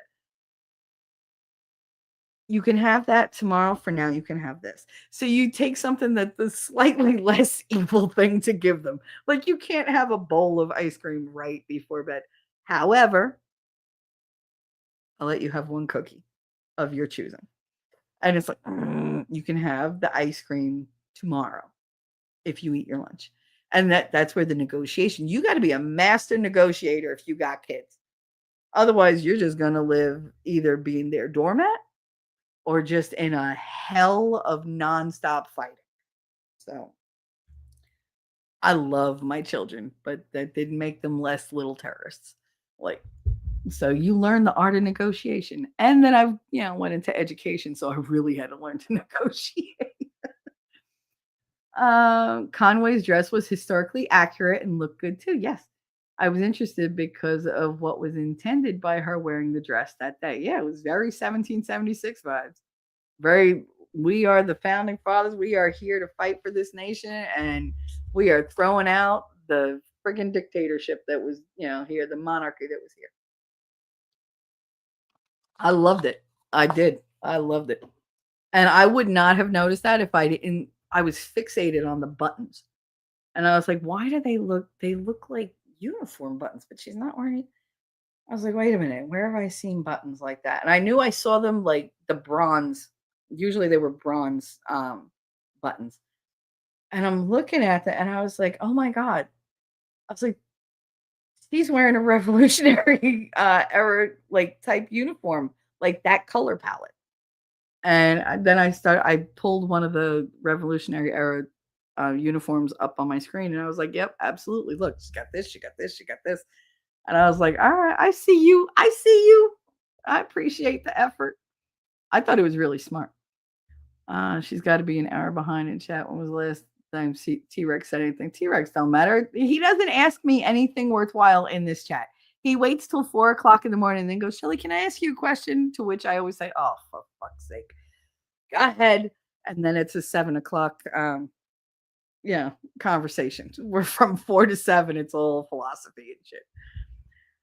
Vance's daughter in her little Red Riding Hood overcape was too cute, right? She completed a look with the band-aids. She was so cute. Yep. I'm not even a half hour behind. Stop it.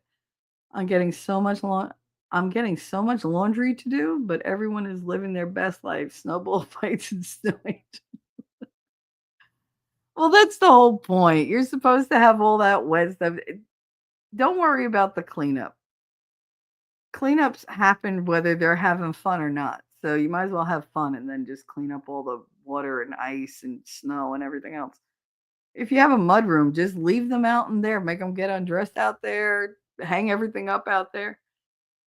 That was my grandmother's. We had the back room. And if God help you, if you came in with snow and you go in the back room, you got undressed in the back room. You hung everything up on the clothesline in the back room. That's where the furnace was. So everything dried real quick.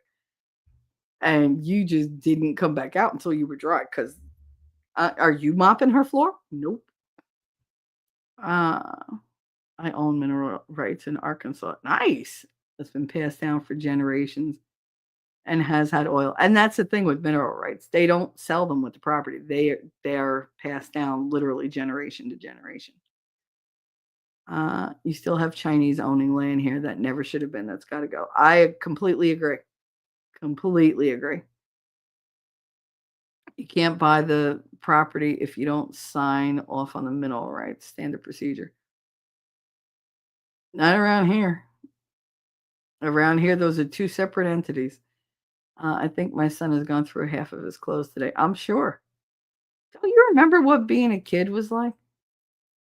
My grandma used to be like, how many times are you going to change your outfit today?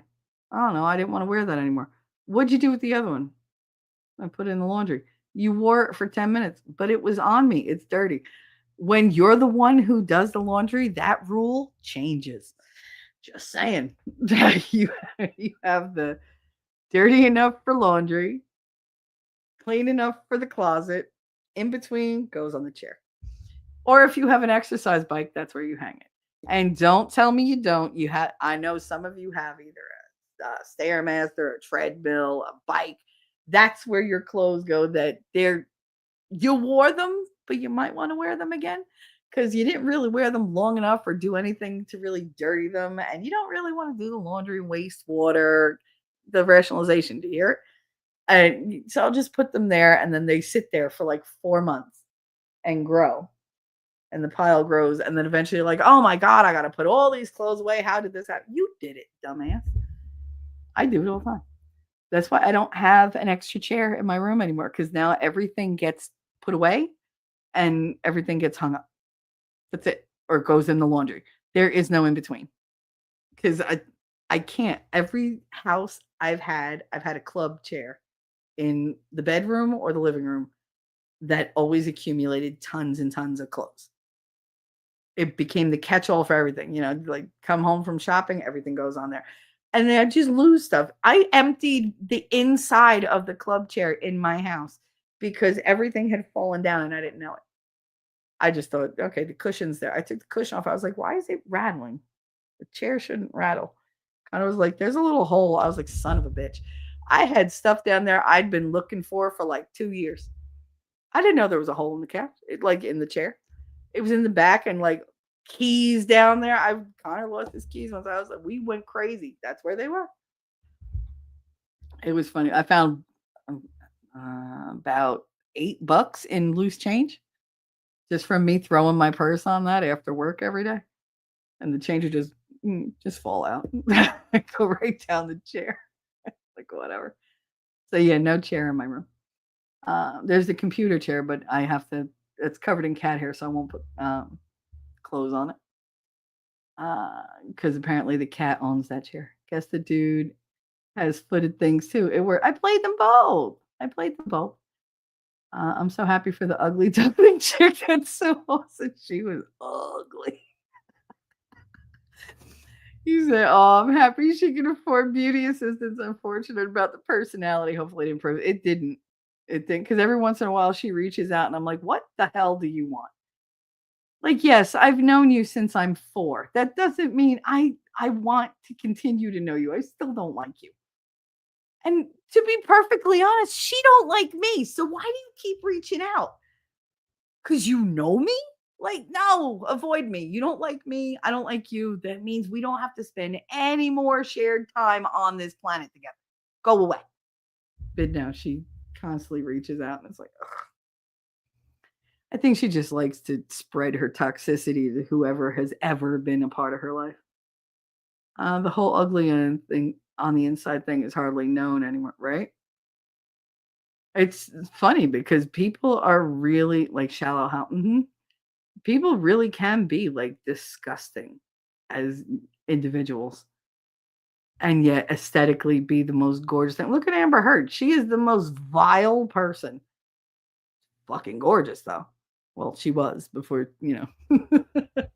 all her drinking and drugs caught up with her.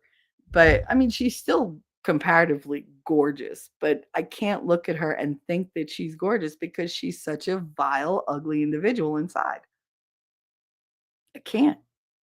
Uh, Are you sure about Jersey Shot? No, I'm not always sure about Jersey. I just know I'm a Jersey girl, and I love my home state. I do. I'm not exactly proud of it, but I do love my home state, and I love my hometown, though I have no plans to ever go back. I have twins. I keep busy. I haven't had issues fasting. That's good. I have an accident of licking my finger when making cinnamon rolls. Ooh, I had icing, not meaning to, but other than that, I've been good. Girl, when you're a mom, you know damn well that you have to taste what you're making for them because God forbid you put something like too much pepper or whatever. You got to forgive yourself a little bit. I mean, you're not having a bowl of it. I don't know who was messing with Shelly about chat, but shut the fuck up. She makes sure to read everybody's chat and gives feedback and visits with us. Good. Uh, what is that? Gawai? What the fuck is Gawai? Get on with you're gonna have to explain that one in you. But thank you for defending me. I love you. You're so sweet. Yeah, finger icing doesn't count. Just like calories don't count on Christmas or your birthday. I was relieved to see a real almost 40-year-old woman. Right? Isn't it nice to see like these women who are actually women? It's like a breath of fresh air. And people don't get why I get so mad about the whole, oh, I'm a woman too. No, you're not.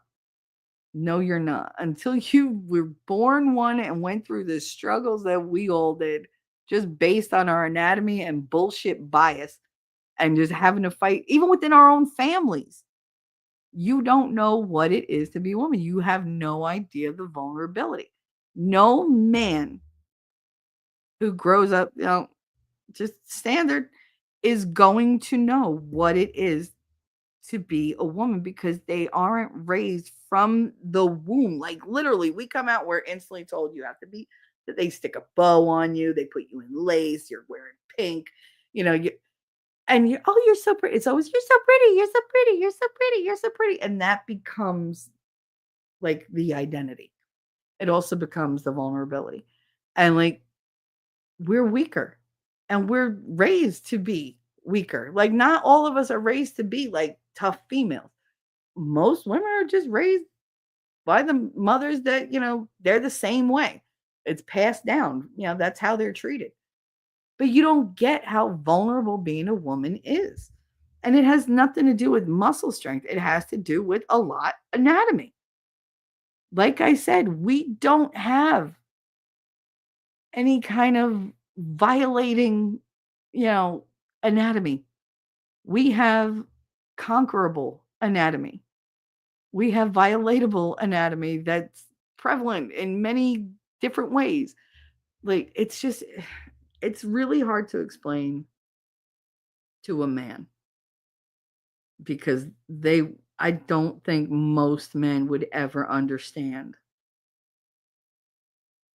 what kind of threat women face just by existing, just by being the fairer sex. You know, yes, of course, there's butch women, there's whatever, but that's not the norm. That's not the rule. That's the exception to the rule. And I'm tired of people holding that up and going, but look at this one. Yeah, that's one person compared to how many others. Like majority rules here. So yeah, it's a thing, and it's such an aggravating thing to me. So good logic every time he goes on a stream. So good logic every time he goes on a stream with his cell phone. Wait, what? What about him on his? I know he goes on a stream on his cell phone, and that's it. That's what I thought about that picture. God bless the USA. Hell yeah, Melania's so hot. She is. She's classy hot. She's elegant. She is very elegant, and she's very confident. But she's not like I look at her and I look at Joe Biden, and they're all like, "Oh, Melania doesn't talk." She doesn't need to. She's aware that her presence says more than her voice probably ever could. She can say things with the way she stands. She can say things with a look on her face. Jill Biden needed to talk. She needed to be bombastic because she needed to draw attention to her. Melania just knows she's getting the attention regardless. So she doesn't have to work for it. She doesn't have to beg and plead and placate for it the way Joe Biden did. You know, Joe Biden was like, "Oh my God, thank you," and you with the pointing and the just being in people's faces and the yelling. That's number one, not attractive. Number two, that is not like reserved at all. You look like a lunatic, and Melania doesn't do that. She is poised. She's reserved. She's very conservative in her actions and very elegant in her dress. Does she hit it on the mark every time? No. But for the most part, she does. It can come off as cold and aloof or whatever. The thing is, she doesn't feel the need to jump up and down and look at me, I need attention too. She doesn't do that. She has enough confidence and self worth that she doesn't need you to validate her. She doesn't need you to give her the head nod or the hat tip. Like, she's like, "You ignore me if you want, I really don't care. Like, you don't matter to me anyway. Like, I'm just gonna go over here and do what I need to do. I'm gonna take care of my boys. That's all." Joe Biden is the opposite. Jill, I'm a doctor, and my students that never existed. And look at me, and you're great, Joe. And what is Trump? Trump's the liar. Like, she has to be loud and in your face, and because otherwise nobody's going to pay attention to her, and she needs that attention. She's not the type of person who could take a back seat to her man. She can't just be supportive, silently supportive. She can't be strong for him. Melania is strong and supportive and honest with him. He said it. He's like, she'll tell me, "Oh, no, I don't think that's a good idea. Oh, no." But she says it to him. She doesn't say it publicly. She doesn't make him out to be a fool. She stands by him, supports him, even when she's pissed. And you could tell when she's pissed at him. But she'll stand there and she will just be the silent, strong support her man needs because he's the one in the spotlight. And she doesn't feel the need to steal that from him. She has her own thing. That's what I like about Melania. I wonder if the wife is.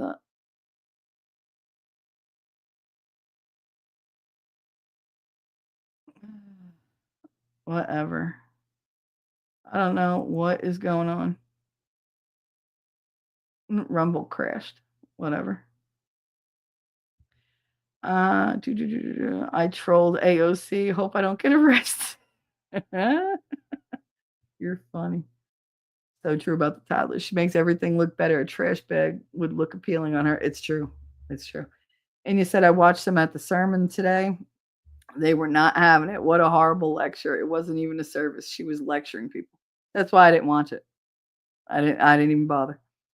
I'm 15 minutes behind. Not bad. Libs of TikTok pointed out AOC hiling like a mustache man. I posted Heil AOC. She even has a little mustache. She's got a big mustache some days. When she skips wax, she should look into electrolysis. I'm just saying. After that, after what they have done to Melania in pursuit of hurting her husband, I don't blame her a bit. It was like a set perimeter, like you can't get too close. In my opinion, very well thought out. Absolutely. She was on guard and she was just his silent sentinel, just standing there like, go ahead, fuck with him. I dare you. That's the vibe she put out. It was very spy versus spy. I'm sorry. As soon as I piped in with links, etc., they stopped. Of course. Oh my God, I'm laughing so hard. I'm out of sorts. You're out of sorts. What are you laughing at? Hell, AOC, she's even got a little mustache. Yeah, she does. She's got like, give her like a week with no wax or electrolysis. I guarantee she's got the full cheech. Guarantee it. At least I guarantee she went to check her lady mustache in the mirror and called her waxer. There you go. See? Reading my mind, Ellie, reading my mind. Hey, MJ, how you doing? I guess the feds are coming to get me since I trolled AOC. Fuck AOC. She's a horse-faced bitch. More clueless than her you can't get. She's like the height of stupidity. If stupid had like the ultimate, like peak that you're going to strive for, she'd be it. Now I'm remembering Eddie Murphy line and little Uncle Gus. He married Sasquatch. Fufu. Fufu. I thought I learned some new Spanish shit. I went to work and said fufu. He said, what the hell is that? That's Spanish. They know Spanish. Not an Amber Heard fan. Not before JD or with makeup. My blonde standards are different. There you go, Toy. I was never a fan of hers. I was very surprised to learn that I'd seen her in so many movies because she was so forgettable. I was like, when the whole trial started, I was like, who is this bitch? He married her? I mean, she's gorgeous, but what is she? She's an actress? Like, has she ever been in anything? And I'm looking up, I was like, oh my God, I've seen all of these. I don't remember her. She was in Aquaman? Holy shit. I didn't know that was her. I didn't like her in Aquaman either. And that was before I knew she was her. I remember watching it going, God, this bitch is about on par with Kristen Stewart as far as freaking acting skills. Because I hate Kristen Stewart. The whole Twilight thing, she only had one look and it was smelling shit with cross eyes. What's with the lazy eye? What's with the lazy eye? Couldn't deliver her lines. Couldn't be convincing. I was disgusted with her acting. And when I saw Amber Heard in Aquaman, not knowing that was Amber Heard or who the hell she was, I remember watching going, who is this ugly redheaded bitch? I was like, is that hair? No. I was like, no. I was like, and the attitude, and then when she did the thing with the wine, I was like, that's a lot of overacting. Like that, superheroes don't need all that bullshit to do what she's doing. I was like, what is this? I didn't like her. I really didn't like her. And then when I found out who she was and what she did, I was like, oh, I was right. Good judge, Shell. Good judge for once. I have to explain the woman thing. The way we have to think vulnerability. He's clueless and his wife never talks to him about it. Fascinating conversations. Okay. It counts when you're doing it to lose weight, but I'm doing it to level out my blood sugar and trying to help my liver. There you go. Oh, you had to explain the woman thing to your boss? Mm-hmm. A lot of men just don't get it. Like if they don't have sisters, a lot of them don't understand it. Like if they grew up with sisters, they understand that a woman is more vulnerable because that explains why they're usually so protective of their sisters. You're not protective of your sister because you think she's weak. You're protective of her because she has a weakness. She was born with that weakness, and other men are going to take advantage of that weakness if they can. Like, that's what you worry about. And that's what we're talking about. Imagine your protectiveness from the other side of it. Like, we don't need your protection. Yes, we do. Yes, we do. Yes, we do. And we feel better for it. But we feel, because they've told us to be strong women, that we shouldn't allow men to protect us. And I'm here to tell you that's some bullshit. I look at losing weight as a side effect of getting healthy. There you go, lady. That's all we want you to do, is just be healthy and be around forever. Scott said, I never liked Amber Turd. She relied on her looks. Her character is horrible, horribly stunted, and vile. Yes, vile is a wonderful word for her. At T3, wow, about Melania. I think I'm in love with the first lady. She is hot. Very Audrey Hepburn-esque. She's more refined than anything on the left, and most rhinos too. It's true. She's everything every man needs. That's why the leftists and feminists hate her so much. Oh, absolutely. And she doesn't feel the need to placate them, which they really hate. They do not like being told they're irrelevant or unnecessary. Melania has said in a recent interview that she lets Trump know when she disagrees and agrees. Yeah.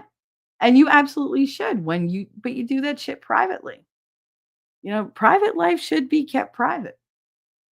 It doesn't matter what I come up here and say. The real private stuff you guys will never know about, because it's nobody's business but between me and that person. And it's going to stay that way, no matter who that person is.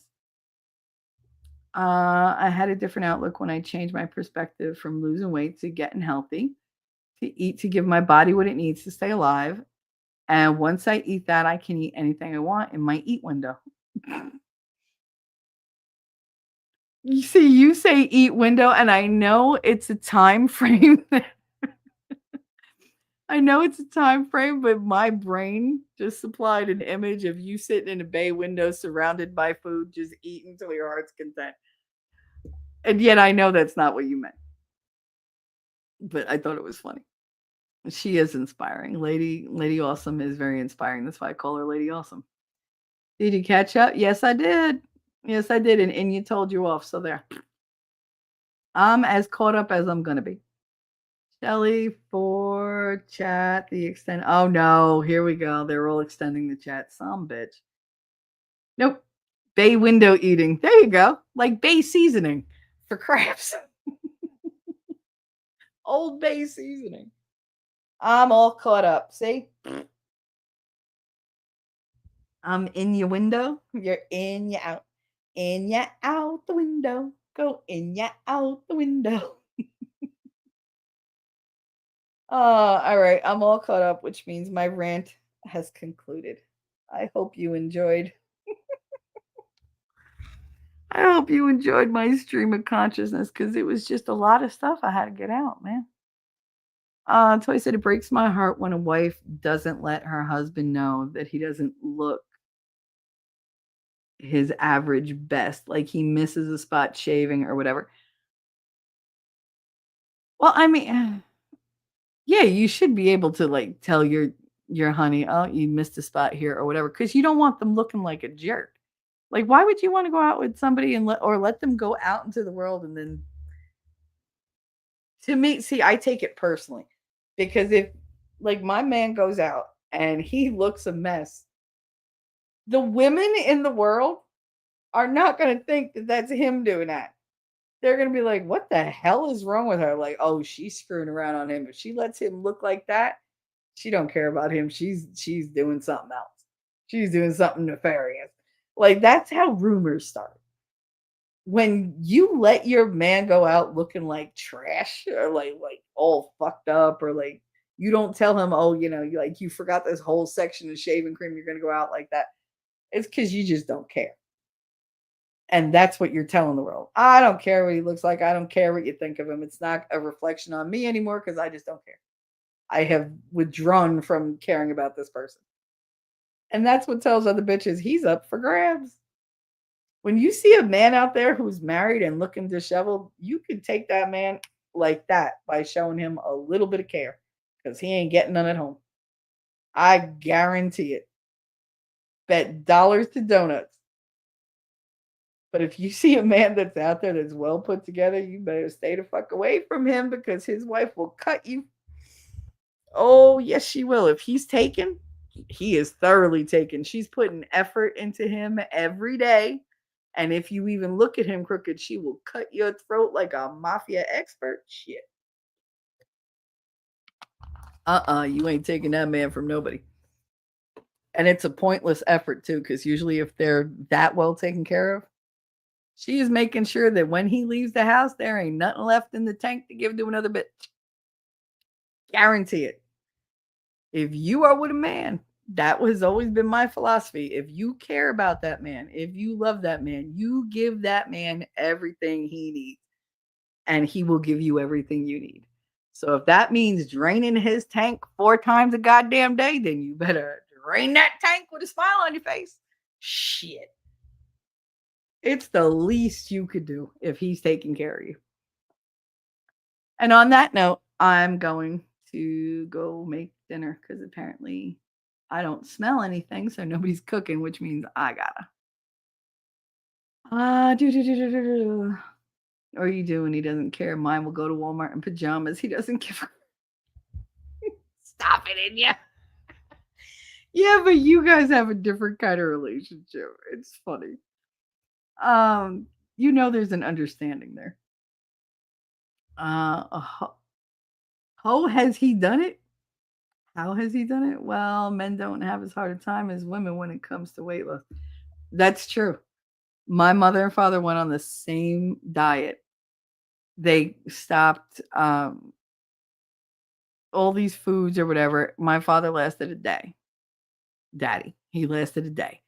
But he said, I'm eating whatever the fuck I want. He was like, but I'll give you this one thing.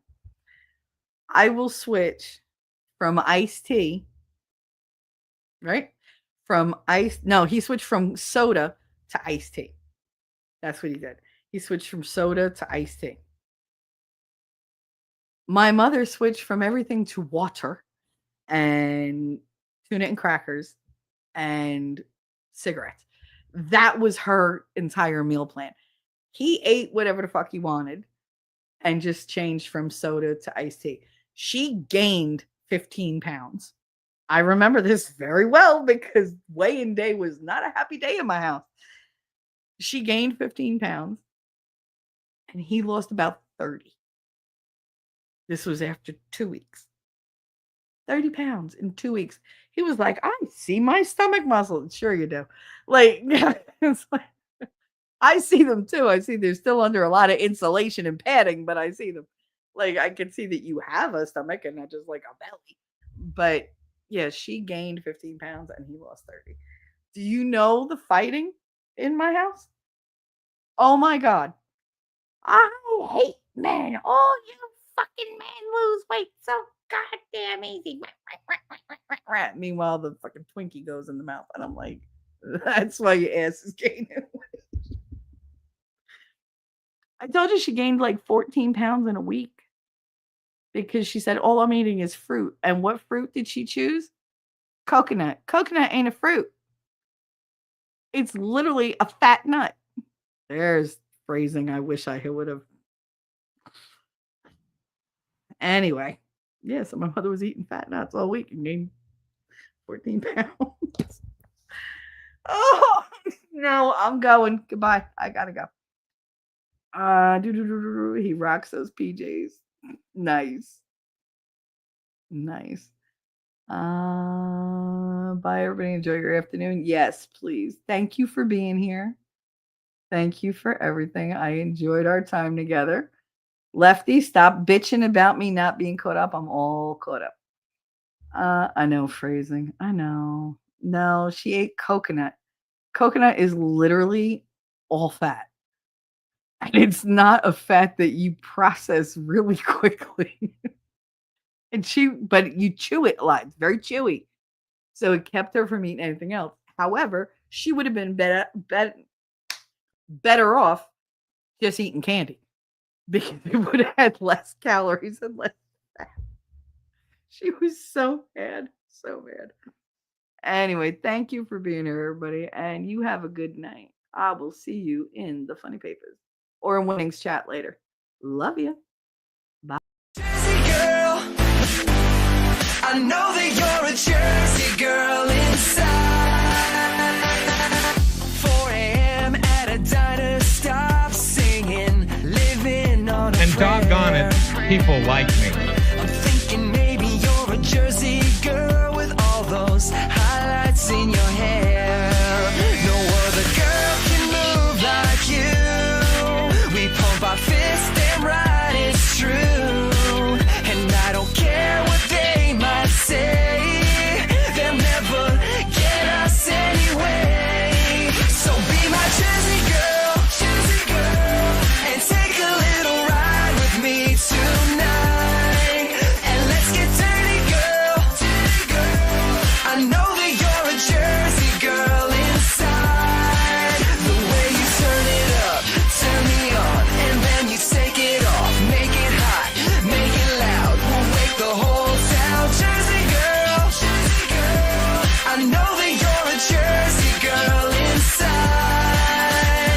Who the fuck starts a conversation like that? I just sat down.